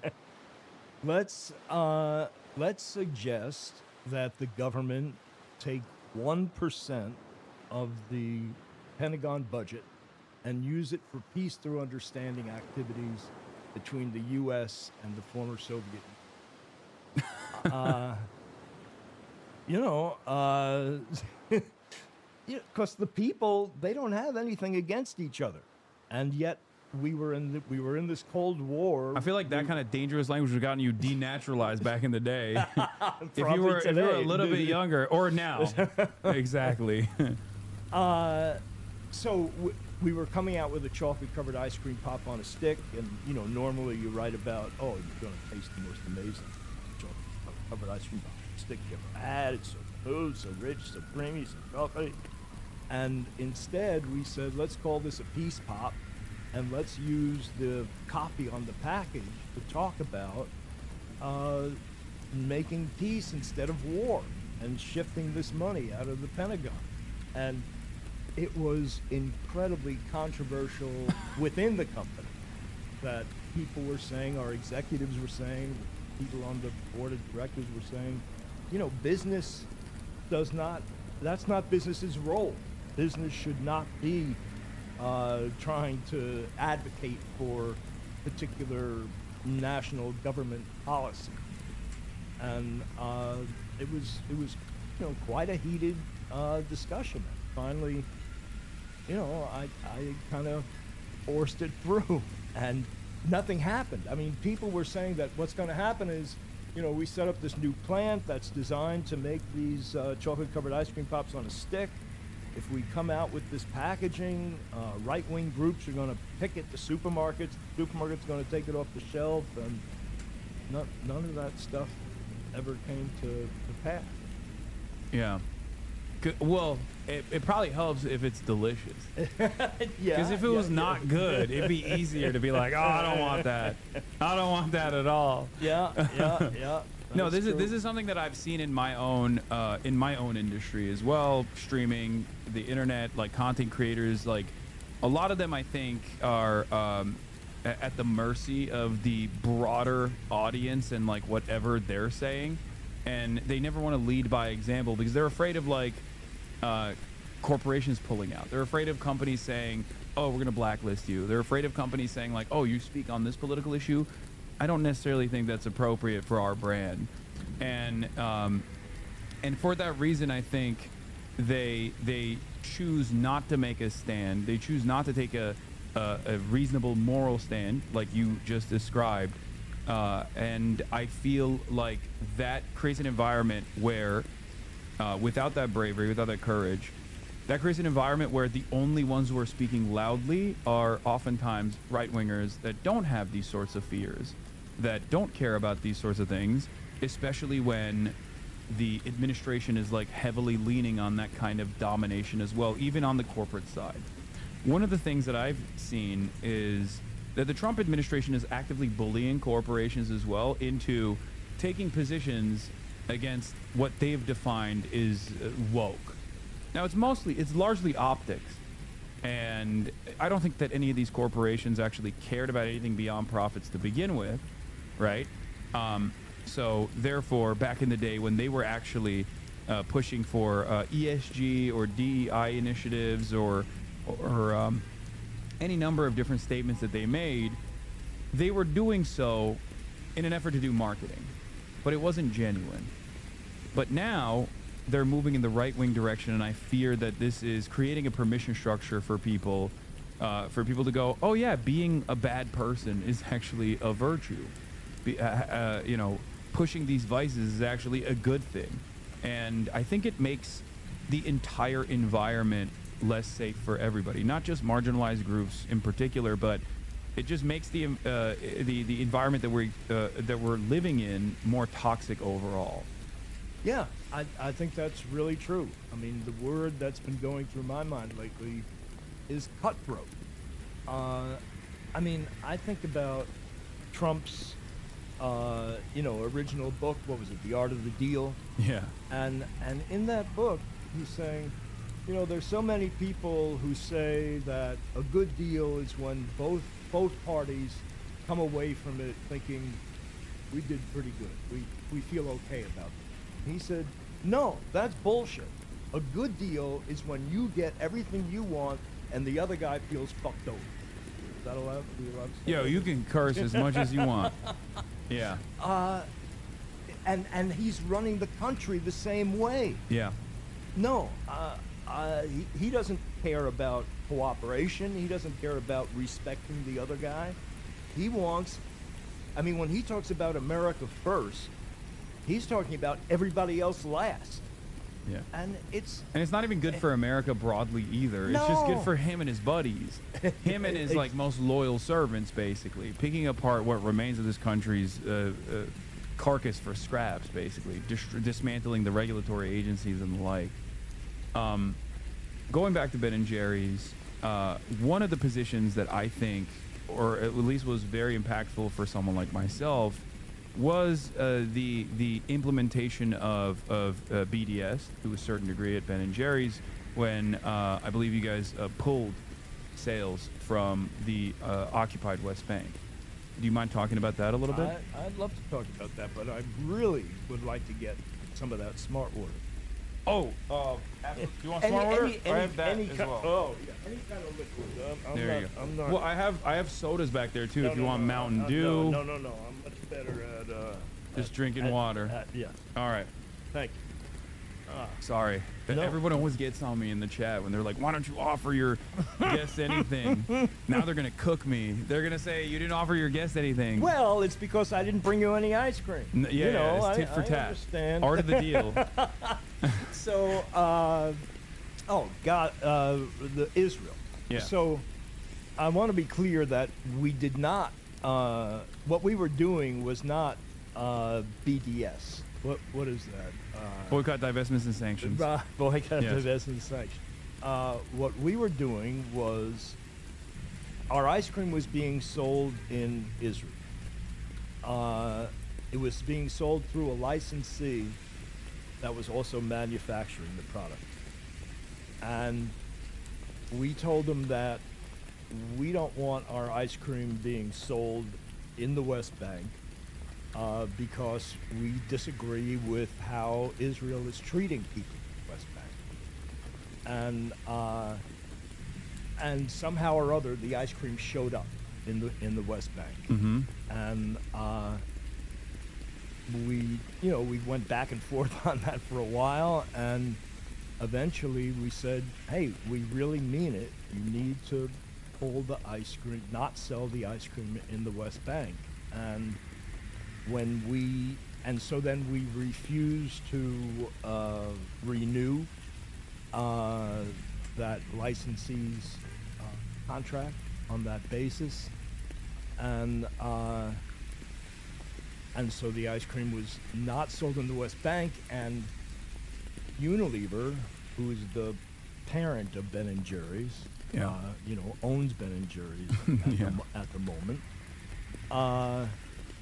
was doing a lot of other business in Israel, many other brands, many other products, and Israel kind of came to, talk to the Unilever guys, the top Unilever guys, They call the managers. Right, and they said, if you don't take care of the situation, we're going to kick you out of Israel, for all your product, all your business, and so what Unilever did was they sold the rights to Ben&Jerry's to an Israeli, and now Ben&Jerry's in Hebrew. They didn't sell, you can't write it in English, but is now available anywhere in Israel or the occupied territories, I guess.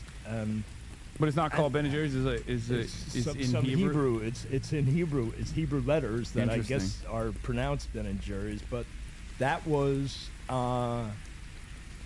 illegal according to the terms of the contract, the acquisition agreement that was made with Ben&Jerry's when they bought Ben&Jerry's. Ben&Jerry's has an independent board of directors who is responsible for the social mission and the essential integrity of the brand, marketing, and the product quality. And so that move by Unilever usurped the power of the board. And so the board sued Unilever, and there was an out-of-court settlement, and now the board is saying that Unilever did not live up to the out-of-court settlement, and so they're suing Unilever again.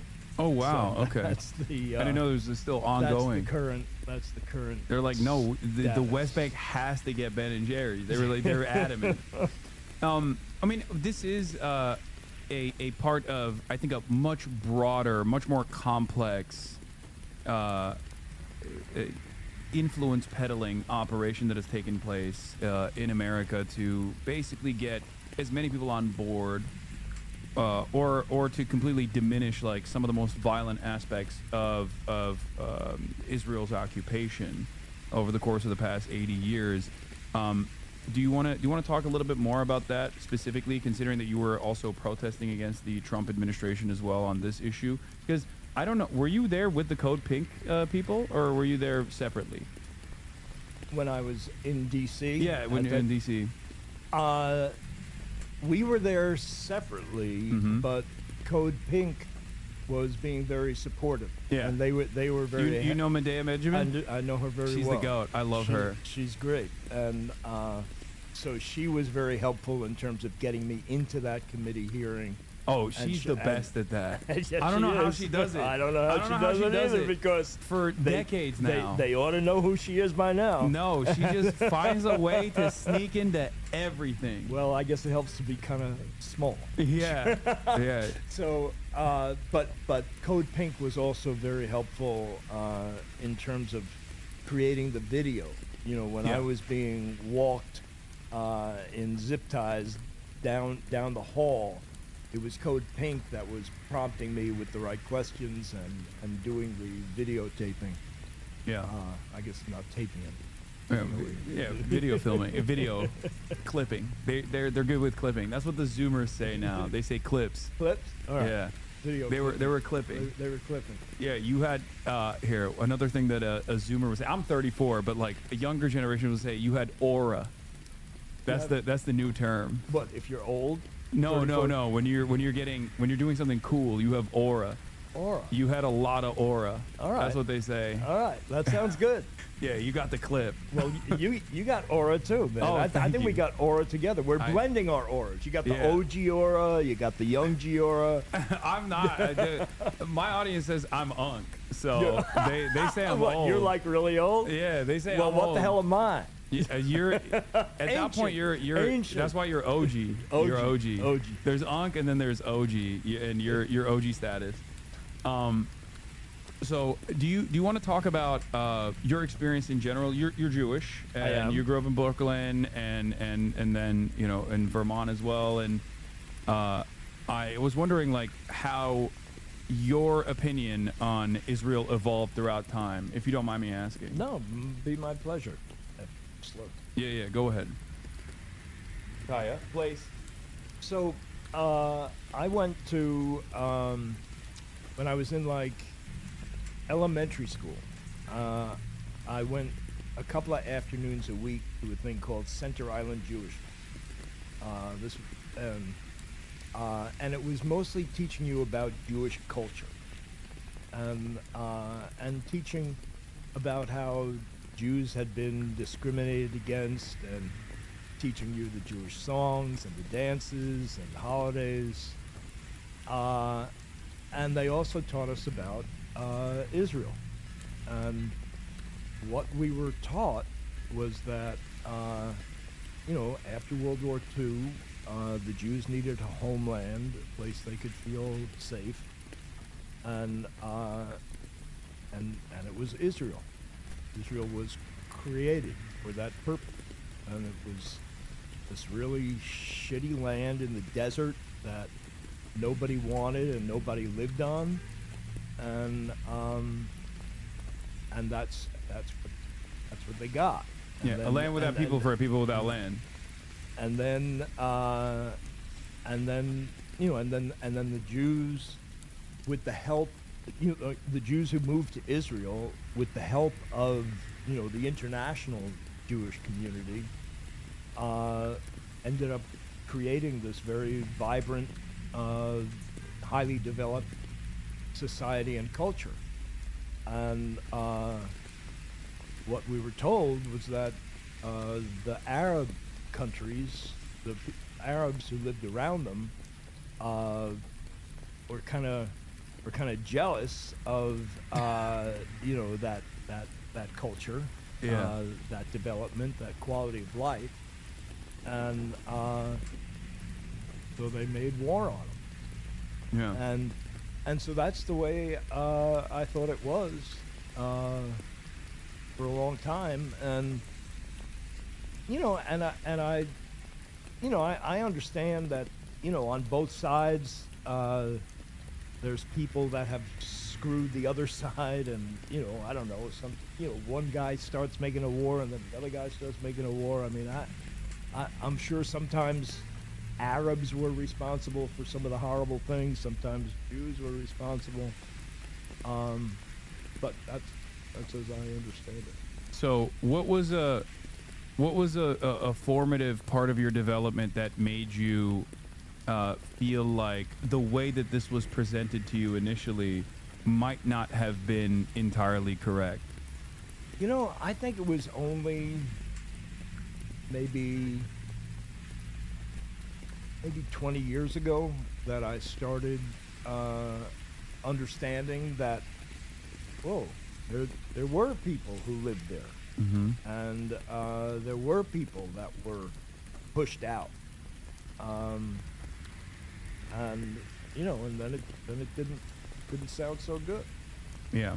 And I mean, I think that both the Jews and the Arabs have claims to that land. Some biblically and some legally and whatever, but it seems that they need to find a way to get along. And I mean, what I believe strongly is that the mothers of people of kids on one side don't want their kids to die, and they don't want their kids killing the other guy's kids. And I mean, I'm aware of all these efforts at peace, and that almost created peace. Then some extremist on one side or the other screws it up. I don't know what to do, but the one thing that I know is that you can't mistreat people. That forcing people in Gaza and the West Bank to live in what the UN has called essentially an open-air prison is not going to work. that you know, people don't take that lying down. And you know, what would happen if you know, if people in the U.S. were forced by some occupying power to live? Yeah. I use the analog of aliens because there is no equivalence with the asymmetry of power, because America is the most powerful nation on the planet and has been so, especially in the aftermath of the dissolution of the USSR. America won the Cold War. It's uncontested, right? 800 military bases all around the world, constantly in a state of permanent warfare, imperialism, military occupations everywhere, or military bases everywhere that is masqueraded as a security contract that they have with all of these other countries. And therefore, it's virtually impossible for us here, living in the heart of empire, living in the United States of America, to ever comprehend what that would look like unless it was like an infinitely more technologically superior force that could control us in this way. Americans are so powerful, I think, that we invent enemies to be afraid of, whether it be Russia or whether it be China. We invent people to be afraid of that could do to us what we've done to the rest of the world. But you're absolutely correct. If there was some kind of superior force that came in and displaced a lot of Americans in the same, ironically, the same way that we did to the indigenous population on this land originally, and then partitioned off different segments of American soil and created a stateless system that had no contiguity for Palestinians or for the Americans in this equation, of course people would fight back. It's the perfectly understandable position, one that is actually reflected by even former Israeli heads of state and even current contemporary Israeli heads of state, whether it be like the heads of Shin Bet and numerous other people that have openly recognized, if I was born on the other side of that boundary, I'd be fighting too. I'd be a terrorist. I'd be exactly the guy that they call it, that I call a terrorist right now. So I think our understanding of it here in America is very very outdated, and that's, I think, partially because of the experience that you reflected on just now with like your schooling, and it's not just about the way American Jews are educated on Israel. It's just broadly the way that Americans are educated on it, especially like Christian Zionists, for example, in evangelical churches get a very different theological justification for why Israel must belong to Jewish people and Jewish people only in an effort to trigger the rapture. So there's different facets of American society that have a lot of political power that have been taught that this is a moral battle, good versus evil, and you have to support the good guys in this process. And yet, I would say in the past 22 months, the societal attitudes, even in the Western world, has broadly shifted in the exact opposite direction. Do you feel like that will lead to a more meaningful conclusion? As someone who has been aware of this for 20 years plus now, especially, do you feel like societal attitudes have shifted? Well, it seems like just in the last month, more and more people around the world and in the United States are understanding that what Israel is doing, aided and abetted by the United States, is mass murder. Call it slaughter, call it genocide. I don't think it matters which term you use, but it's intentionally, massively slaughtering people. And no, it's the moral issue of our time. Yeah. And the people of the world say this is horrible. This is this needs to stop. We will not allow this, and yet the leaders of our countries go against the population and continue to kill, mothers, fathers, sisters, brothers, sons and daughters, families just like ours in some other country in our name. That's what gets me about it, is that they're doing it with my money and in my name. Yeah, absolutely. I do feel like the changing societal attitude, at least, is like going to cause a generational divide that hopefully will lead to better outcomes for the Palestinian population down the line. Of course, they are running out of time. They don't have time at this moment. One thing that I've noticed, and I'm wondering how you feel about this, is that this has become such a moral stain that is so undeniable, that's so undeniably wrong, that it's almost making people in the Western world question whether we have a real democratic process at all. Do you see that as a warning for American politicians in general? That, like, if they don't pack this up? Absolutely. Yeah. We do not have a democratic process.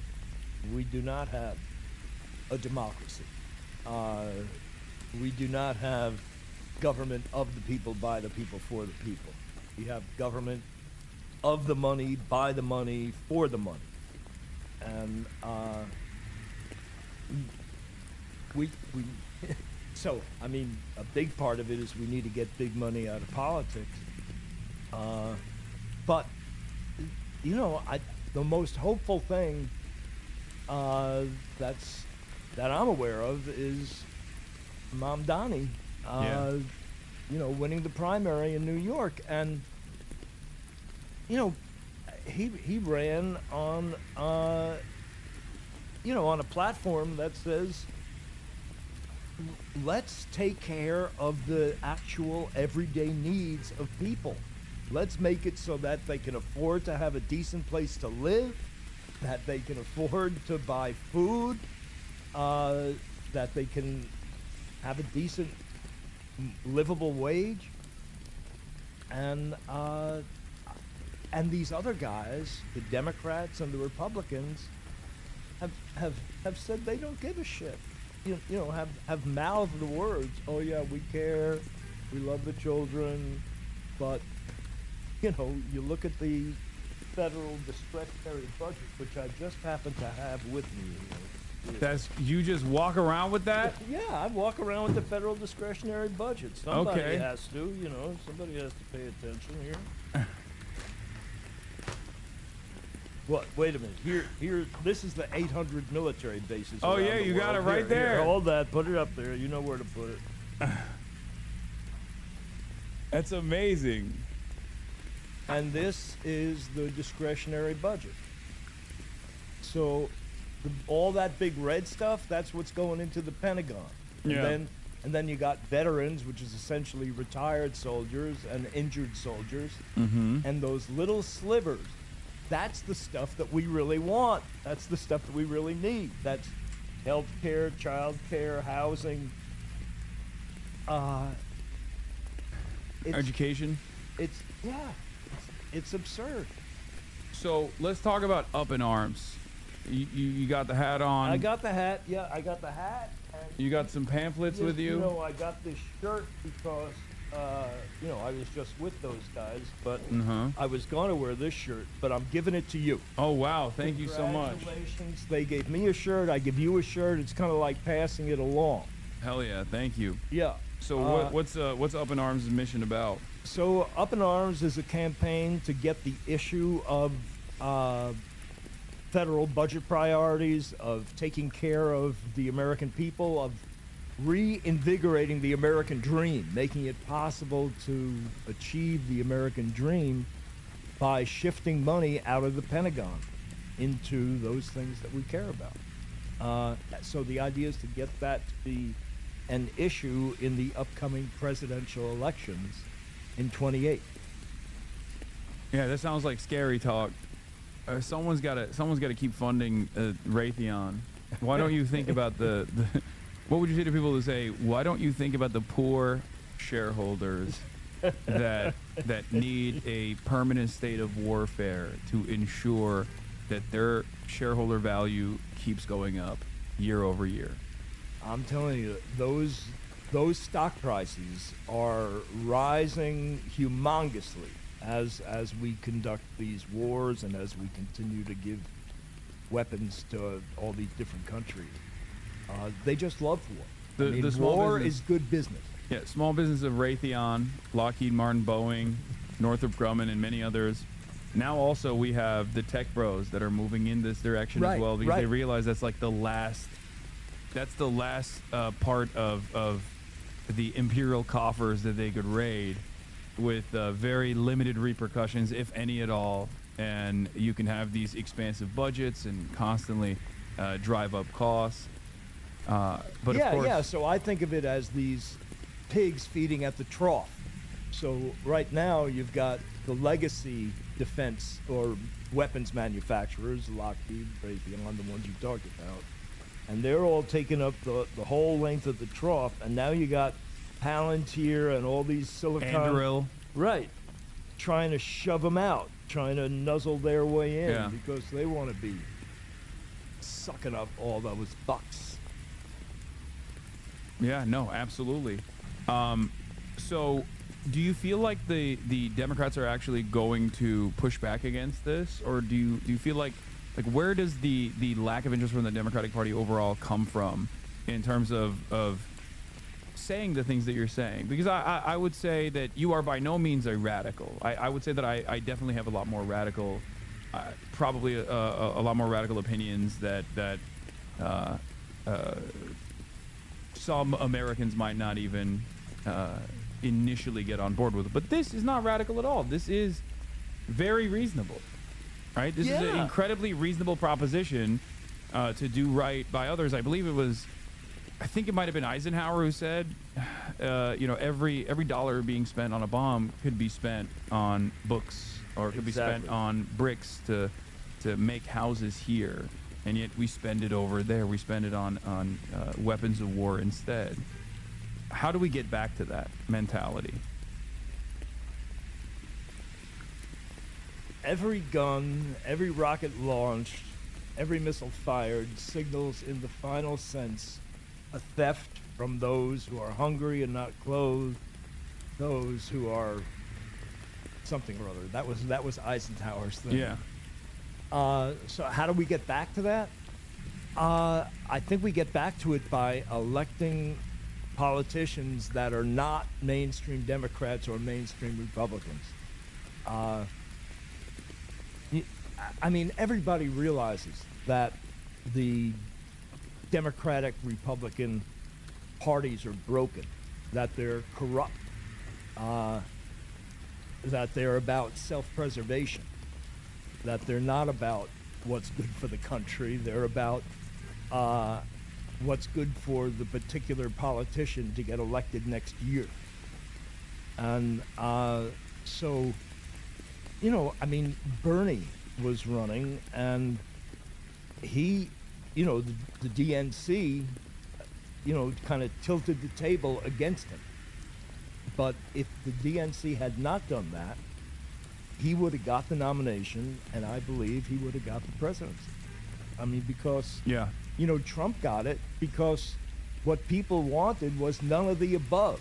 They wanted, no, I don't want a mainstream Democrat. I don't want a mainstream Republican. I don't want more of this shit, because year after year they keep on saying, oh yeah, we care about you, we care about you, we care about you. But year after year things get harder and harder and harder. In the richest country in the history of the world. Yeah. We have enough money. You can't believe, we can't conceive of the riches that this country has. We have $1 trillion a year that's now going into the Pentagon. That is a little under $3 billion a day. Just on nuclear weapons, we're spending over $100,000 a minute what could you do with that money?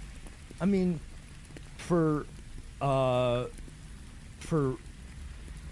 less than 5% of the Pentagon budget, you could eliminate homelessness.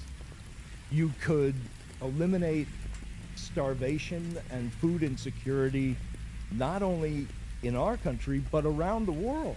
I mean, there are 3 million kids a year that are literally dying of starvation. Yeah. For $50 billion, that's 5% of the Pentagon budget. We could provide food security for every one of them and provide food security for everybody in the United States who doesn't have enough to eat. Yeah. And we make the decision to instead, let's build more nuclear weapons. I mean, what would Jesus do? I mean, what does that do to the soul, the spirit of our country? Supply side Jesus. Jesus. Yeah, like Al Franken's joke. It's just Jesus would not cure the lepers unless they were in their network of coverage. That's how he operates. You don't understand. American Jesus is very different. I mean, it's a cliche at this point, but yeah, if Jesus came back to the United States of America, they'd probably kill him. They'd be like, you're a Mexican communist. Get out of here. What are you talking about? That woke stuff. You know, we have, I mean, I think that's just like aesthetics anyway. I don't think any of these guys actually truly are believers, or at least they believe in a very distorted version of what they perceive Christianity to be, prosperity gospel, and in an evangelical format. It's a permanent state of war, not helping the poor at all. It is a permanent state of war. I mean, how can you possibly say that we're at peace if we're spending $1 trillion a year on weapons, on the military? I mean, we're not at peace. We're preparing for the next war. Yeah. It's absurd. I mean, is this really the best our leaders can do to solve problems by killing our brothers and sisters in other countries? Yeah. But again, I think it goes back to the profit. It goes back to the profit incentive, which is that it totally goes back to the this is the one industry. I mean, there are other countries out there who spend far less in their military development that end up doing far more in terms of developing their countries. I mean, there's many reasons to criticize China, certainly in their own internal affairs. They've done a litany of things that I personally find unfavorable. Having said that, they also engaged in tremendous development internally over the course of even the war on terror sliver of American history. They didn't do much of that, but instead they just kept building high-speed rail and rapid urbanization and tremendous infrastructure. And I always point to that to not say like, oh, we should be more like China, even though America does actually seemingly take on more of the social repressive aspects of Chinese governance in an exaggerated manner, as a matter of fact, and apply it here. But I wish we would also focus on internal development, rebuilding our infrastructure, and instead of relying on the initial gains made by the New Deal that we've been eating off of that victory for a very long time, for far too long. That's why all of our infrastructure is crumbling. I mean, China reduced poverty in their country by, I don't know, 800 million people. Some huge percentage. I mean, while in our country, the spread between rich and poor gets wider and wider and wider. Yeah. So that's what I always point to. That's always present. But then people hear that and they go, "Oh, you love China. Why don't you go live there?" It's like, okay, maybe. I mean, if the government keeps doing what it's doing, who knows? I mean, there's problems in our country. There's a lot of screwed up things that our country does. I'm sure there's a lot of screwed up things that China does. Yeah. But what the big thing that the U.S. does is it says that we must have full spectrum dominance militarily. That any country that starts to develop economically or starts to develop militarily is automatically considered to be an enemy. It's the official policy of the United States to not let any country become developed militarily or economically. And as soon as one does, like China, that for that reason only, China becomes an enemy. Yeah. And why? I mean, yeah, they produce 30% of everything that we consume. So it's additionally crazy. And you see that with what Donald Trump has been doing now with this like universal tariffs regime. I mean, you're a business guy.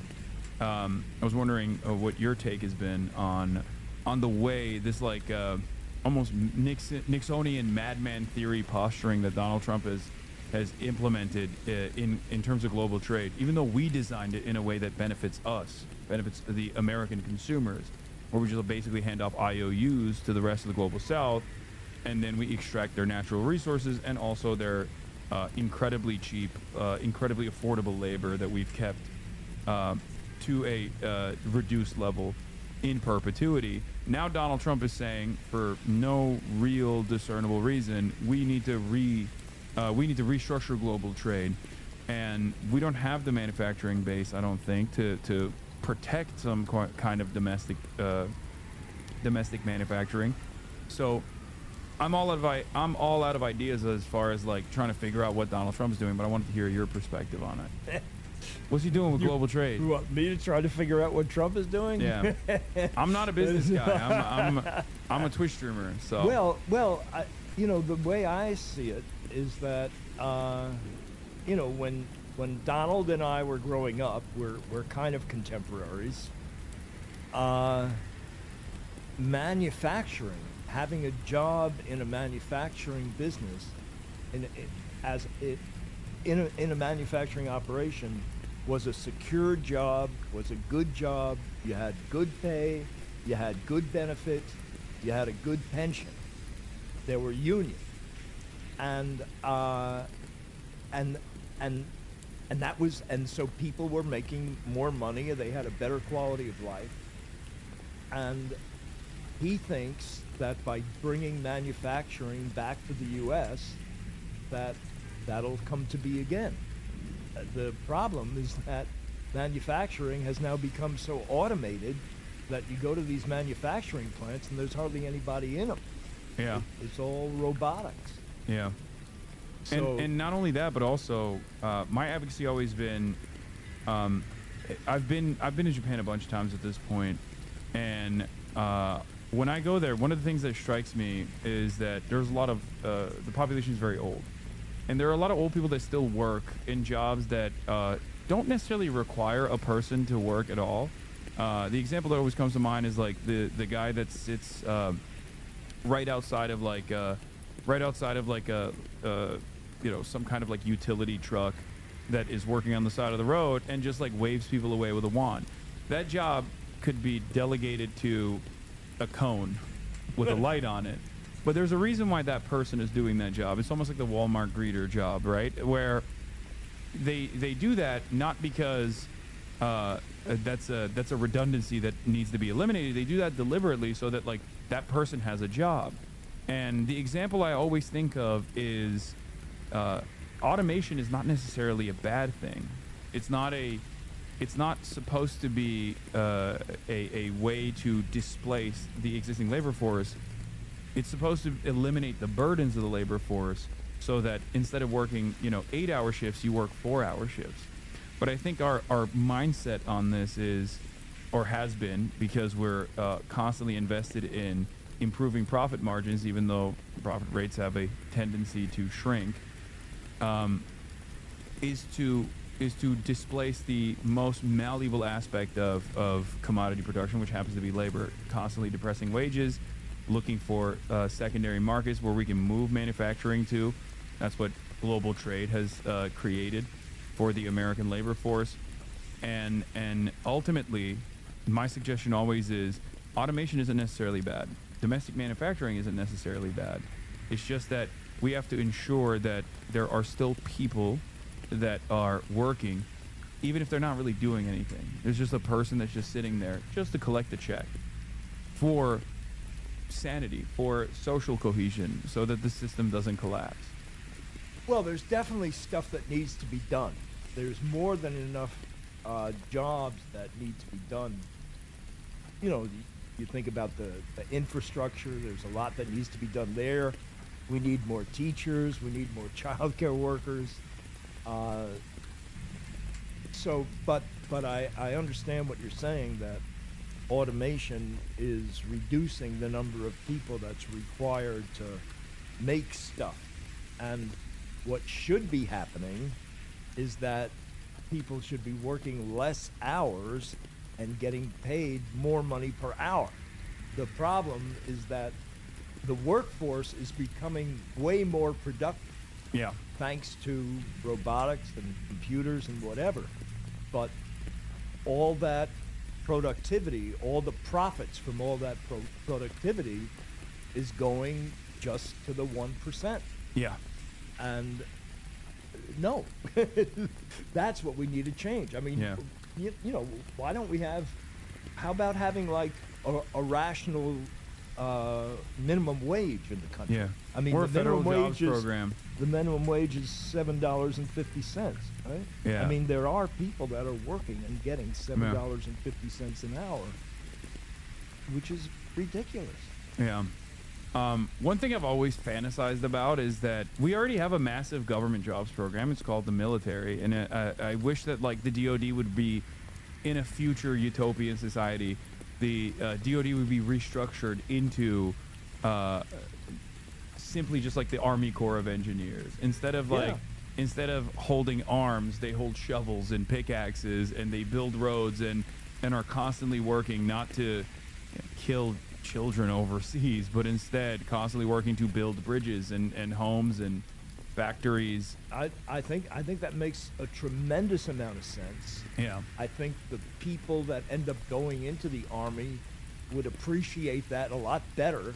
Yeah. I mean, they're going into the Army because they genuinely want to serve. They want to have meaning in their life. Yeah, or because they're poor, right? And they want to pay for college. That's another big part of it. Both are true.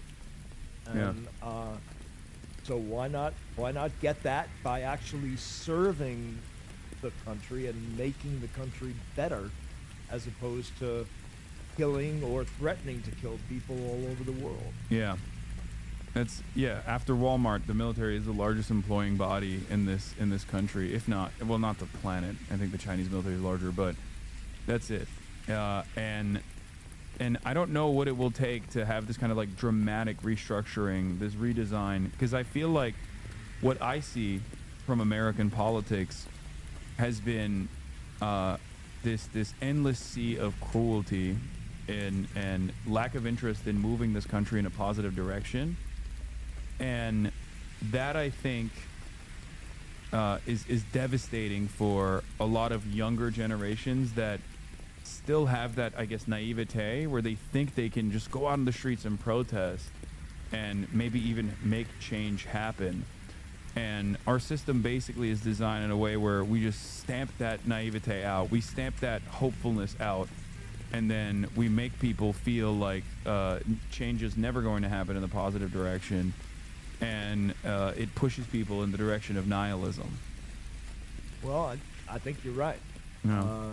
I think that, like I say, Bernie was a force against that nihilism, and I think that Mandami is, and then there's another guy in the Midwest.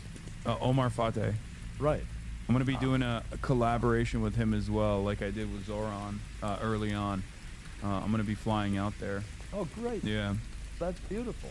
But and so I think, what Up in Arms is about getting the issues that we're talking about into the presidential debate. And and the big hope is that we're going to establish a constituency of voters that are going to say, hey, I'm going to vote for a candidate who's talking about making America a more compassionate place and meeting the actual everyday needs of our people instead of shoving it all into preparing to kill people all over the world. If we can get a constituency of people like that, you know, someone's running for president, he wants votes, and he or she, and that's a way to shove them in the direction that we want them to go in. But I mean, when you talk about nihilism, I mean, what? You can either fight it or you give up. Yeah. Or, I agree. Or you say, you either fight it or you say, okay, you know, I'm in a country that's gonna screw a whole bunch of people and gonna keep paying my taxes, and there's nothing I can do about it. That's the case. Well, and I'll tell you, I mean, you mentioned young people. There's this group called Dissenters. The website is wearedissenters.com, and they are amazing. They're organizing on college campuses. They're multiracial. They're multigender. They're working on exactly this same issue, and that's what we need to do. Yeah, we need to rise up and continue pushing back, no matter what the letter is next to the congressperson, because I feel like a lot of people find themselves falling into the team sports mentality, and they think like, oh well, the Democrat is they're good by design. Definitionally, they're like morally better, and while there is truth to that, if you compare all of the policy outlines of the Republican Party versus the Democratic Party, certainly there are plenty of instances where the Democrats are not as bad as the Republicans, and yet they still actively, in my opinion, especially we saw this with the Kamala Harris campaign, they run in the direction of the Republicans, and then they end up reiterating Republican policy from 4 years prior that they had run against. Kamala Harris did this with immigration, for example. And so did Joe Biden. Joe Biden ran on a promise of, in the first 100 days, that he was going to push for amnesty for all of the non-citizens that have been living on U.S. soil. Conditional amnesty has always been more popular than mass deportation, and yet that never happened. They completely dropped that. And of course, the Republicans never stopped pushing lies that immigrants were not simply people trying to make an honest living in this country, that play an incredibly important role in the American economy and in the social fabric that binds us, that keeps us together, are active members of our communities and a part of American culture, but instead violent parasitic forces that must be removed using Nazi style rhetoric. And then the Democrats looked at that, they looked at the polls, and they saw that the societal attitudes were shifting in the direction of white nativist anti-immigrant sentiment, and they said, oh yeah, well, they're right, immigrants do constitute a national security threat. We are going to be the adults that actually do the border wall. Trump is not serious about building the border wall, which I thought was such an ineffective way to advocate to win an election, by just conceding on a major issue to your opponent on their strongest issue. Yeah, I totally agree with you. And you know what strikes me about the immigrants coming to this country, if you look at the history, they're mostly coming from countries that the United States fucked over in one way or another. Yeah. I mean, either we overthrew militarily their governments, read Smedley Butler, who talks about how war is a racket and how he was overthrowing governments, and this guy was the most decorated Marine back in his time, and he's talking about he was doing it all for the bank, for the big banks, and for the big corporation. Yeah, and that's the other thing, of course, is that there's no problem with immigrants coming here, but if you even wanted to, in a positive manner, make sure that the host nations were or the nations where people are coming from were livable and habitable, then you would stop interfering in their affairs and instead only positively intervening. And by that I mean like actually help rebuild their infrastructure and allow these countries to thrive. Exactly. I mean, I came here. I'm very privileged. I am an American citizen. I was born on U.S. soil, and I am what is known as a anchor baby, and something that Donald Trump is trying to take away from the next generation, even though it's unconstitutional. Anyway, and even with all of that fortune, even with all that privilege, I have family members that live in the United States of America beforehand as well. I had been to the United States of America. I learned English at an early age. I'm a native speaker, even though it's my second language.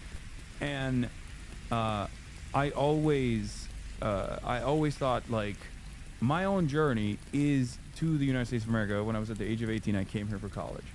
That journey was so easy in comparison to the treacherous trek that so many people have to engage in, where they leave their entire lives and their livelihood behind, they leave their culture behind, they leave their families behind in many instances just to make $1 in the United States of America. So in spite of that privilege, there were still hardships that I experienced, loneliness and changing everything about how I lived and what I knew about the world when I came here to a totally different environment. So I always think about like how people who are far less fortunate than myself came here, and that's what gears me to advocate for migrants in general and the humanity of migrants in general, and to advocate for amnesty in general, because like I just can't understand how people look at all that and think, no, these guys are actually here to destroy the country or something. Yeah, what I don't understand is what is the problem with immigrants? I mean, how are they making our lives any worse? I mean, yeah. I mean, my understanding is that unemployment is really low in the country. They're not stealing our jobs. It's jobs that Americans refuse to do. Mm-hmm. And they pay taxes. I just don't understand what's the issue. It's just scapegoating, because Right. because if you don't address no one wants to address the real problem, which is corporate consolidation and endless greed and endless war as a consequence of endless greed, and therefore they have to look for new villains. I mean, we already know historic examples, like in Nazi Germany, where they presented the villains of society rather than addressing the root causes. They turned around and scapegoated Jewish people and political dissidents like socialists, trade unionists, communists. Said it was Jewish Bolshevism that was the real threat to the superior German culture that was destroying it from within with degeneracy. A lot of these points of propaganda are damn near identical and have never really changed all that much for Republicans since the aftermath of World War II, I would say. We very quickly engaged in the Cold War, and in that process, I think we just never really gave up our fascist tendencies. And here we are. I think it's like unfolding. The logical conclusion of all of that enmity is the Trump administration.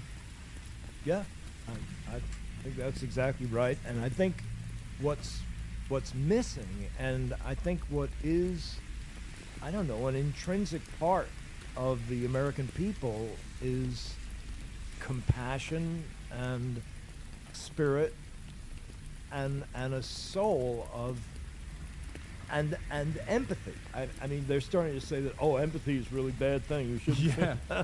I can't believe that. They're just being whole ass villains. That blows my mind. People, because empathy gets in the way of, give it all to me and fuck everybody else. Yeah. We don't care about those other people. Fuck them. They say violent empathy or toxic empathy. Right. That's crazy. It's just, I call it vice signaling. Because conservatives used to say like, oh, you're virtue signaling. which is, you know, signaling that you're more virtuous than you actually are. The underlying premise is you must be faking it, right? But it's still basically is an admission that, like, the thing that you were advocating for is virtuous.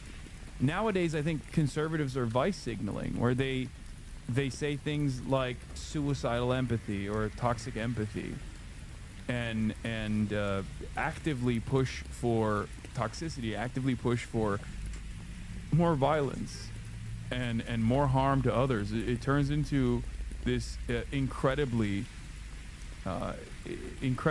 weird, immoral proposition that they're running off of, which is like being a bad person is actually a virtuous thing. It's a good thing. Right. And I don't understand how people don't see it. That's the horrible part. I mean, I think that most people believe that there is some kind of spiritual aspect to our life. As you give, you receive. As you help others, you're helped in return. And it's the same for countries. As you give, you receive. As you help others, you're helped in return.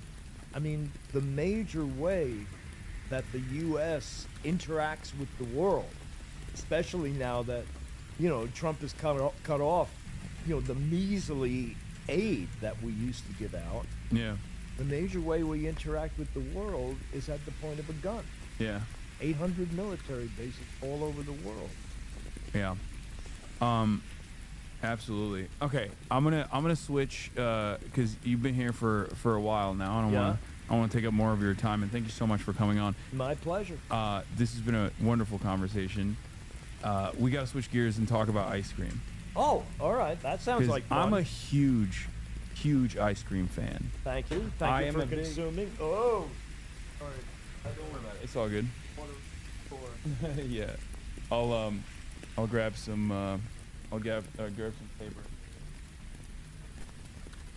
None of your stuff gets wet. So, I'm a major ice cream fan. I love ice cream sandwiches. What do you think about? Because I know Ben&Jerry's did like low calorie ice cream for a little bit. I don't know if you guys still do it. I think that was a passing phase. Yeah, it was so it's forced on us by our corporate Okay, parents. so you're not on board with that. What do you think No. about all of the protein infusion with like there's this like new wave of all forms of like treats being all forms of treats I don't having like believe a lot in of it. protein. You I don't don't believe believe it? Oh no. I believe a treat should be a treat. I Okay. believe ice cream should be rich, creamy. I think it should be, you know, that there should be calories to it. There should be butterfat in it. You're just not supposed to make it your meal for 3 meals a day. You know, one meal a day is okay. I mean, I once worked on this caloric daily intake thing where, you know, if you only substitute a pint of ice cream for 1 meal a day, you could eat lettuce and rice the rest of the time and you'd be fine. Damn it. This was all a trap. I brought you in here so I could convince you to not only You brought me in here because you thought I'd bring you ice cream. Yeah, well that, but then also I brought you in here because I thought I could convince you to not only do low calorie ice cream again, but also on top of that do protein ice cream. Oh God! I need my protein. But ice cream is supposed to be an indulgence. I know. It's supposed to be. You know, it's like I was once at some restaurant in France, and you know, some other American tourist is at another table, and you know, he's giving his order, and he'd say, "Can you hold the butter?" That's crazy. And the chef comes out and he says, "What are you, crazy?" Right, just like you. Okay, that's crazy. That's crazy. You're right about that. No, I get that. I'm just, I like to put protein into every meal that I have because I need a lot of protein. All right. I'm a big boy. Shake it on the top. Use protein sprinkles. Okay, that's what I'm gonna do. Where instead of convincing you, it seems you're an immovable object. That's correct. On this is no, and I'm not into tuna fish ice cream. I'm not into chicken ice cream. I'm not into any of those course not. savory ice cream things. No, I would never. That's no. That's a bridge too far. That's a bridge too far for sure. But you know, it's just. I mean, protein. You know, that's close to chicken. You can make it. You can make sweet protein. A lot of the protein is sweet. You put a little bit of whey in there. Okay, ice cream sandwiches. Best version of consumption, I think. What do you think? Well, I'll tell you my secret pleasure at night. Okay. It's mostly good after, between 10 p.m. and 1 a.m. Vanilla ice cream on wheat thin. Oh, wow. Open face. It is sweet, salty, crunchy, creamy. Whoa. It's everything you've ever wanted in an ice cream. That's brilliant. Yeah, I never thought about that. Thanks. That's amazing. Yeah. Okay. Yeah. Hell yeah. Really That's good. a game changer. People are gonna try that. People are gonna try that after this and be like, damn. And wheat thin sales are going to shoot through the roof. They know. You got a lot of listeners. That's why man. you're OG. Okay. Is it? I don't know if this is like asking you to pick through who's your favorite children, but like, do you have a favorite flavor of Ben&Jerry's? I move around, but I stay with Chubby Hubby, New York Superfood. Let me look this up. Cherry Garcia. Yeah, people were saying Cherry Garcia. They like that. There's also this thick mint that has, this really large, thick chocolate disc on the top, what they call chocolate ganache, I believe. I think that's really good. Oh, yeah. Oh, they're saying fish food. Fish food is the last flavor that I was personally involved in. Okay. I will say, I think chocolate chip cookie dough on top forever. Yeah. I'm a huge, I am a loyalist of chocolate chip cookie dough. It's because when I was younger, I think my parent, I loved eating chocolate chip cookie dough, and my parents told me, I don't know if it was a lie or not, but they were like, oh, you'll get worms or something if you eat the cookie dough, and I still ate it. I would still go in the fridge and I just eat the chocolate chip cookie dough. I even prefer it almost to like a cookie. I love a chewy cookie, but chewy chocolate chip cookie, but cookie dough is my thing. And you guys even have I think a cookie dough that you would just sell. Yeah, you could just get a bag of chocolate chip cookie dough. Oh, so good. Ben&Jerry's invented chocolate chip cookie dough ice cream. No. Yep. What? Yeah, amazing. I mean, no. It's amazing. I mean, there was somebody who invented vanilla ice cream, somebody who invented chocolate ice cream. Ben&Jerry's invented chocolate chip cookie dough ice cream, and now it's become like a standard for every brand. That's amazing. I'm sitting across from the inventor of the greatest ice cream flavor of all time. Well, I have to say, it wasn't me personally. Well, you played a role in it. I mean, there was a guy who was there in the shop making ice cream in a 5-gallon rock salt and ice freezer. That's how we were making ice cream back in those days. And there was another person who was baking chocolate chip cookies. And it just fall, tripped the and guy fell. said, "Hey, throw some of that stuff in." No. Right, and it really took off. And then, I mean, that was making it in bulk in 2.5-gallon containers, and it became so popular that we wanted to start making it in pints. And the problem was that the little chocolate chip cookie dough balls, I mean, people were rolling them by hand. Yeah.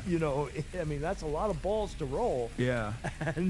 And they're really sticky, and they would get stuck to all the machinery and crap. And then we started coating them in cornstarch, I think.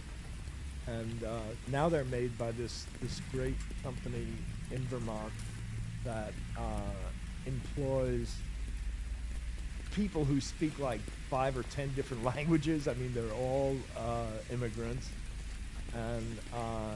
and what they do is that they freeze them as soon as they're made into They're extruded into these little pellets. And I'm blown. I can't get over this. It says that it was in 1991, Ben&Jerry's began selling pints with the flavor, which quickly became popular with consumers. 1992, chocolate-free cookie dough accounted for 20% of the company's total ice cream sales. Wow. Wow. 20%. Well, today, the biggest selling flavor is half-baked, which yeah. is half chocolate chip cookie dough and half chocolate fudge brownie. Yeah, no, I love that. That's my Ben&Jerry's flavor. That's my top flavor. I love it. Wait, someone said ask him about grape flavor. You guys have no. We don't. Yeah, that's crazy. We had grape nut ice cream for a while. Grape nut cereal. Have you ever had Turkish ice cream? Turkish. Oh, is that stuff that's like really stretchy? Yeah. I think It's got because I asked my cousin how it's made because it's like what makes it so chewy, because it's like kind of chewy. Maraş dondurması. It's from the area called Maraş in Turkey, and he said that they use where is it? They use sahlep, which I don't know what it is. I don't know what sahlep is in English. Let me just see. Sahlep powder. I guess maybe it's the same thing. Yeah. Is a warm milky drink popular in the Middle East and Turkey. Flour made from the tubers of the orchid genus Orchis. Huh. That's what makes it like, because I initially thought it was like mastic. Like I thought it was like mastic gum that they put in it, but it turns out it's not. That's what makes it chewy. Anyway, if you guys want to broach into the Turkish ice cream territory, what is this? Show Ben your favorite Ben&Jerry's flavor. Oh, the Americone Dream. Yeah, American Dream. There was some concern that wait, really? Because they're firing the guy, is it still going to survive? And I believe it will. Oh, okay. So how does that work? How does the process of like getting a Ben&Jerry's ice cream flavor work? Are you still hands on in that? Are you like? I'm not personally hands on in it. The first ever. Let's say you make a call. You're like, there's a political commentator who isn't fired, who still has just saying, like a young guy, new vision. No, I'm kidding. I'm sure. Do people ask you that all the time where they're like, everybody wants ice cream flavor? Well, I mean, we came out with Cherry Garcia, and then every band got in touch with us. We want our ice cream flavor. Yeah. What's the craziest flavor that someone has suggested, if you don't mind me asking? Crazy flavor. Nothing. Well, they keep on suggesting these savory flavors. Oh, that's the new thing that they want? Why would anybody want savory? I don't get it. If you want savory, use wheat thins. Put a wheat thin underneath the ice cream. Exactly. Yeah. What about pistachio? Do you guys have a pistachio flavor? We do have a pistachio flavor, and there aren't that many ice creams that have a pistachio flavor. Yeah, which is interesting because like that's huge in Turkey, but then again, there's a lot of pistachio in Turkey. Right. What? Yeah, we have a pistachio flavor, and what is?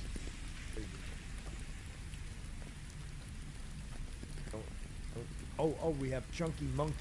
Chunky Monkey, banana flavor. Yeah. Can't find another banana. Banana ice cream used to be yellow. Yeah. or this is really OG. I feel like they don't do that anymore. Tutti Frutti. Yeah, that is very OG. I was not like a big fan of it. I've never been. Not either. I don't know why. I've always felt like fruit flavored ice cream is a bad take. I know, but it's just not for me. Well, I mean, during my day at Ben&Jerry's, we found that we were not able to sell any fruit flavored ice cream unless we added chocolate. Oh, okay, yeah, that makes sense. Well, I mean, I guess like strawberry cheesecake is the only one that I make an exception for because it's a cheesecake. Right. Right. Well, someone said rum and raisin. I don't like rum and raisin, but again, that's just me, as my own personal preference. It's an old time flavor. Yeah. We had rum raisin. Yeah. That's interesting though. Like I guess the palates change over time. Yeah,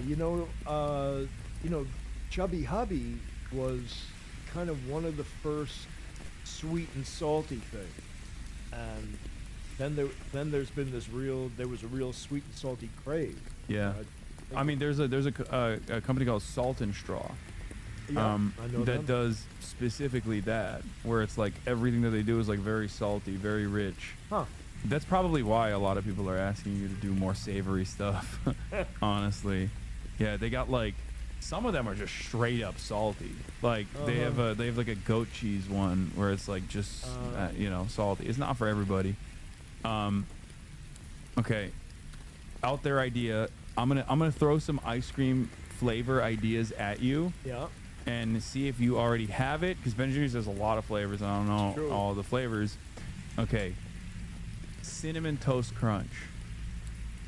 Cinnamon Toast Crunch. It's almost like a cookies and cream, but instead of the cookie base, instead of the Oreo cookie base, the base is Cinnamon Toast Crunch cereal bits.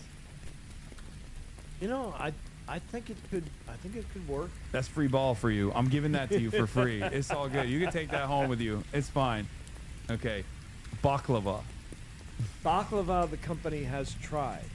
And there were two flavors that we came out with at the same time. It was baklava and cannoli. And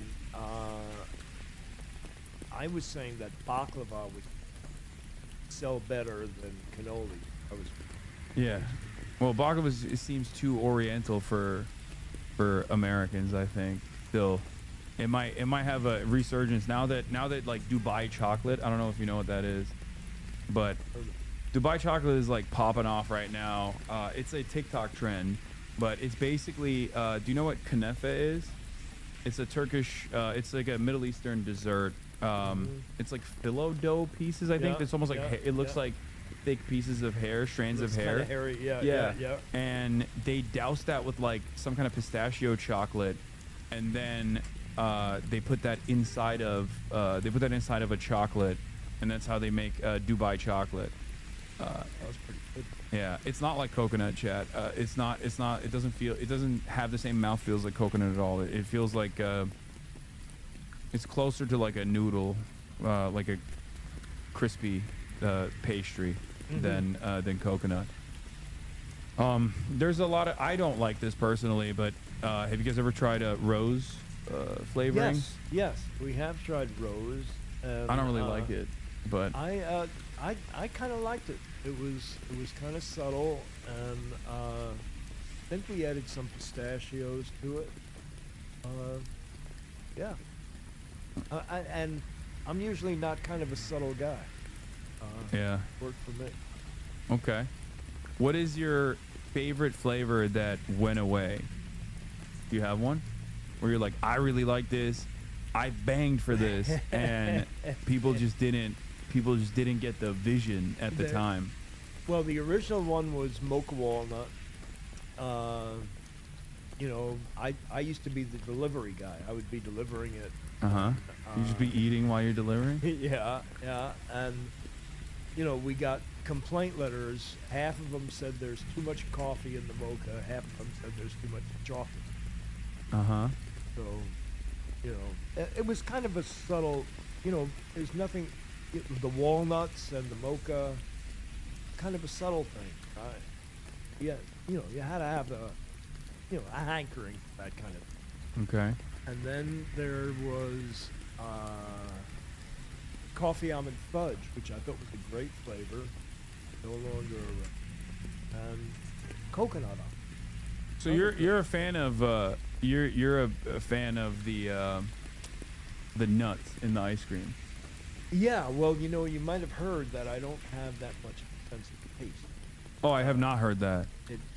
It might have been considered a problem for an ice cream, but we turned it into an advantage. So when you don't have much of a sense of taste, you go for texture. Correct. That's exactly it. No, texture is very important. Right. I agree. I think mouthfeel is a Mouthfeel, I love it. very important aspect. of it. Not that many people Yeah. use that word Yeah. aside from myself. Yeah. No, I love using that word. Yeah, mouthfeel. It's a subcategory of the sense of touch. My chatter's mate, churn out the votes. Socialist woke bet.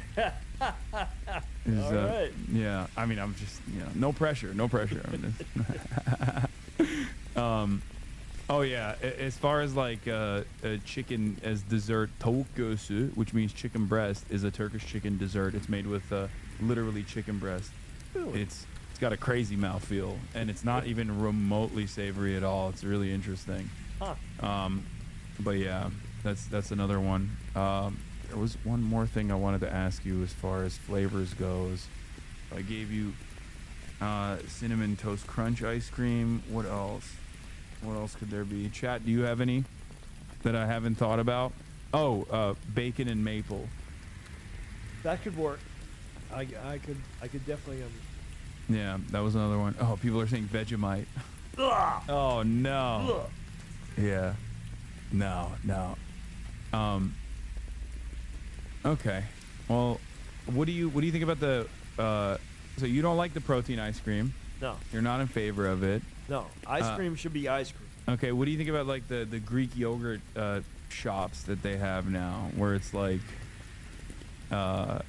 you can just like put a bunch of stuff on it. What's your you've been to one of these places, I assume, where you go to like a frozen yogurt shop? Yeah. And they have all these toppings that you put, and then they weigh it. Yeah, I like it. What's the a problem no-no? is that the cups are too damn big, and when Yeah. you go to check out, it's like $20. Yeah. No, that's how they get you. Yeah.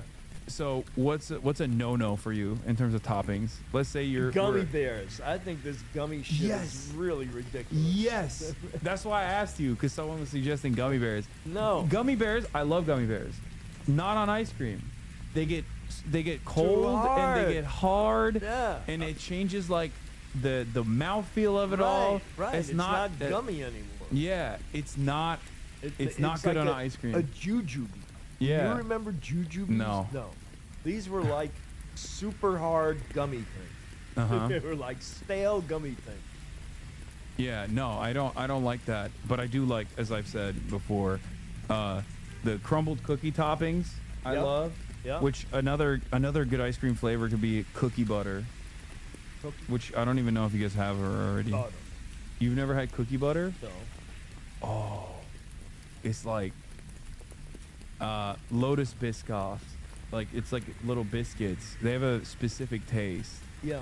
So you take And they turn that butter into like and you make it into that taste. They basically turn that into like they take that cookie and they turn it into like spreadable, like a spreadable thing basically, and it's incredible. What? And you like spread it on bread? Yeah, you can spread it on bread. Or crackers. I just eat it straight off the. Great. Yeah. Good. Ask me about red velvet. You know, I don't believe in red velvet. Well, I mean, it's not. It's nothing. It's just food it's coloring. just red, right? Yeah. I agree. Okay, we're locked in on this. So yeah, red velvet believers, you're wrong. It's true. I don't know what it is. I still think it's different. In my mind, it tastes different, but I know it's not different. If that makes sense. Well, you know, especially for a guy who doesn't have a sense of taste, really not. Okay, someone's asking you Earl Grey tea flavored ice cream. Too subtle. I mean, well, you know, again, a guy who doesn't have a sense of taste, I can't tell the difference. Yeah, you just got sprinkle some nuts in there. Yeah. Tea and nuts. Okay. Well, Ben, thank you so much for coming on. It has been a pleasure, amazing. dude. Thank You're you. beautiful. You're awesome. I'm gonna go grab some napkins. Yes. The water damage here, but it's all good. Oh, no, don't worry about it.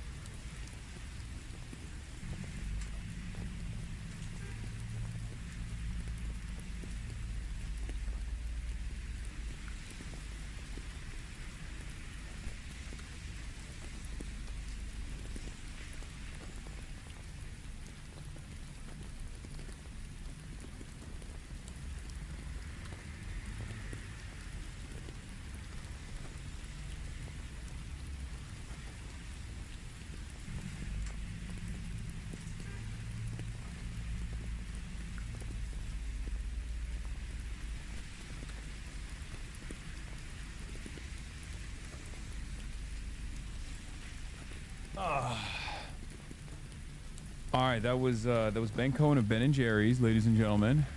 Incredible guest. I hope you guys enjoyed that. I certainly did. Great honor to have him over.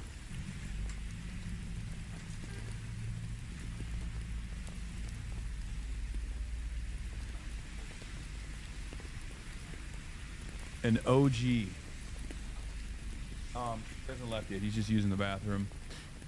But probably one of the cooler. Yes, he's coming back. Don't worry. His bag is still here. And so is his cool and heat cream Lycodane. Lidocaine, not Lycodane.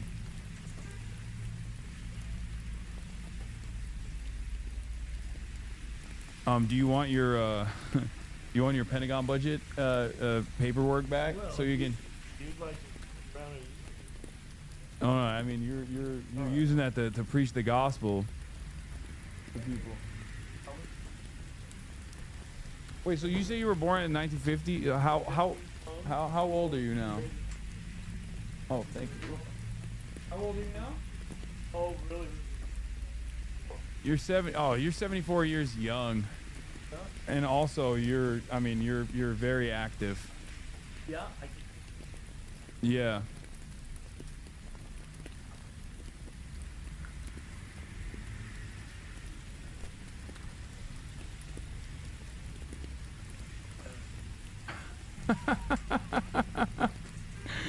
It's a move our money, pull here, and then you pull global military spending in billions per year, and federal sending selected programs, Pentagon versus K through 12 education. I love this. Wow, this is incredible. Thank you so much. You're welcome.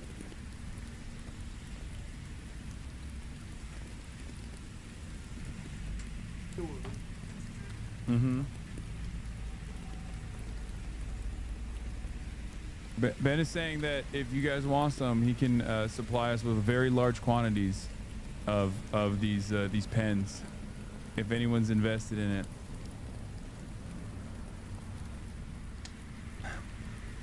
Yeah, we got drops. Finally, Twitch drops. Oh, that's a thing that Twitch does called Twitch drops for video games. All right, well, thank you. Dude, it's been a pleasure. Very much. Tell me what your other things. Oh yeah. Oh, you're...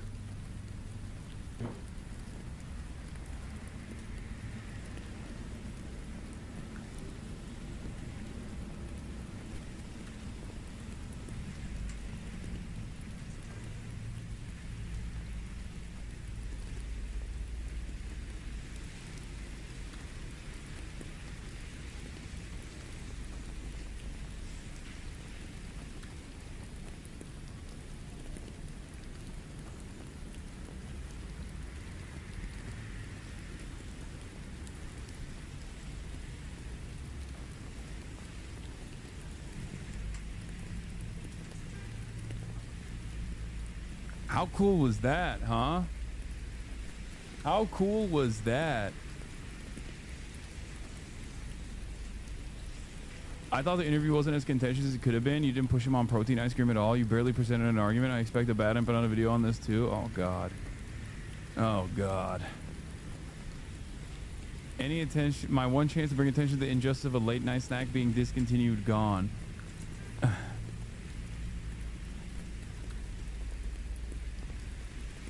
That was amazing. I went to my local B&J store with a coupon from earlier. They said they don't do coupons.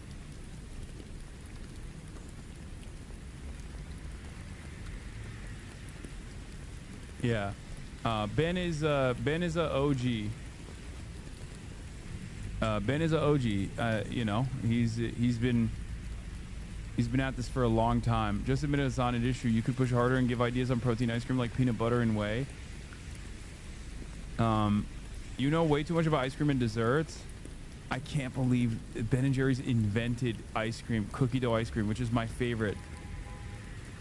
Which is my favorite type of ice cream. What an incredible... Why didn't you ask him on when they're shifting to only vegan flavors? No, there was someone in the chat While I was talking to him, there was someone in the chat who was like, well, you leftists are all the same. You literally behave in the same exact way when the topic of animal welfare comes out. There was someone who was trying to debate me while I was doing this interview about animal welfare. So don't worry. I saw the chatter. They were trying to do activism in the chat by being a nuisance. My favorite type of activism is being a nuisance in Twitch chat. The real activism. Yeah. Oh man. Wow, that was fun. That was a fun little interview that we did, huh? This is a message to Ben, but I just wanted to let him know that he's such a major inspiration for me and someone who else is anosmia. It's rare to hear another person have it. Hasanabi audio popping off. What is this? Empires don't die quietly. Bro, you said Hasanabi audio popping off. It's got 474 likes. Go away kicking and screaming, and it's incredibly bloody. And especially given the short timeline of human existence, we will experience all of that. I'm going to kick myself before that. You shouldn't. You want to know why? Are you really going to not see the end of Israel? You're really going to end your life before you see the end to Zionism as a fascist ideology? You can't. You can't do that. You got to survive directly out of spite. You're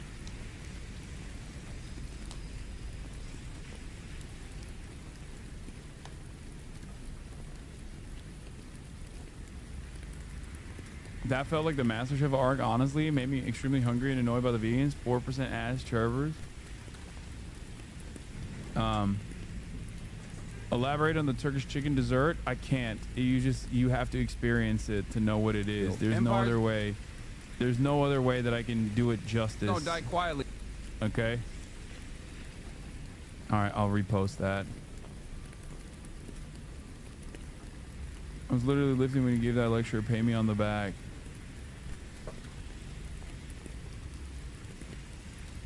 I didn't reach out once, and that interview was awesome. Yeah, I didn't either, because he faced me immediately when he sat down. So I was like, you know what, I'm gonna do the same. And I think that led to a spectacular interview. We're gonna obviously get back to the untold, fresh new hell that is opening up on a daily basis. But wonderful interview overall. I enjoyed it quite a bit. I hope you guys did too. Yeah. Your autistic ass is much better when you cut off chat. I agree. Ben&Jerry's posted the first and farthest left content I ever saw when I was stuck in my lib MSNBC days in 2020. I didn't know there was such clear ideologies that matched mine. It was Ben&Jerry's Matt Bernstein. That was it. They're excellent. But then I found your stream. Hell yeah.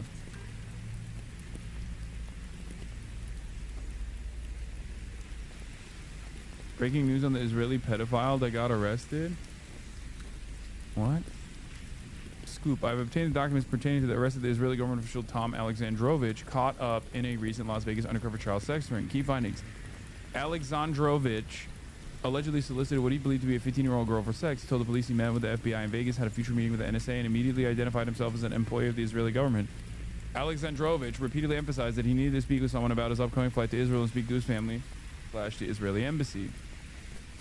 This calls into question claims from Prime Minister Netanyahu's office that they were not aware of Alexandrovich was arrested when initially contacted. The documents include much more detail on how Alexandrovich was caught up. Documents available exclusively for Breaking Point's premium subscribers. Oh my god. Documents available for Breaking Point subscribers. I knew that he got away. I knew that he got away. And I assumed that the Israeli government was lying, but there was not proof until this very moment. So there it is. Incredible stuff. Key finding. Alexandrovich told police he met with the FBI while in the U.S. and had meetings the next day lined up with the NSA before fleeing to Israel after being caught up in the child sex sting. Yeah.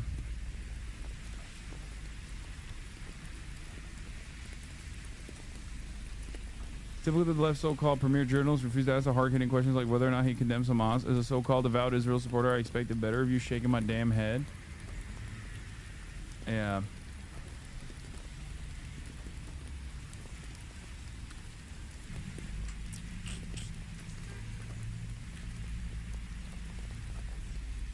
It's so. This is the least surprising turn of events for the saga of Israel, for the record. Okay. Anyway, let's get back to Hot Mike catching Trump saying he thinks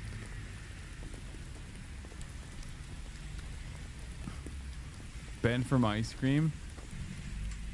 That's so stupid. I dropped out a whole bunch of colleges to become a potter. I thought we'd take food trend that was just starting off. You were there when ice cream was popping off for the first time ever.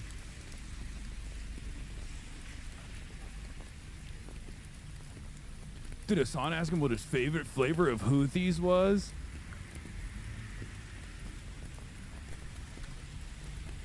Amazing.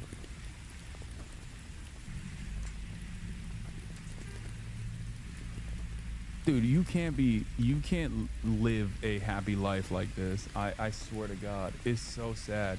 Anyway, let's get back to the Mike, news. because he just says it on a mic that he doesn't care if it's hot or not. I mean, he actually said it just earlier. But yeah, but for me versus for Biden.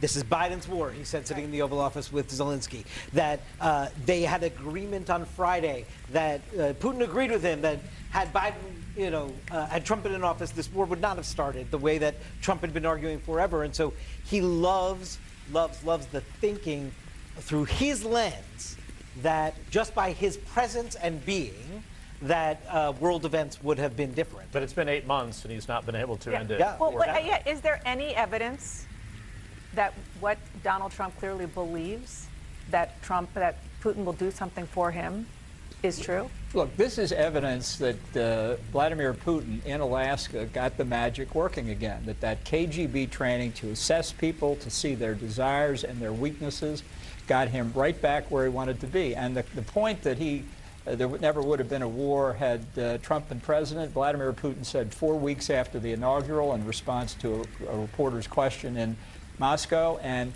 I'm sure it lit Trump up at that point. So Putin will get another chance tonight after the Europeans work Trump over to work him right back. It's just like a vaccine. Knowing that's a whole different conversation. Knowing President Trump the way that you do, what is that conversation, phone call that he's going to make? I know I'm jumping ahead right now, but I'm just curious what you think after this meeting is done. What's that phone call going to be? And how important is it that it's Putin who's going to get the last word at the end of the day with that call?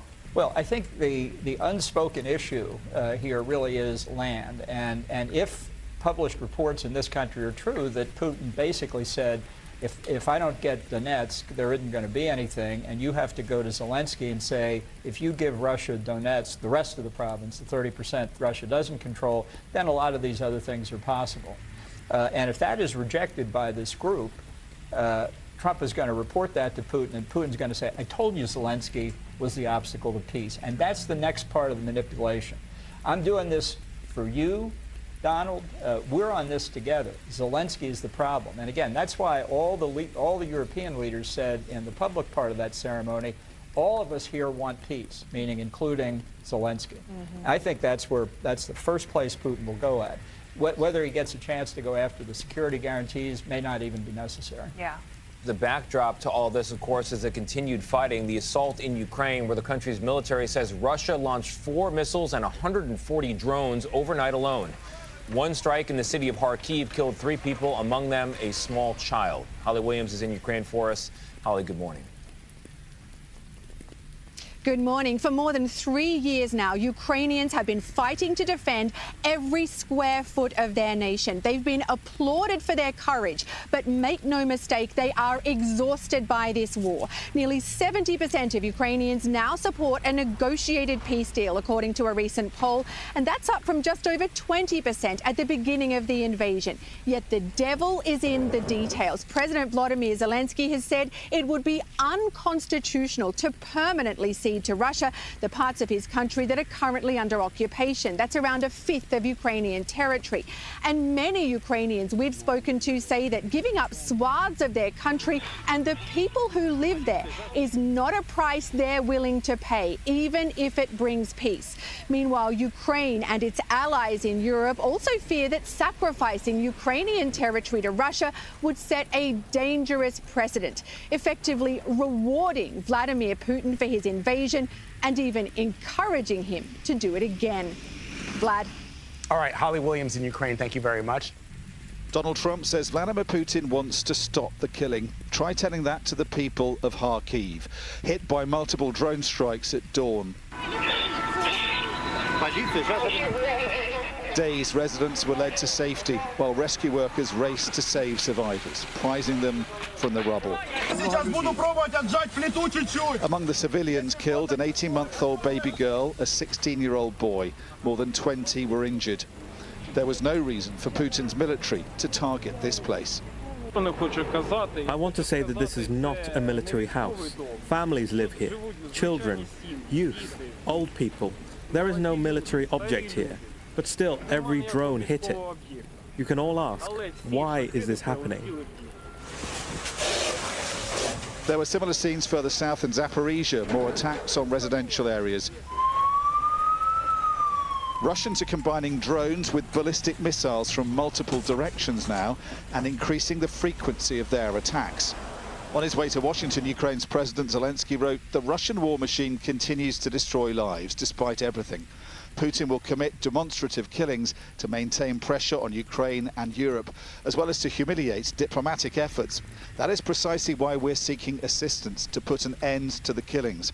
That is why reliable security guarantees are required." In Sumy, it was a college the Russians chose to target overnight, with yet more civilians wounded. The Ukrainians said the Russians will soon have the ability to launch 1,000 drone and missile attacks a night, and they don't have the means to fully defend themselves. While they want security guarantees in future, right now they want far more help to counter that rising threat. Ukrainians want an end to this war, but need cast-iron guarantees that Vladimir Putin can never start it up again. Dominic Waghorn, Sky News. How has foreign policy deteriorated so much since the Obama era? Like, I know he wasn't the greatest, but at least I remember attempts at diplomacy with adversarial countries, but there's nothing in the kind nowadays. I mean, I think it's a continuation. The last attempt at, like, diplomacy with the adversary was Iran. And look where that went after, you know, look where the fuck that went when Donald Trump became president the first time. It's not even a thing. It's not even, and even with Obama, there was like plenty of moments where people were losing their minds. Kyiv.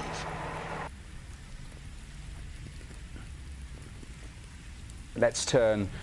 Hamas agrees the latest Gaza ceasefire proposal, sourcing group says. The very fact that this is being reported on the BBC is interesting, because normally I wouldn't hear from the Hamas side of things from the BBC. I would hear from Drop Site. So I wonder where this is. Coming from.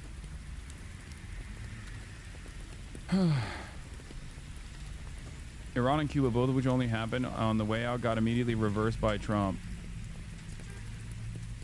To the Middle East for the next few moments, because Hamas has informed mediators that it approves the latest Gaza ceasefire proposal. That is what a group official has told the Reuters news agency. AFP are also reporting this, that a Hamas source who requested anonymity told them that Hamas has delivered its response to the mediators, confirming that Hamas and the factions agree to the new ceasefire proposal without requesting any amendments. A Palestinian official earlier today told AFP that mediators had proposed an initial 60-day truce and hostage release in 2 batches. Well, let's go live to our Middle East correspondent, Emir Nader, live there in Jerusalem. And Emir, tell us more. Well, what we understand is that this proposal is been based on a proposal originally put forward by the US envoy to the Middle East, Steve Witkoff, earlier in June. We've heard from a Palestinian official familiar with the talks that is what this 60-day ceasefire proposal is based around. It would see hostages and Palestinian prisoners exchanged in 2 batches over those 60 days. So an initial release of living Israeli hostages of perhaps around 10. That's around half of the Israeli hostages in the Gaza Strip believed to still be alive still, and a number of bodies of Israeli hostages.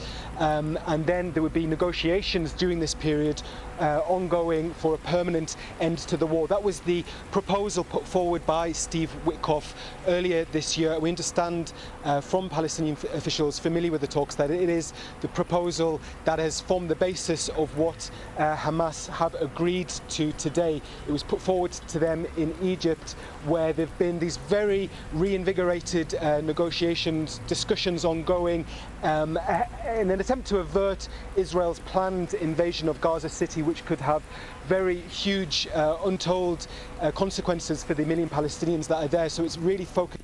I'm fairly certain that Israel's only accepting this. If they do, who fucking knows? They'll probably stop bombing again after the 2 hostages have been released now, because there are 500,000 protests in Israel at the moment about Bibi not bringing hostages home.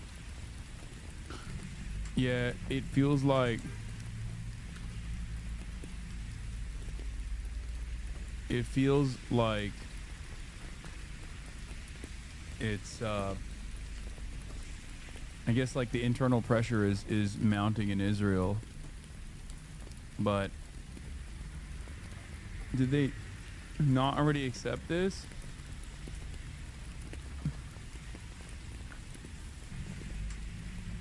Minds. What we don't know is how Israel may respond to this. I saw a photo that said 300,000. I mean, it looked like a massive protest. It certainly looked like a gigantic protest. So be seen as a partial deal, i.e. a staged release of hostages. And just last week we heard from Prime Minister Netanyahu that the door has closed to partial deals and that he wants to pursue only a comprehensive deal that would see the release of all Israeli hostages. However, he will be expected to respond to this, and there are many details that we aren't aware of, many details that involves, for instance, the day after, many details that will need to be worked out. Indeed, one of the key sticking points that undermined this proposal put forward by Steve Witkoff the first time is that Hamas really wants any release of hostages to lead to a permanent end to the war. So they, no doubt, will be seeking and perhaps have been given some indication of assurances that if they are to engage with this and release hostages, it will indeed lead to a permanent end to the war. Emin Nada there in Jerusalem. Thanks very much. Over to the Middle East now, where Israel's plan to take over much of Gaza was met with protests by hundreds of thousands of Israelis yesterday. They held demonstrations across the country demanding a ceasefire and the return of the remaining hostages held by Hamas. Lee Kanairi has more on some of Israel's largest anti-war protests. End the war. Release the hostages. Hundreds of thousands in Israel demanded during a nationwide strike, blocking major highways and lighting bonfires. Loud calls for their government to listen. Stop the war, stop the government from sacrificing our hostages, sacrificing basically us and the Palestinian people for its own political gain. One of the largest demonstrations of dissent over Israel's campaign to defeat Hamas in Gaza. The father of American-Israeli soldier Itai Chen, whose body is believed to be held by Hamas, summed it up with a scream. Enough, he says. Outrage has grown after Prime Minister Netanyahu revealed plans for a new military offensive in some of Gaza's most populated areas that will require mass movement of Palestinians again. Oof. It's still whiplash, bro. Every time they flip from like protests in Israel directly to like 20, 30, 40 miles away from where that protester is being held, and I'm like, holy fuck. Dude, it's like living in Chicago and bombing the ever-loving shit out of like right on the other side of the fucking Illinois state boundary. You know what I mean? I don't think we think about it enough. Like, this is Gary, Indiana versus Chicago, Illinois. Okay? Like, imagine if the people of Chicago were just, like, absolutely destroying, just, like, bombing the fuck out of Indiana. And before you joke and say, oh, Indiana deserves to be fucking bombed or whatever, like, it's just so insane. Oh, my God.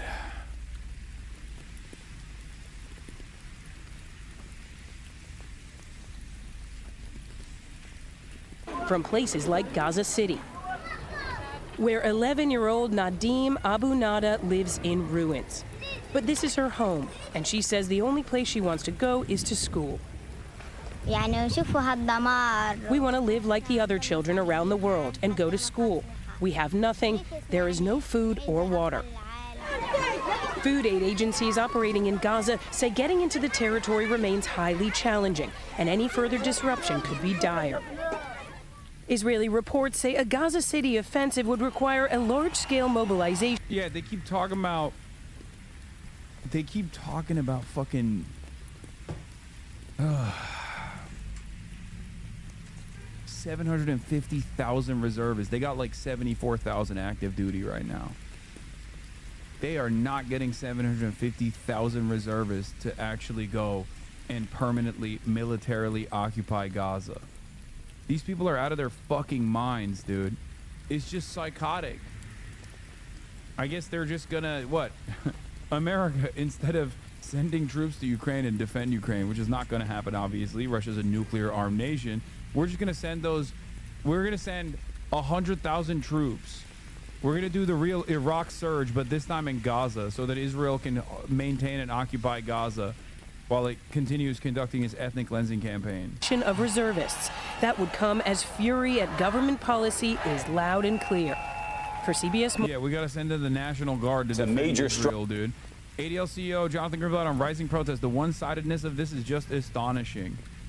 Wait, is that in Israel or in America? Strike in Israel yesterday, bringing the country to a halt. Protesters marching against the government in support of a deal with Hamas that would free remaining hostages. Please tell me Jonathan Greenblatt is going to say these guys are anti-Semitic. He won't say that. That's a bridge too far. But that would be really fucking funny if he was like, these guys are so one-sided. They just don't understand. They don't understand that Netanyahu's ambitions in Gaza contain multitudes. Okay? That there's so many different good reasons to permanently militarily occupy Gaza. Really fucked up how these Israeli Jews, waving the Israeli flag, mind you, again, which is a red flag to begin with, are protesting against the Israeli government and behaving in the direction of Hamas. Which is held for almost 2 years. On Saturday, New York City saw its largest protest against Israel action against Hamas in Gaza in months, and new and returning college students now arriving on campuses across the nation as all of this is happening. Jonathan Greenblatt, the CEO and national director of ADL, sending a letter urging universities to better address anti-Semitism. I want to welcome you to the show this morning, but boy, is this a unique and complicated moment, given these protests, given this sort of issue about the way the government of Israel is acting or behaving and some of the tragedies taking place in Gaza right now, and the confluence of anti-Semitism. How do you think about that right now? Look, I think the complicated is the right word for it. I think all of us on all sides sort of bemoan the tragedy in Gaza, right? It is painful to see these pictures of people, clamoring for aid and in such desperate need. And at the same time, it is painful to see protesters here in this country putting all the blame on the Jewish state for a war that Hamas started. And there's anxiety to go back. My question to you, as a Jew, especially now, where do you believe anti-Semitism starts and stops? And the reason I ask, in the context of, are the folks that are protesting what Israel is doing right now, do you think that they are unto themselves anti-Semitic? Is that protest? Do I think someone who works directly with the Israeli government to do propaganda and work to actively deplatform and destroy all American critics of Israel in the United States of America should be tried at the new Nuremberg. There is never going to be a new Nuremberg, but the people that were tried in the old Nuremberg were not just like journalists, but they were journalists that worked directly with the Nazi government. You know, it's not going to happen, but yes.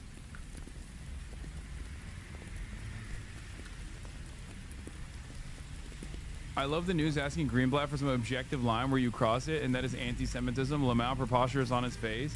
Yeah, it's crazy because it's a layup every time.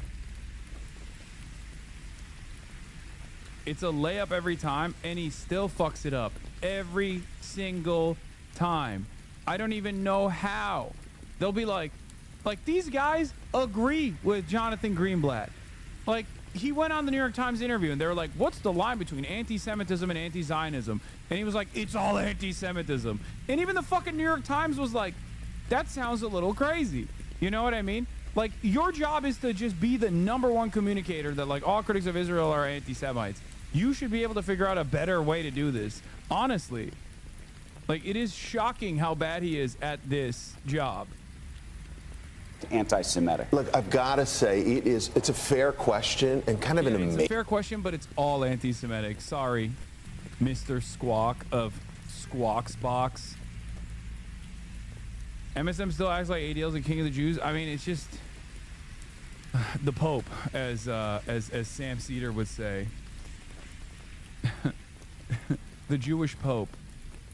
Here he is to ordain all critics of Israel as anti-Semites 22 months into a genocide that Israel has been engaging with.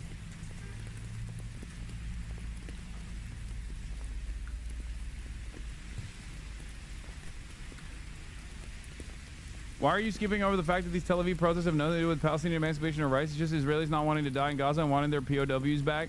One, I'm not. I often explain that incredibly important part of this conversation. And two, not only is that correct, but also, even if that is correct, anything that gums up the works is still good. Okay? That's just my attitude at this point. It's one born out of desperation. Make no mistake. Like, I see people, for example, that retweet Israelis who are conscientious objectors, who like literally are going to fucking prison for not serving in the Israeli occupying force, and some dumb fuck like American is quote retweeting them being like, this is the bare minimum. It's like, dude, shut the fuck up. That's crazy. You've done nothing. You've sacrificed nothing in your life. Okay? That should unconditionally be celebrated. Okay? That should unfucking conditionally be celebrated. No reason ever. No reason ever to fucking shit on a person that's doing that. That should be celebrated. That should be praised. That should be defended. Like, that's it. That's it. You got to do positive reinforcement. These people are fucking doing, these people are doing, like, their sacrifices are obviously nothing in comparison to the average Palestinian, but you're not an average Palestinian. You're not. You're not a Palestinian child born in Gaza. Okay, you're not, half the time you're not even a Palestinian diaspora. Okay, you're just a guy. You're a guy that is disconnected from this incident. You're a guy that's disconnected from this genocide, and it's understandably made you incredibly emotional. I get that. You're on the right side of history, but don't fucking attack people who are doing the most with the like within the limited confines of whatever they can do. Okay? Especially when it like moves the needle in the appropriate direction. This is a thing that I try to explain to people. It's like, don't cast aside allies, okay? Always remember what the broader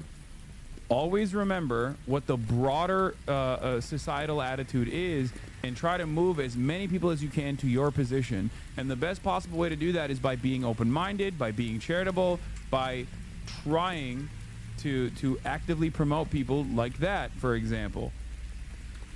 Okay? Wait, why shit on the protesters? Oh no, people were saying that these protests are just for like, it's not for Palestinian emancipation. It's not even like a straightforward anti-genocide protest. It's just like people that don't want to go serve, and also people that want the hostages to be released because like there's still their family members and friends that are like prisoners of war in Gaza, and I am diaspora Palestinian for your information, so I got skin in the game. No, I don't. I understand that. I know. I get that. I'm saying that many people who do say that shit are not. But even then, it still doesn't matter. I will say this to a diaspora Palestinian. I say this to a Palestinian that's even in fucking that has escaped Gaza. Okay. Because this is a conversation about methods. This is a conversation about you know, appropriate anger being directed in the place that is productive. That's crazy, brother. No, I that's the crazy law. No, dude, this is entirely different. This is not a conversation about morality, dude. What the fuck are you guys talking about? This is a conversation that revolves around pragmatism. It doesn't matter. I understand where people are coming from, but ultimately you need positive reinforcement, and it's a good thing. It's not a fucking lip take. None of you are doing anything. Shut up. People get so fucking goddamn annoying about this shit. Shut the fuck up. Shut the fuck up. Oh my fucking god. Everyone that goes, that's crazy. No. If someone is a refusenik, you should absolutely support them. You should praise them. They are doing a good thing. They're refusing to serve. They're saying it's a genocidal army. They are anti-Zionists. Okay? Shut up. You need to expand the permission structure. And ultimately, you're picking away, you know, one by one. Maybe it's like a handful of people, 30 people or whatever. But like you're picking away at people who would otherwise go and serve in the genocidal Israeli army and continue the fucking occupation.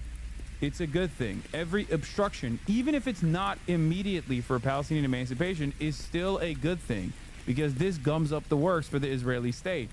Okay?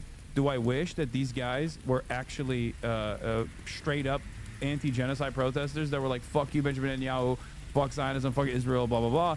Absolutely. Okay? I wish they had the same level of smoke for their government as I do for mine. As someone who protests every goddamn day of the fucking week, okay? As someone who does advocacy every goddamn day of the week, someone who attends protests frequently, I have a lot of smoke for the American government. I want the American government to change its ways. I wish broader subsects of Israeli society had that same level of anger and resentment for their own government, okay? I do. I wish that was the case, okay? Having said that, even if they don't have that same level of smoke, this still fucking gums up the works. This is still a hurdle that they have to fucking overcome. Okay? And the same goes for people who protested the Nazi regime, the people who like refused to serve in the Nazi military. It's a good thing. It's objectively a good thing overall. Okay?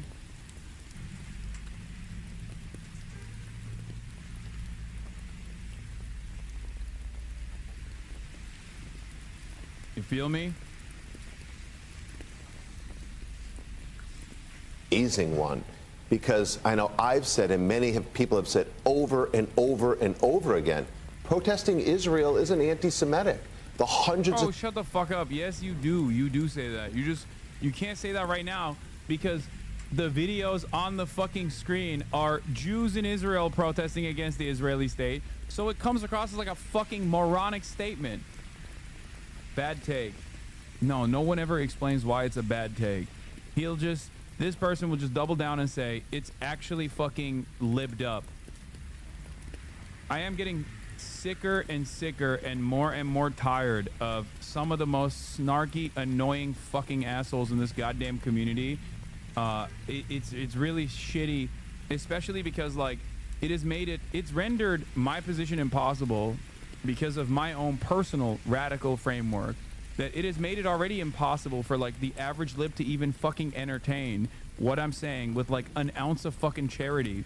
But in the same time frame, a lot of these fucking assholes are desperate for even more purges. anyone that's already in here who actually doesn't have, who is almost identical to your worldview, might have a different method of advocacy, and you just take that fucking marginal difference and you turn it into the most consequential aspect of your politics, your reflection of politics. It is inherently reactionary. It's so fucking annoying. You guys need to shut the fuck up, okay? Please, please, for the love of Christ. Holy fuck. Yeah, nobody wants to fucking tackle mountains. They just want to die on molehills. Okay? God damn. Thousands of people in Tel Aviv and Haifa and Jerusalem, they're not anti-Semitic. But if the only country... Yeah, he's saying, yeah, you're only not anti-Semitic protesting the state of Israel if you're Jewish and in Israel. Thanks, Jonathan. Great point. No one else gets to protest Israel. Only Jews in Israel. Not even the Palestinian citizens of Israel. Only the Jews, okay? Also, they need to cut it out with this interfaith marriage nonsense. I am a civil rights advocacy organizing... I'm the leader of a civil rights advocacy organization. Hello, I'm Jonathan Greenblatt. I am anti-miscegenation. That you think has any responsibility for the situation is Israel?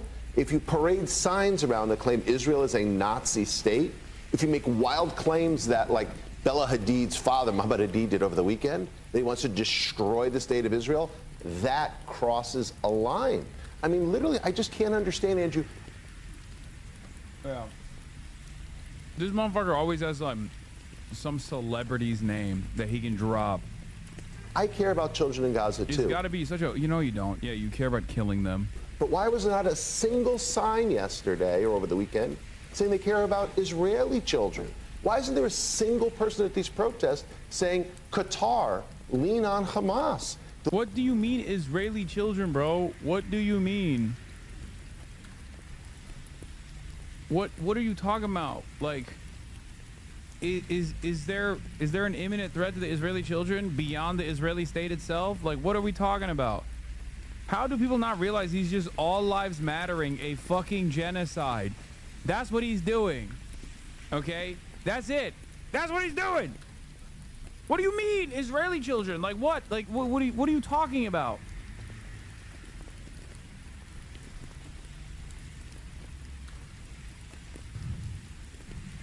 The one-sidedness of this is just astonishing, and it makes people like me, people who care deeply about all human beings, wonder, is there something else going on when you only blame one side? Here's the thing that I worry about. Yeah. I agree with you, by the way. Yeah. Why is Israel the only one being blamed? 100%. Yeah. Unfortunately, it seems to be the reality of the way the world seems to look at this. And maybe that unto itself is anti-Semitic. I don't know. I mean... But my question to you is how you feel about some of the actions of Israel right now, and whether you think that whatever is happening here, from just a very practical perspective, is almost creating a new sense of anti-Semitism and almost growing that feeling among others. That's what scares me. Well, look, I'll tell you what. I think even if you 100% agree with what Israel is doing, in some ways, it may have this counter effect that I'm now increasingly worried about. Look, Hamas staging a war while hiding behind civilians, Hamas holding hostages, which is their only point of leverage, creates almost an impossible riddle I agree for with Israel you. to but solve. Then the question is, what's the right answer? So the question is, like, why is it that Jewish people in this country get blamed for... Ugh. I can't even listen to it, man. I can't even fucking listen to it. I can't. He just always repeats the same nonsense over and over and over again. Yeah, if you want to protect the children of Israel, stop letting the fucking pedophiles into the country because it has a non-extradition treaty, like Tom Alexandrovich, okay? Jesus Christ. These are the people we want to give grace to? Wait, what? This is why leftists don't give Israelis any grace? the fuck are you talking about? Did you just say that, like, the average person that comes on my stream, or like the average person I'm talking about, like a refusenik, is Jonathan Greenblatt? Are you out of your fucking mind? Stop monolithizing people, okay? Jesus fucking Christ. You're treating Jonathan Greenblatt like a refusenik anti-Zionist. The fuck? What the fuck? Dude, where did everybody's brains go? God damn, dude. It got lost in the fucking sauce. People have lost the goddamn fucking plot, dude. They're so... Yeah, no wonder people like Tucker Carlson. All you dumb fucks need is just like one person to say the words, and then you're good. Twitter, they went on Twitter? Yeah, I don't know. It just feels... God.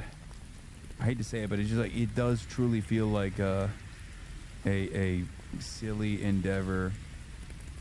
No matter what I do. On the one hand, I can't even fucking bring like kind-hearted liberals who are like broaching the subject matter at all onto this cause so they can become more radicalized, because every fucking outlet is up my goddamn asshole. Every single independent content creator is up my fucking asshole. And my own community is like internally trying to consistently make this a smaller and smaller place. Some of you need to just quiet the fuck down and shut the fuck up. Okay, go busy yourself with something else. I just want someone on these networks to cut off these freaks and scream how insane they sound, talking about Israeli safety when tens of thousands are dying. They will never do that, because the fucking people on the other side are also in tune with that worldview. Noah Smith, leftists use Palestine primarily as a wedge issue to try to win internal factional battles in the Democratic Party. They don't actually think they have much chance of affecting events in Palestine. Leftists have been organizing especially on campus about Palestine for decades, when the pro-Palestinian position was totally irrelevant to anything going on in the Democratic Party. It has become significant in the Democratic Party only lately because of Israel's recent actions. These takes don't seem to be intention. Leftists have been trying to build factional power rather than constructively influence events for decades. Oh... You hate your community? Not the entirety of it, but lately the fucking vibe shift has been tremendous. Tremendously unproductive to the grand design that I have.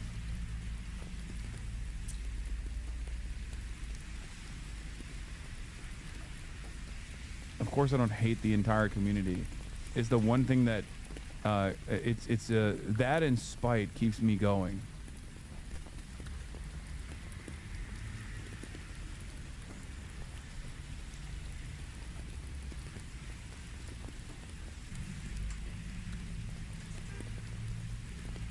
Because like 95% of the disagreements that stem out of chat is not even a position that I hold.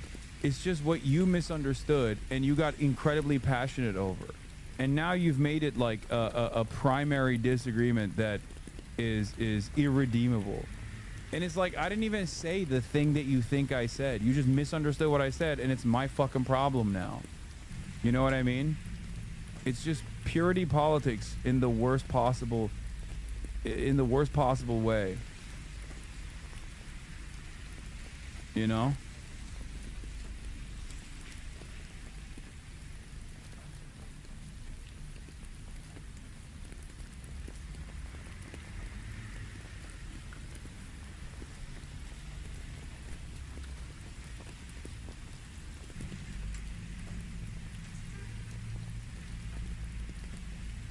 Yeah, it is.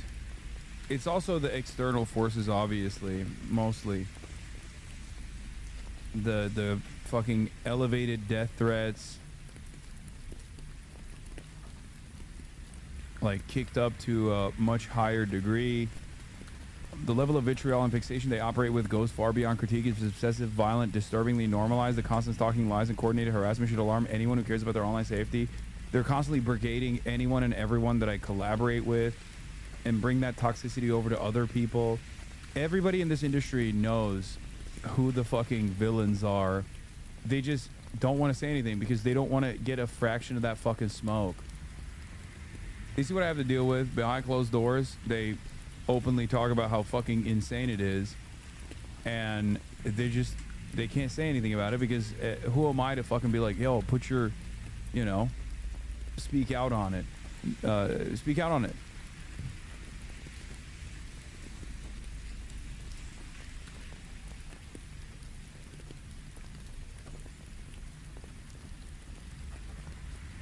Why not fight fire with fire? What do you want me to do?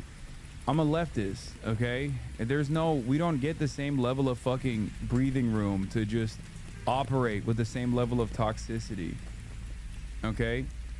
I don't even fucking I don't even make death threats, and I abhor them. I think it's fucking ridiculous.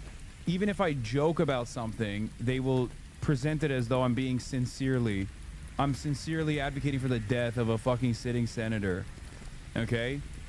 Or if I talk about like international law within the context of like an illegal raid in the West Bank, people turn around and treat it as though it's like a sincere death threat or some shit, when it's very clearly not. I very clearly stated that it's limited to the confines of like a military operation that's taking place. And then on top of that, they turn around and issue actual death threats, actual brigading, openly stating like every fucking advertiser on the Twitch platform needs to hear this. They need to get fucking they need to go and fucking brigade they mass blast every advertiser, because they can't do it to me directly because I don't have any fucking advertisers. I have very limited advertisers and they obviously don't give a shit, so it's entirely bad faith. You don't have that. I don't have that same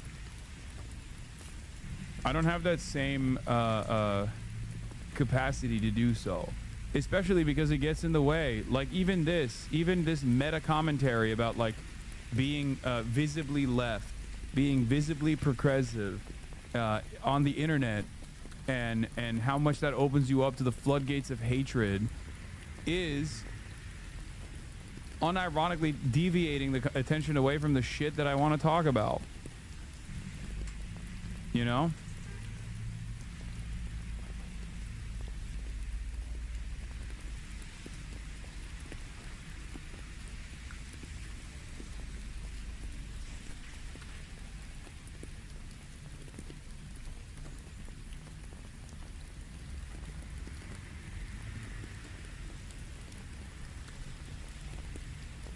The villains are not in your chat who doesn't agree with every single thing you say, so why are your mods handing them bans?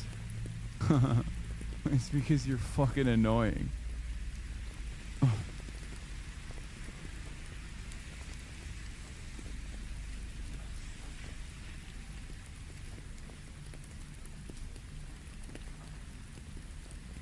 Yeah, you get timed out one time and you just fucking make it your life's mission.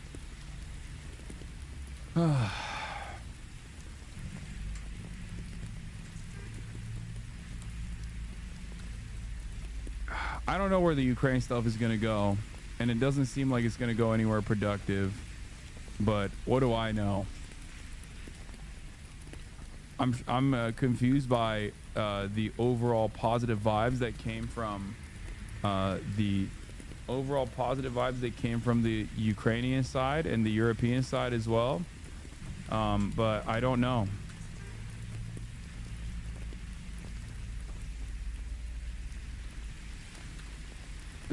What is this? We're agreeing, I think. Leftists don't really care about the issues they talk about, whether it's Palestine or anything else. The whole goal is to build factional power over the long term. What the fuck? Yeah, dude, leftists don't care about the issue of Palestine. They're just using the issue of Palestine to build power within one of the two parties so they can put an end to Israel's violence, which is somehow not caring about the issue of Palestine. This is a psychology thing. He needs to justify the fact he doesn't care about the genocide, so he has to say to himself, well, nobody actually cares anyway. Yeah, I could see that.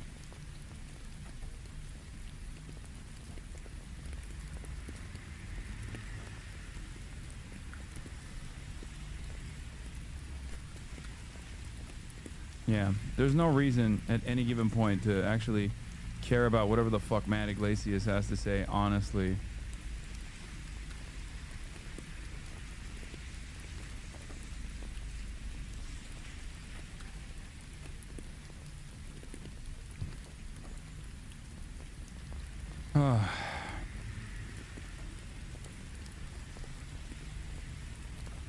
Yeah, also, Catherine Clark, the second most powerful Democrat in the House of Representatives behind Hakeem Jeffries, just admitted that Israel is committing a genocide in Gaza. New, days after saying we have to take action to stop the starvation and genocide and destruction of Gaza, top Democrat Catherine Clark backtracks, says she wants to be clear, I'm not accusing Israel of genocide. Yeah, she should have followed that up with saying, I'm not accusing Israel of genocide. I'm saying Israel's doing a genocide.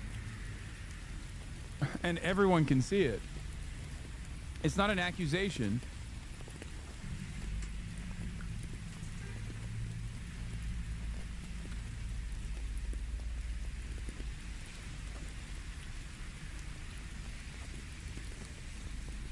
Why do they behave like this? I don't understand. Where is the pressure coming from? Like, it doesn't make sense. Just say the fucking truth.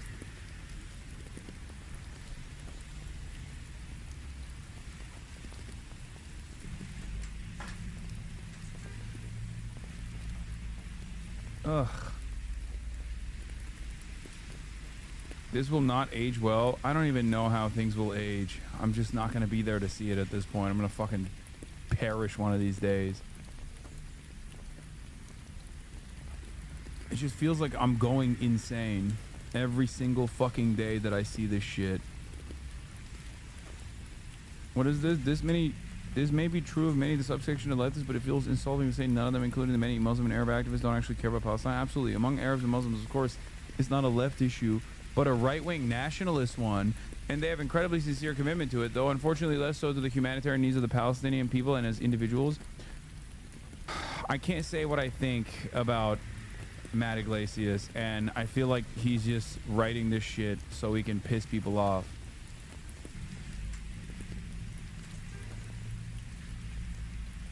I'm just not even gonna say nothing. I'm not gonna say anything. All right, I'm done. I'm done. It's too much. I'm fucking annoyed. All right, I'm done for the day. All right, everybody. Fuck Noah Smith. Fuck Matty Iglesias. Charlatans that are professionally wrong all the fucking time. You don't have to listen to them. You can just keep pushing, you know? Anyway, love you guys, and I will see you tomorrow. Peace. Sunny Los Angeles.